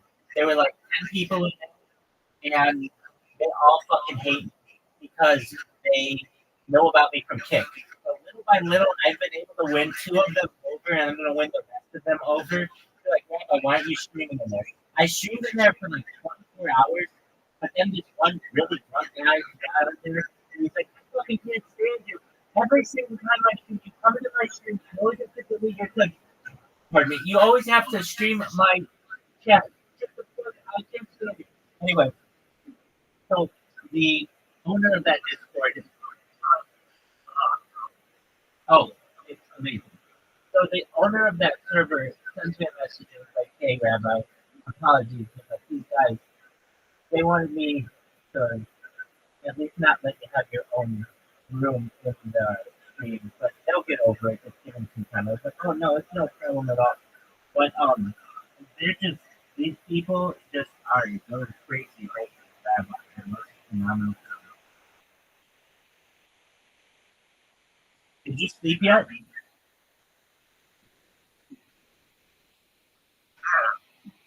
You slept?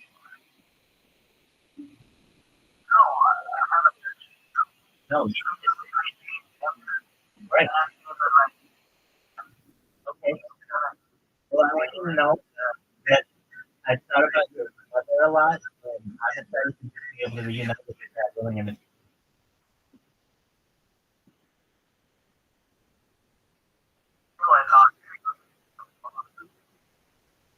I want you to know that I thought about your mother a lot, and that I hope that you're able to reunite with her in the future someday. I will.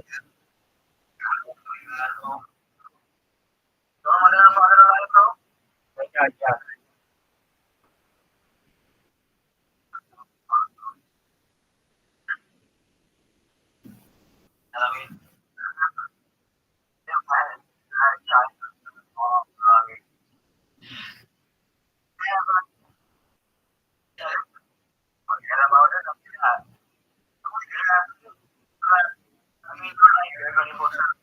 Right.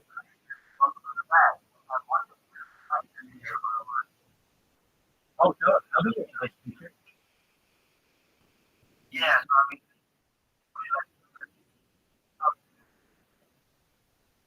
Absolutely. Absolutely. Here's the best way to do it. Here's the best way to do it. Here's the best way to do it. So it's going to CPC and ask for an advanced English. Sure. You can type glossary of advanced English words. So if you want to actually have it right, please chat GPT write a 4,000 character glossary of advanced English words.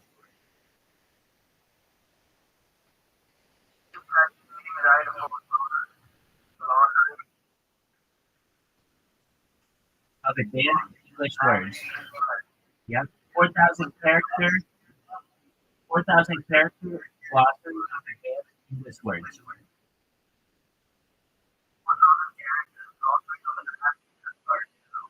And then press enter. See what it shows.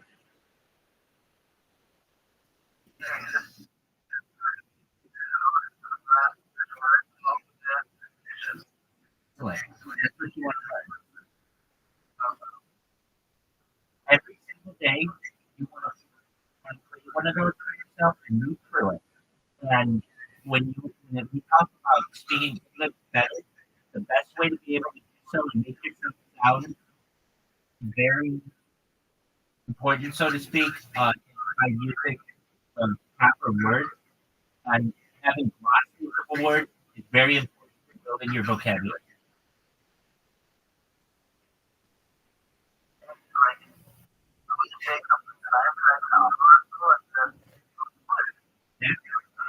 Absolutely. Isn't that right?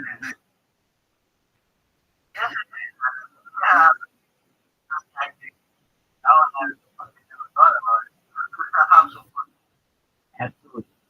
Now, I can speak better than most Americans, and I can also teach some of the nuances of English, like where to put commas, because not even Americans agree versus British. We can go,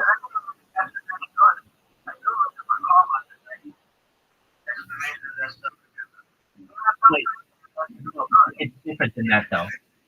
There is a different opinion between schools of thought within English on where to put a comma when you have a list of three things. Is it thing one comma, thing two comma, and thing three? Or is it thing one comma, thing two, and thing three? One is known as the Oxford comma, the other is known as the Chicago style, and generally we go with the Oxford. They're like little nuances that we can do, but generally from a spoken language, this is an excellent stream. Even when I'm not talking, I'm listening to podcasts. Right now, Joe Rogan interviewing an author. These are accomplished people, so you'll be able to hear a lot of English, a lot of new words. Another really great resource, I'm sure you're probably aware of this, is Urban Dictionary. If you're ever unsure of a word or a phrase that maybe is like being used in lingo, basically when I say lingo, I mean like common usage. You can type in Urban Dictionary and it will show you a lot of sexual things are in there too. You may not know what someone's referencing on the internet, and you can type it, like for instance, like MILF. You might be like, what is MILF? I don't know what MILF is. You type in MILF Urban Dictionary and it'll give you that. And it also gives you a lot of abbreviations about that. Generally, you don't find it. But yeah, so I mean, honestly, the best thing I can do for you is give you ChatGPT.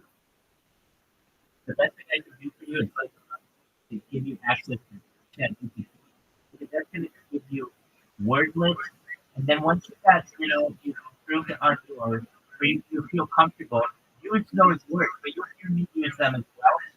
And if you want, you certainly can send me the list, and I will use the words in our discussions and review them. We don't have to do that now. If you want me to, I can. Does that make sense? Yeah.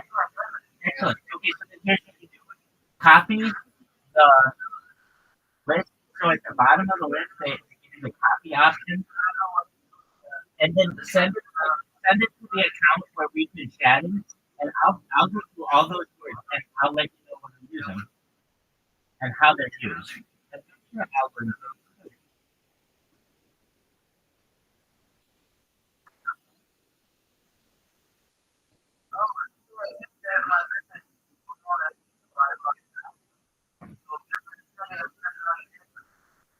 Sure, that's fine.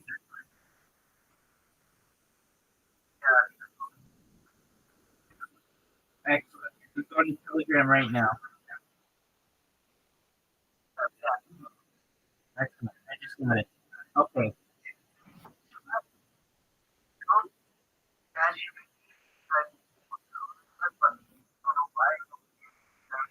No. That's not what we said. We said 4,000 characters. It won't give you. It won't give you 4,000 words. That's too long.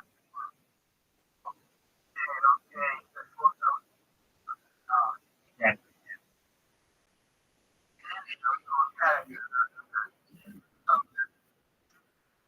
Oh, okay. Right. So 4,000 less. Yes. Some of these means we would use it properly, others we would not. So an aberration is a departure from what is normal, usual, or expected. Typically, it's the proper one. Use of aberration might be we were on the usual route until we needed to take an aberration to the new destination. Abnegation, the act of renouncing or declaratively self-denial. So we can say someone is showing abnegation when we say to them that they have a crush on someone and they reject it. They're in self-denial. They're showing abnegation. Acquiesce is the next. That's something reluctantly but without protest. So this word is used pretty regularly, more than aberration and abnegation. To acquiesce something is to accept something reluctantly but without protest. So what would this be? I think of this one it would be like, when you're a little kid and somebody's like, eat the vegetables or something, you're like, okay, like basically you would say that kind of acquiesce. You accept something reluctantly but without protest. Alacrity, brisk and cheerful living. So essentially, alacrity is when you're extremely organized and you have essentially the ability at the drop of a hat to adapt to something. You have to ameliorate, to make something bad or unsatisfactory exciting. So to ameliorate something and to if you were making a cake and you wanted to improve it and you kept adding chocolate to it and adding chocolate and adding chocolate to it to the point where you ruined it, that is to make something bad or unsatisfactory better. You would ameliorate it. Anachronistic belonging to a period other than that being portrayed. You'll hear this one often somewhat in higher levels of English. So what would this be? If you had someone who was in a medieval play and they had their cell phone ring, that would be the anachronistic moment because their cell phone would be belonging to a period other than what would be portrayed, which is the medieval period. In anathema, go ahead. You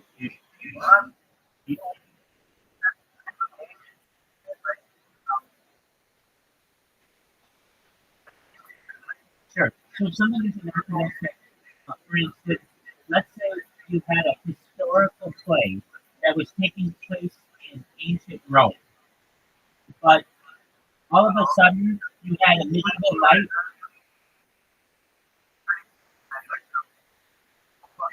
No, not what I mean. Not what I mean. I mean it's an inconsistency between two time periods. So imagine you had ancient Rome, which was like 2,000 years ago. You had a play with ancient Rome, but then all of a sudden somebody walked in like a British redcoat. That would be an anachronistic or an anachrony in the setting. It would be an inconsistent character because of the time period. Does that make sense? Excellent. Anathema is like something for someone that one vehemently dislikes. So basically, how kids speak about me, I'm an anathema to kids. Assiduous, showing great care and perseverance. So this is a word that people use when people have been able to overcome major challenges. You would say that. Go ahead.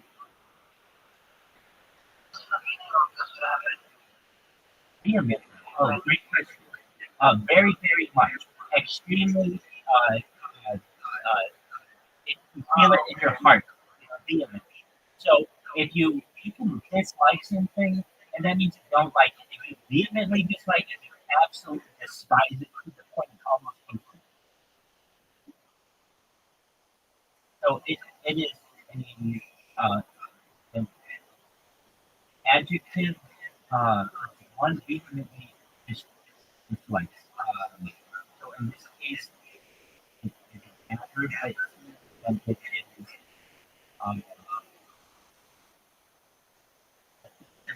one is like it is not modified and is enhancing life. So another example of vehemently is something that you might say like, I vehemently disagree with you. I don't listen that I don't just disagree with you, but I disagree with you in a major way. I'm vehement about it. I feel this in my heart, and I'm not going to budge on it. Assiduous is the next example for a great character to yourself. Again, like as you overcome challenges, uh, when you're able to do so, particularly with so with great grace and proper orientation, you can say that someone did so assiduously or with assiduous care. The next one, right? Exactly. So what we will do is then is the next time aren't friendly, and instead of saying give me a list of 4,000 characters of give me a glossary of 4,000 characters of advanced English words. Say intermediate in English words. Because you're right, they're advanced. Well, certainly. Okay. So cacophony, you're going to hear this one. This is a word that you're going to hear out of more advanced English speakers. It's harsh discordant mixture of sounds. Like a really loud bang or like a huge symphony can be like all the time to be a cacophony. Camaraderie.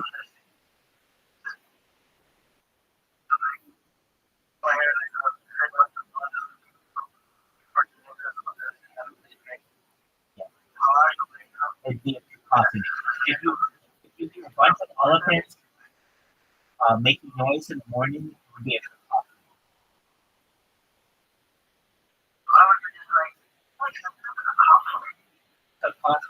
Right?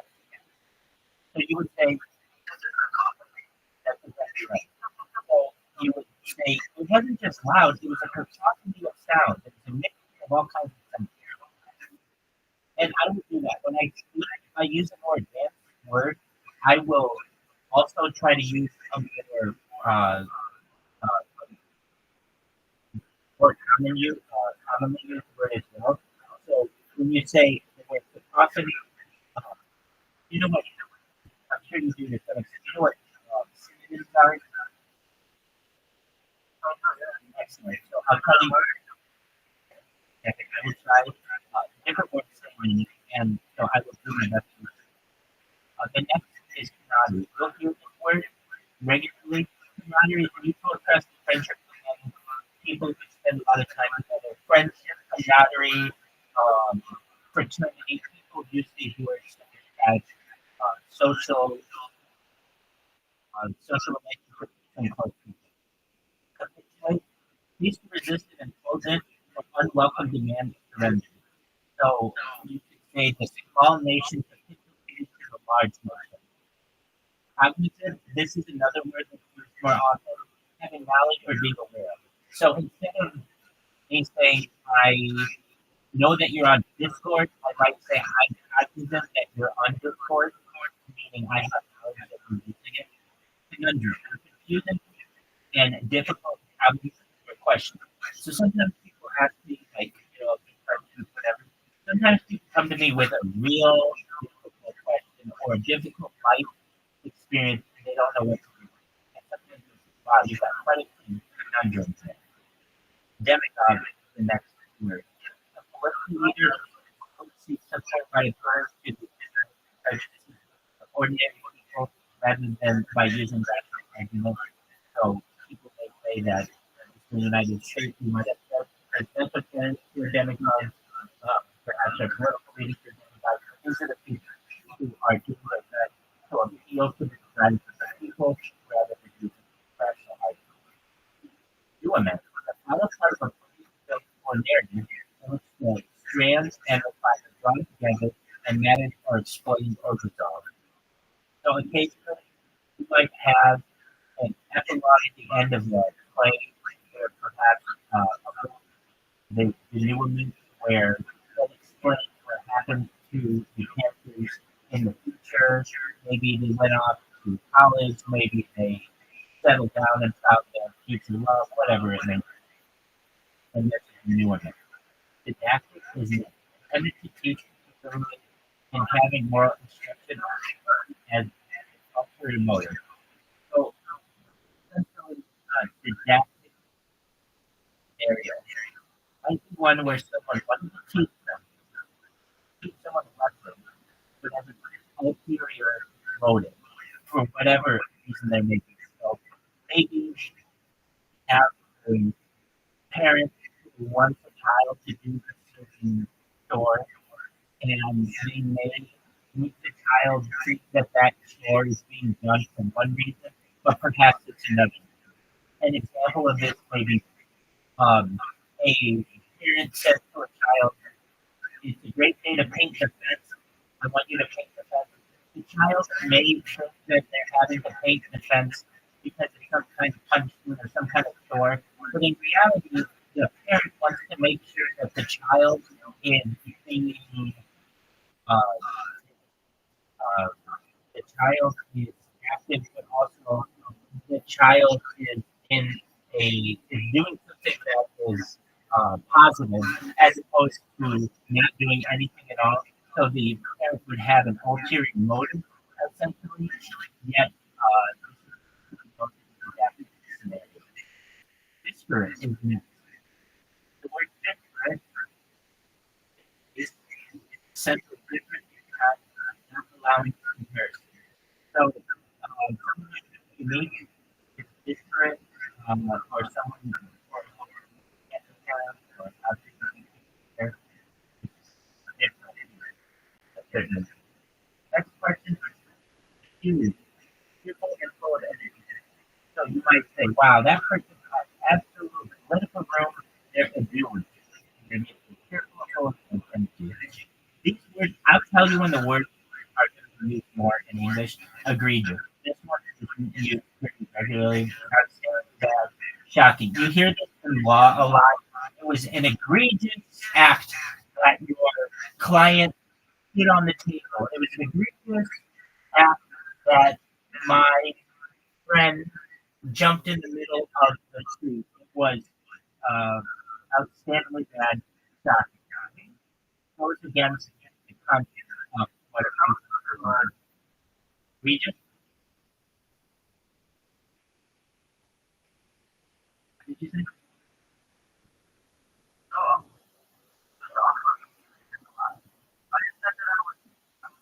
but yes, this is the word used regularly.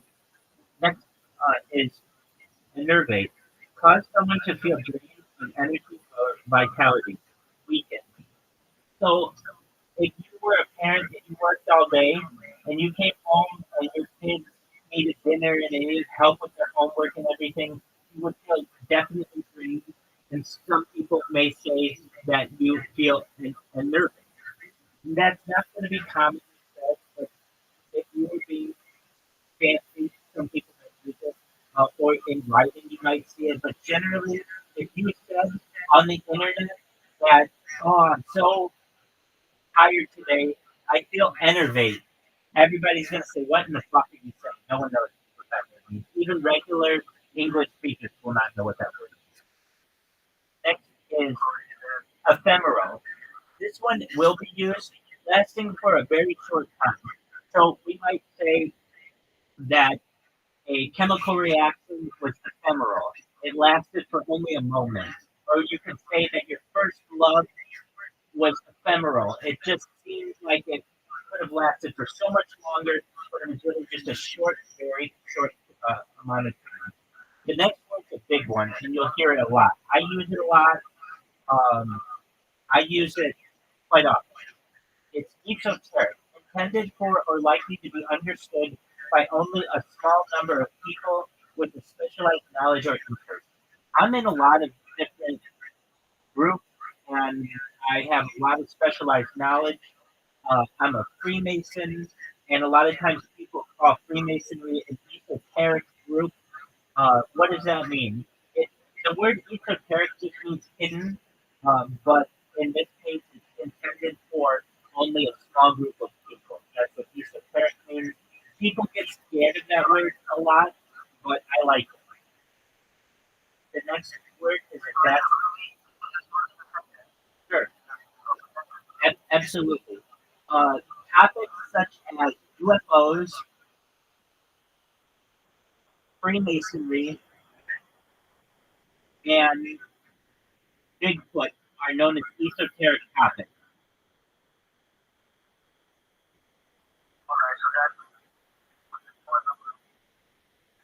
Yes, you could also say though, um, that knowledge is only known to the elite of the world with the most esoteric knowledge of the financial system. So if you said the most esoteric knowledge, it would be only the people in the banking system who only need that. So it doesn't have to be on weird topics. It just has to be on specialized topics. The next word is exacerbate. This is a word that's pretty common. It means to make a problem, bad situation, or negative feeling worse. So it means to like amplify. So essentially, if I were to say it's exacerbate. So if I were to say like, if you had a cut on your leg and I put salt on the wound, I would be exacerbating that wound. I would be making it worse. Prestigious is the next word. It's very attentive to and concerned about accuracy and detail. So if you have like a really good assistant, you would say they're prestigious. Yeah. They're really detail oriented, they're really organized. That's some of this prestigious. Fatuous is next. Silly and pointless. So if I told you to run up the hill and come back, and you went and did it, you would say, "Why did you have me do that?" And I would say, "I sent you on a fatuous journey." That would be a silly and pointless journey. You wouldn't like it, but that would be a fatuous journey. It was basically a silly thing to do. And next word is publicity. A pretty common word.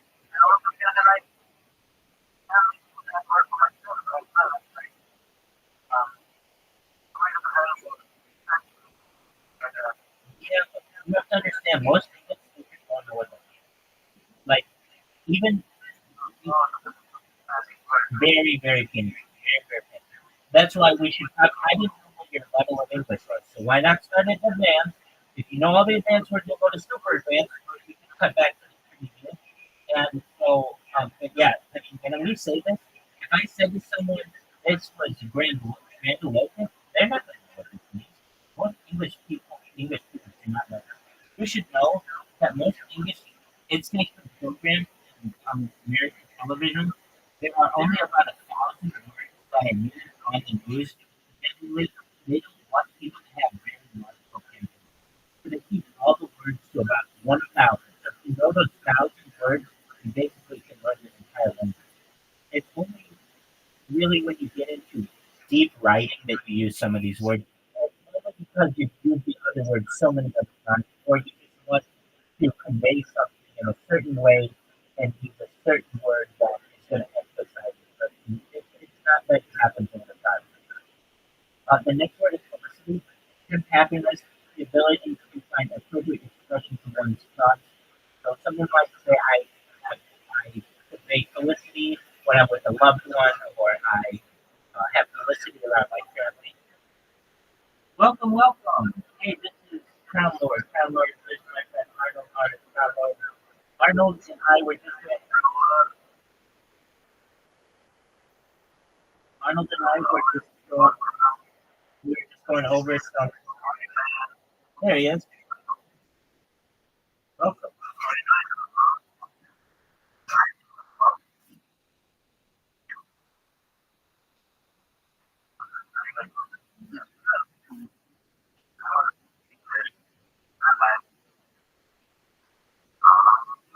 We are going to watch ChatGPT of advanced English. We feel free to connect with the next word is garrulous. That's excessively talkative, especially on critical matters. So you might say that someone is garrulous and they continue to talk even though they can make their point, or they are talking on a point where the discussion is kind of trivial. Their opinions are, they are, I should say, they are expressing their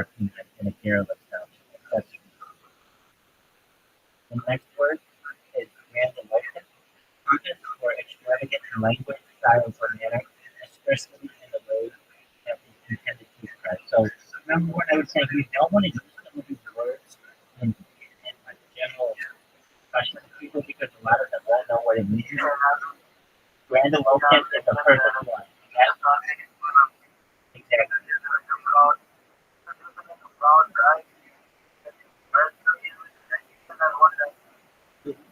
And you'll have to teach them. You would explain grandiloquent means pompous or extravagant in language, style, or manner, especially in a way that's intended to impress meaning. You are doing everything that you can to impress them. Uh, which one? Pompous? Yeah, absolutely. So someone who's pompous is outstandingly obnoxious. Like they're almost like a peacock. They are very flashy. The next word is hapless.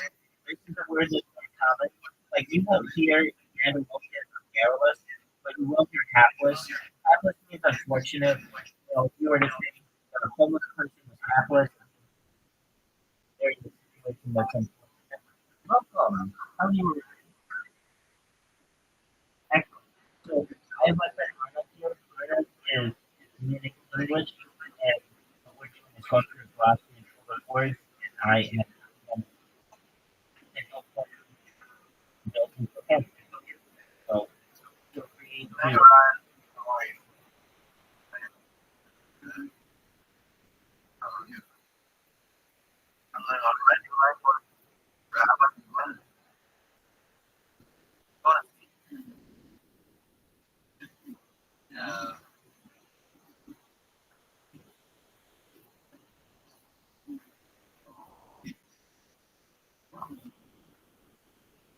so the next word we did hapless, which is unfortunate. Harangue is the next word, which is a lengthy or aggressive speech. A lot of times you'll hear it in connection with other words that we like demagogue. So we might say the political leader gave a harangue, which is a lengthy and aggressive speech. We're also related perhaps to the next word. The next one is really good pronounced in different ways in English. Usually it's pronounced or pronounced indelible, but you also hear hegemony. This is leadership or dominance, especially by country or social over others. So one might say that British colonialism is hegemony over the colonial state. The next word is imbroglio, which is an extremely confused or embarrassing situation. So you might get caught with your pants down, and one might say that this is an imbroglio scenario. That's an extremely complicated or embarrassing situation. The next word is oh, yes. Again, generally English speakers will not use this. If you said to someone an imbroglio affair, 95% of people won't know what you mean. That middle and generally you will only find these words probably in literature and they're not used in context. But you want to know what they mean because we'll have people who will put them on station and you want to know what the rest. So next word is peculiar. Again, not a word that you're going to hear often have it little or no money. So we might say that a hapless homeless person, again, hapless meant unfortunate, is pecunious, which means has little or no money. Impetuous is impetuous, acting or done quickly or without thought or care. So if you're in a hurry and you don't have a lot of time to get ready in the morning, you can say that your morning is impetuous, having been done quickly and with thought or care. The next word is engaged, just begun, and so not fully formed or developed. These are primitive things very early on, and you may say that your college semester is great because you just began with elementary and hasn't completed completion. The word is that indefatigable, indefatigable, persistent tireless. I luckily I read this word, but I don't think I've ever heard someone say in English indefatigable. But if they did, it would mean someone who persisted tireless. So someone who would not give up, someone who's indefatigable. And again, this is something that I might see as a description of a hero, someone who persisted tirelessly. But generally, if you said that person is indefatigable, most, I would say 98 out of 100 English speakers don't know it. The next word is ineffable. Too great or extreme to be expressed or described in words. This is a little more common. You might hear someone say that my feelings are ineffable, and I can't express them in words. They are beyond words. My love or my appreciation is too extreme to be expressed. The next word is inimical. That's tending to obstruct or harm, unfriendly or hostile. You might say that the enemy is inimical. Yep, it's not a word that you probably wouldn't going to see anywhere outside of some serious literature. If someone used it on the internet, you would be most people would know it. Next word is insoicide, showing a casual lack of concern and so if you are insoicide, you basically don't. But again, there are many words that can be before this word is ever going to be used. Most of them will be different. Some people may say bored. Some people may say uncaring. If you would like, if you want to sound next word is intra. Interesting. Again, I don't even know if you remember. Or refusing to change what you do or to about something. So it seems that someone's intransigent when they are stubborn on a matter. They're unable to change their views. Someone who is stubborn is likely to confess them. The next word is inveterate. Inveterate is having a particular habit or quality that is long established and unlikely to change. So again, it might be someone who has you might consider coming to inveterate and a particular habit or your interest that's not established. Someone might also say someone who is intransigent, which is among the also has inveterate views, meaning they have a particular activity or interest that are long established and unlikely to change. Next word is deliberate, sounding, or looking at your silent self or distance. You're not going to hear this word used, so the next time when you look for intermediate words, I think you're only going to read it in a pretty advanced literature, but it's a good word to know. Unit and munificent. More generous than usual or necessary. You may hear this in advanced literature. The munificent party, the munificent couple, the munificent host. That's someone who just goes out of their way to really make for hospitable. The next word you will hear. So this one you want to pay attention to. Nefarious. That means wicked or criminal. Someone who is nefarious might plot against another person. They might make up falsehoods against someone. That's someone who's wicked or criminal. Obfuscate is the next word. You will hear this one as well. Obfuscate is obscure, unclear, or unintelligible. So what is an example of this? Let's say I wanted to so that your signature on a check was unreadable. I might smear the ink, obfuscate it, so that it would render it obscure and unintelligible. The next word is obsequious. That means obedient or attentive, obsessive or servile degree. Essentially, that means someone who is going to do anything that you say. You might say is obsequious. The next word is pernicious. having harmful effects, especially in a gradual or subtle way. So you might say that environmental pollution is pernicious, meaning it has a harmful effect in a gradual or subtle way. Next word is pervasive. Um, Very. Let's just do that in a pervasive way. For someone who is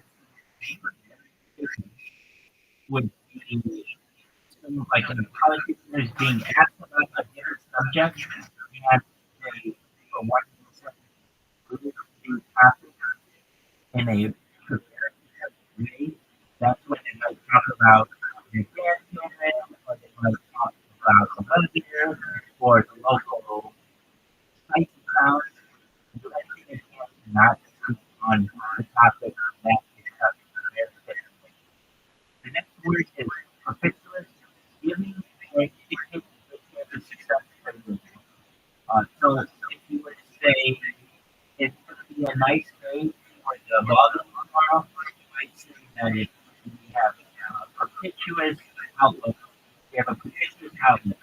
Which looks like it's going to be successful and favorable to the beginning in English.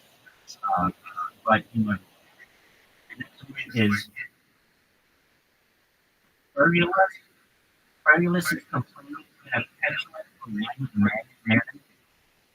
Generally, I was going to have seen it, but someone who is a little kid throwing a temper tantrum could reference that being virulence. The next word you want to hear a little bit is keep on that X in there is Spanish, or that's a Spanish root, so instead of being quixotic, people say, so you can build your quixotic. That's technically not correct. It's Quixotic. It comes from the Spanish tale of Don Quixote. What does this mean? It's exceedingly idealistic, unrealistic. The story that comes to mind in Don Quixote, if you've ever read it, is Don Quixote is imagining on the plane that he sees giants, and these giants are actually windmills. And so he goes to attack the windmill, thinking they're giants, and people say, look at Don Quixote, he is jousting windmills, which basically means that you're doing nothing. So if you were to say that person is on a Quixotic journey, it would be something like they are doing everything that they journey that they're going to go on, but it has absolutely no purpose. But that's why they're doing it. The next word is recalcitrant, having an absolutely uncooperative attitude toward authority or discipline. So a child who just cannot be disciplined, will not listen to authority, might say they are recalcitrant, but again, really no one's going to be trained. Even in and it absolutely does. Even in an education setting, you won't hear that a child is being calculated. It's too fancy. People don't do that in such a verbose way anymore. In such a fancy way. They more more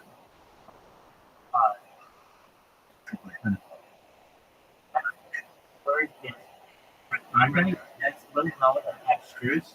So you might say that some of these facts about this human substance are redundant, they are abstruse, they are not known or little. That word is redolent, reminiscent, or suggestive of something fragrant or sweet smelling.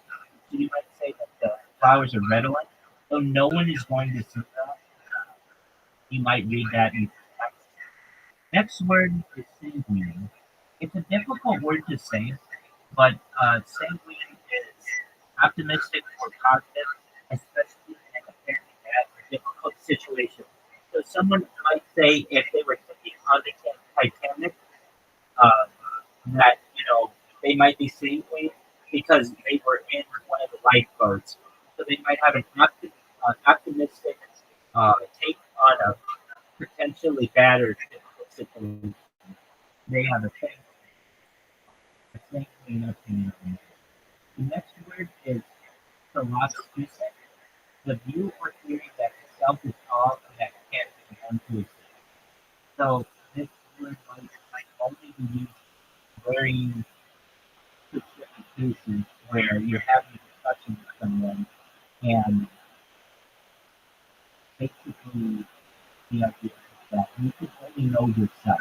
This is probably going to be used in a philosophical discussion where you don't know anything but yourself. And I would probably consider myself a philosophian, which is someone that thinks that the only thing that you can know is yourself. This is an excellent word. No, it's not going to be solipsistic and solipsistic, and that's the view that itself is all that can be known. The next word is spurious. You'll see this a little bit more. Spurious is not what it course is. So, if you were going into business with someone and all of their financial paperwork was erroneous, you might say that your documents are spurious, not being what it's supposed to be false. That word is stentorian. That's a voice that makes loud or loud. Stentorian, like an orator's voice or a speaker's voice. That's someone who has a loud and powerful voice. Next word is supercilious. That's behaving or looking as though one thinks one is superior to others. So we used that word earlier. That was just one moment. Low, grandiloquent. Someone who is pompous and uses grandiloquent words, we might say, is also supercilious, meaning they behave or look as though they think or they're superior to others. The next word is surreptitious. We'll give this word a little bit. It's a little different.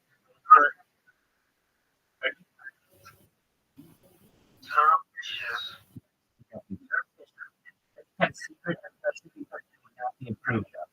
So you might say, like, if you the recent donor checks or the recent checks that we received from benefactors or donors were very positive to our client. However, we need to ensure that we keep this information surreptitiously so that we do not deceive that we took this money, whatever we do. It means to keep something secret. Other words that are used like this are clandestine, secret, these are syllables. That word is super. You'll hear this when someone's attacking another person. A person who acts obsessively towards someone important in order to gain advantage. So what does that mean? Someone who essentially let me see a good example. Because the way that they are referencing it is like using that word in the definition, which is not what we're supposed to do. So a sycophant is a base parasite, like something that sucks onto someone else. Well, entities could be wrong, but this is what I know. It's basically an insincere flatterer. Someone who doesn't mean what they say. So imagine you have a CEO, and the CEO has an assistant. The assistant might do everything that the boss says, and the boss is always right, and the boss always has really good ideas. Everyone would say that person is sick of me. They're just an ass kisser. They're just someone who is doing everything they can to make the other person happy. The next word is taciturn. You understand sycophant? Excellent. A taciturn is a person reserved or uncommunicative in speech, saying little. So what's a taciturn? A taciturn is just like perhaps someone who wants to be quiet or mute, or someone who just doesn't do anything a lot. The next word is tantamount. This is a word, not a big word, but it's a word that's more than minimum. That means equivalent and seriousness to virtually the same as. So how would I say this? I would say your verbal attack on me is tantamount to a shout, or your verbal attack on me is tantamount to assault. Or I could say that your performance in the basketball game was tantamount to an MVP winning trophy. It means equivalent. So basically, you did something so well that it's equivalent to the other thing. So I'm really for the basketball, I might say your basketball play was tantamount to the person who could win the MVP trophy. Like basically, it was equivalent to whatever person could have won that. Or you could also say tantamount is equivalent to the person. The next word is temerity. This is confidence or boldness, audacity. Some people might call this chutzpah. Temerity is someone who sometimes go into something like overconfidently, almost pompously, perhaps, perhaps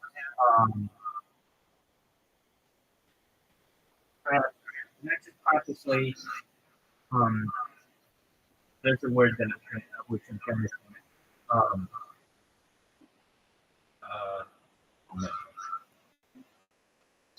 ostentatious. Ostentatious means very, very publicly. Ostentatious means extremely publicly. You don't keep it a secret, and so you might say that someone who is acting with temerity is acting with excessive confidence or boldness, audacity. So when would somebody be acting with temerity? Let's say we just farted at the kitchen table. Someone who did that might act with excessive like with immense confidence to the point of audacity, where they were overconfident. The next word is truculent, eager or quick to argue or fight, aggressively defiant. Some people are truculent, the way in which they attack me in discussions. They just want to fight me no matter what I have to say. I'm different, they don't like me, so they attack me in a truculent fashion, which means eager or quick to argue or fight, or don't want to hear what you have. The next word is ubiquitous. You'll hear this one a little bit. That means present, appearing, or found everywhere. So I could say air is ubiquitous. I could say like soil is ubiquitous. It's everywhere. The next word is untenable, especially in the position of youth. Not able to be maintained or defended against attack or position. Attack or objection. So if I were to say this fort is untenable, it means that we can no longer defend it. That the enemy will eventually take it over. So it's a good idea for us to leave. Or if I say this land is untenable, it means that we're not going to be able to get any crops out of it. The next word is vacillate, alternate or waver between different opinions or actions, be indecisive. You hear this word in politics where you say like, a lot of times instead of saying this word, you'll say a politician flip-flop. They go from one side to the other. The equivalent of flip-flopping is vacillating. This person is going from one opinion to another. They're vacillating. They're alternating or wavering between opinions. The next word is vicissitude, change or circumstances of fortune. A change or circumstances of fortune, typically one that is unwelcome or unpleasant. So say that you just hit the lottery and everything's going really well, and then you get a diagnosis that you get cancer. This would be a vicissitude. It would be a change of circumstances or fortune, typically one that's unwelcome or pleasant. So generally, it's not the opposite of that, where it would be you had cancer and winning the lottery, this individual secures this would be a change of circumstances or fortune, usually negative. The next word is vociferous. You will get this word a little bit. That means vehement or clamorous. Vociferous basically means very strongly held. It can also mean in a loud way. So you can say this person had a vociferous opinion. It means that they were really loud about their opinion, but perhaps they said it with a lot of intent. The next word is also used pretty regularly, voracious. Wanting or devouring great quantities of food, having a regularly eager approach to an activity. So basically, you may say, someone has a voracious appetite. It means they eat a lot of food. Or someone may say that they're voracious in bed. It means that they really like sex. You may say that someone is a voracious exerciser. It means they're always in the gym. Someone who is voracious means that they do an activity a lot. The next word or final word is zealous. And you'll get a lot of that. It means having or showing zeal. It means fervent. It means very inclined to do something. It means that you have a lot of pride when you do it. You'll hear this word a lot in religious ways. You say that the person was zealous. They showed a lot of intent. They showed a lot of determination in their behavior. And with that, that's 4,000 characters, my man.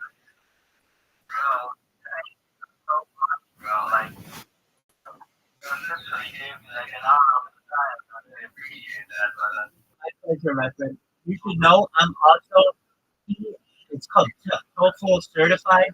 That's teaching English as a foreign language. So I do have certification. Yeah, absolutely.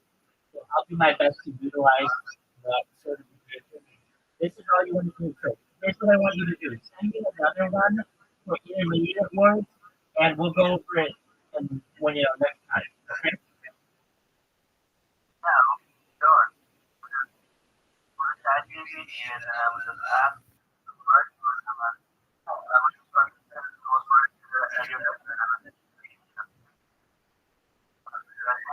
Exactly. And something you might do, you don't have to, but you could do this, is say, give me a list of 4,000, give me a glossary of 4,000 characters of intermediate English words and examples used in sentences. And then it'll give you those, and it'll give you example sentences as well. So I don't have to think of one on my own. I certainly can, but I'm making you aware the more examples that we have, the better.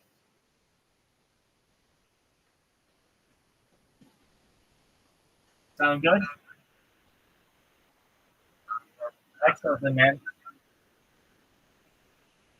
All right, with that, I'm going to give my voice a little bit of a rest, and I'm going to listen to a podcast. Feel free to just chill, okay?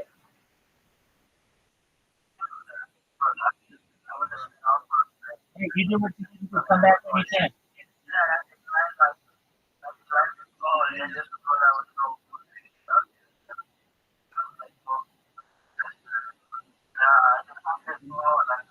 Absolutely, come back. Absolutely. Take care of me. Take care, man. You're welcome. Absolutely. Say, this is what I'll do. This is just what I'm doing. Hey, I'm gonna thank do you this so for much, 2 minutes. my man. And there's no, Thank you so much for your kind words, Arnold. I'm here to help you. I'm here to help the growth.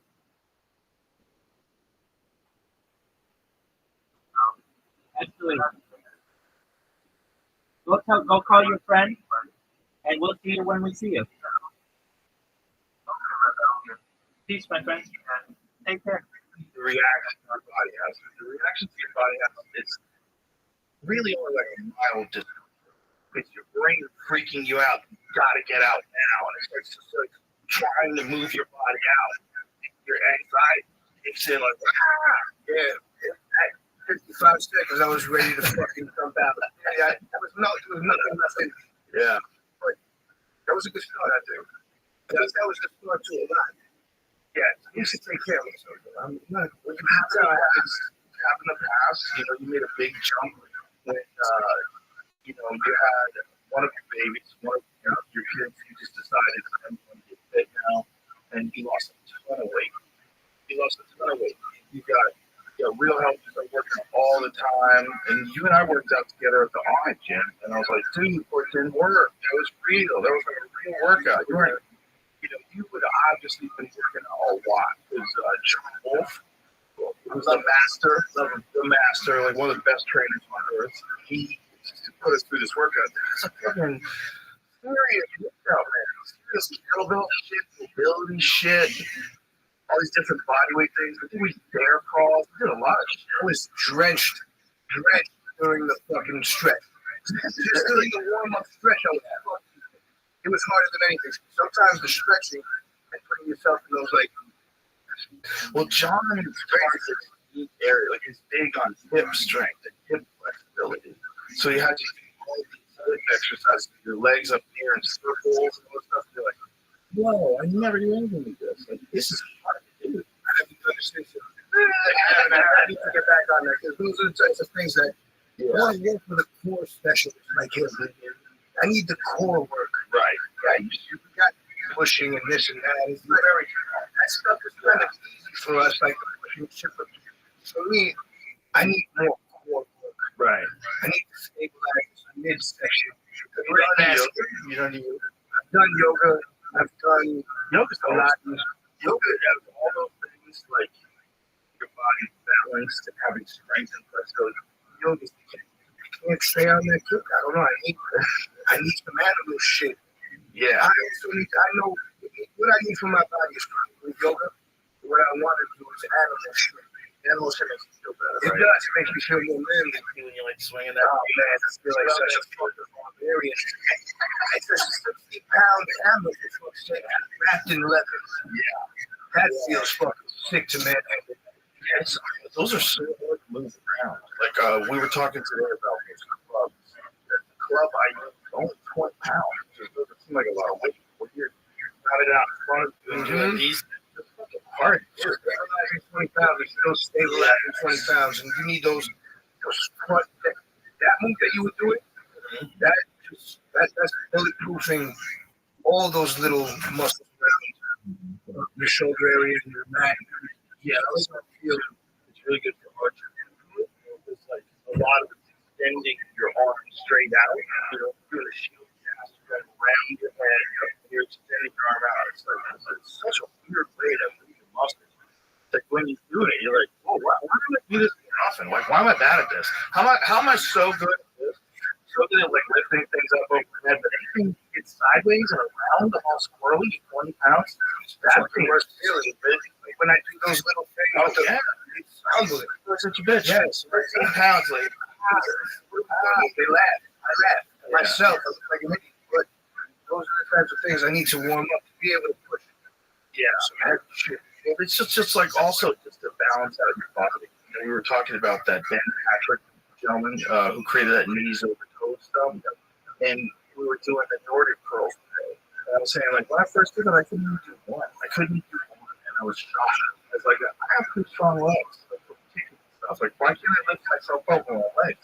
Couldn't even do one. It's a lot of pressure on the knee. It just felt weird. Like, why am I so weak this way? It's like, I would have thought that I would be able to lift myself up easy, just like I can lift myself up with my abs when sitting down. I thought, okay, this is not going to be hard. I thought I was going to do it easily. So when I got into the apparatus, I realized that I was fucking very weak in that area. Yeah, like what Ben Patrick talks about, is strengthening all of these areas. It's not a sexy exercise to do like hip raises. You know, you got weight on your foot, and you're raising your toes up towards your knees. Yeah, if you're a real motherfucker, you know that that's what makes the leg look good. That makes the leg look strong, and that tip, big, thick muscle down there. When you flex your toe, and that thing pops out the front of the shoe, it looks fire. It's like some muscular development. That's all I want for that hip work. Something that's super impressive. Dudes with big ass calves. Natural ones too. Like you can't get them to a diamond if they weren't a diamond. They'll get nice, but they'll never be actually diamond. Right. You know, like my boy Mike Spears. He works out. He's in a decent shape now. He's got himself together with my fucking boys. The gas on this fucking kid is unbelievable. Yeah, it's like a horse gas. Yeah, Mark Hunt, who's the say, hey, your calves like shoulders, like your whole body. That's a different species of human being. Yeah. Samoans. Oh my God. Mark Hunt, he was one of the baddest motherfuckers to ever do it. You ever watch him in K1 back in the K1? Oh, it's K1 Grand Prix. That is an accomplishment over everything else in these combat sports. Even like MMA championships, K1 Grand Prix was like Alistair Overeem won that. Some of the guys were fighting back, like Peter Erskine and Mr. Mr. Perfect, like, and Mark Hunt won that. Like that is how good Mark Hunt won. Mark Hunt just beat some undefeated boxer in Australia. He won the match, knocked the dude out. It was a fight where he was like, has this big name. This guy's this undefeated up and coming boxer, and he's really young. And Mark Hunt's like 40 something. He's 50, bro. You gotta see this fight. It's crazy. This is how good Mark Hunt. That was recent. Yeah, that's so like within a year. Within a year or so, right, Jimmy? Something like that. I think that's it. So, yeah. So within the year, and bro, it was crazy, right? And the guy was good too. The guy's good. He's a good fighter. And they were built the guy up. And I think, it's like they're very careful about how they match fights up. And it's really intelligent, I think, if it's done correctly. If you test them correctly along the way, and you give fights that you win, and they keep getting better, the U.S. does not do that. Well, this is a wolf farm. All right, if you're not a wolf, you don't build you into a wolf. Like, when you're ready to be a wolf, like a guy like John Jones, right off the bat, 21 years old, but that's your first fight in the UFC. His fight, you're crap. I watched that first fight while I was working in the kitchen. I watched from the debut. Yeah, man. If you run into a special talent like that, John's never a UFC champion. That's right. And it would be a legend, Mauricio Shogun Hua in Jersey. And by the way, captured a burglar the day of the fight. That day, he comes down, I think, snaps somebody's purse or something. Tackled him. Yeah, so look at that. But this is Mark Hunt. It was good. It was a young kid. He's like, this that right here. Come on, son. Mark Hunt's been putting it on people since the 90s. He's not this dude. A lot of my boys are from New Zealand, and they used to tell me their stories of Mark Hunt doing the fucking menace on K Road. Oh, bro. The menace of K Road. You're mad to get a street fight with Mark Hunt. Not the fucking kidding. My bad guy. Bro, a Mirko Cup head kick. It was the craziest thing I've ever seen. Was it left or right? Left. Left side. Nobody used the Mirko Cup head kick. And it was back when Mirko was allowed to wear shoes. This is kicked him in the face with shoes. Kicked him in the face with wrestling shoes on, son. No, he didn't have the wrestling shoes. Alive. Didn't he have one fight? No, I made that up. I don't think he had one fight. I think it was a Mirko. But like, you got to see what each one of these high kicks. And Mirko has the best left high kick, other than Leon Edwards, like of all time. It may be better than Leon Edwards because he's so big. Yeah, he's massive. Oh, look at that fucking high kick. He ate it. He ate a couple of them, too. He ate one square on the noggin. He like too. The transitions to the knee are nice. Yeah, Marcus always carried around a lot of body fat, but he moved very well. And he has like lethal combinations. Like his combinations are very complex. He was under the ribs, over the top. Look at that. Yeah. And his legs are massive. His leg is massive. But he just had not just an iron chin, but like a warrior's mentality. Look at that drop here. Bro, on the chin. It's up though. This is what's crazy. That's the thing. Laughing. Look at that. Like, fuck. Bro, you got clean cough. Clean cough. Like one of the most dangerous strikers of their time. You know who put him out? Manhope. Melvin Manhope, who weighed like 190 pounds. That was one punch. Melvin was, you want to talk about like the scariest striker ever in MMA? I think it's Melvin. Ever might not have been the best. Might not be like the best technical, haters technical, but Melvin was so terrifying because he would come at you guns blazing with the gladiator shorts on. Look at this. Boom. I mean, a lot of Mark Hunt put him out. Like, who the fuck does that? There's kryptonite in that fucking hair. Look at that, bro. He's so fast. Oh, he's back with boom. Oh, you can find a Melvin Manhoef highlight. This dude was like a demon. He would come at me. First of all, super skillful. He's from Leipzig and Amsterdam, legendary kickboxing. So just super skillful, but so ferocious, man. I mean, just such an awesome kickboxer. It's just do or die. He either got knocked out or he knocked you out. And that style was just so fan-friendly. Basically, he was so dangerous. So dangerous. But, you know, got KO too, because his fights were so reckless. And not reckless, skillful. Skillful, but like super aggressive. He lives within the zone. Yeah.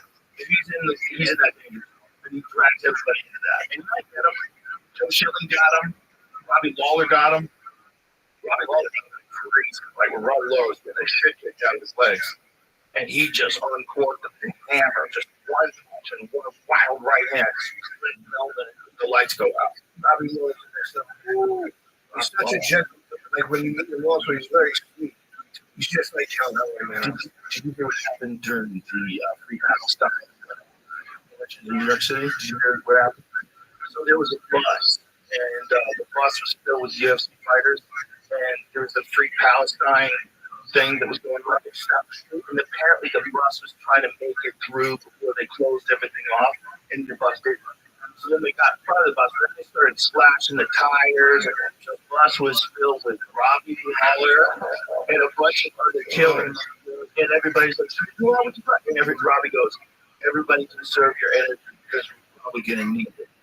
Just it's like, you know, you're going to need your energy. So Robbie's always like, just sitting there like he's ready to go to a championship fight. He's just like, always there, just yeah, now we're ready.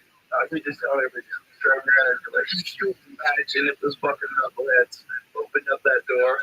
So this is the Melvin Manhoef Robbie Lawler fight. So Melvin just Robbie like, oh, we got one right hand. And then the left behind it, just look at it. That's what I was throwing at the bag. Big overhand right.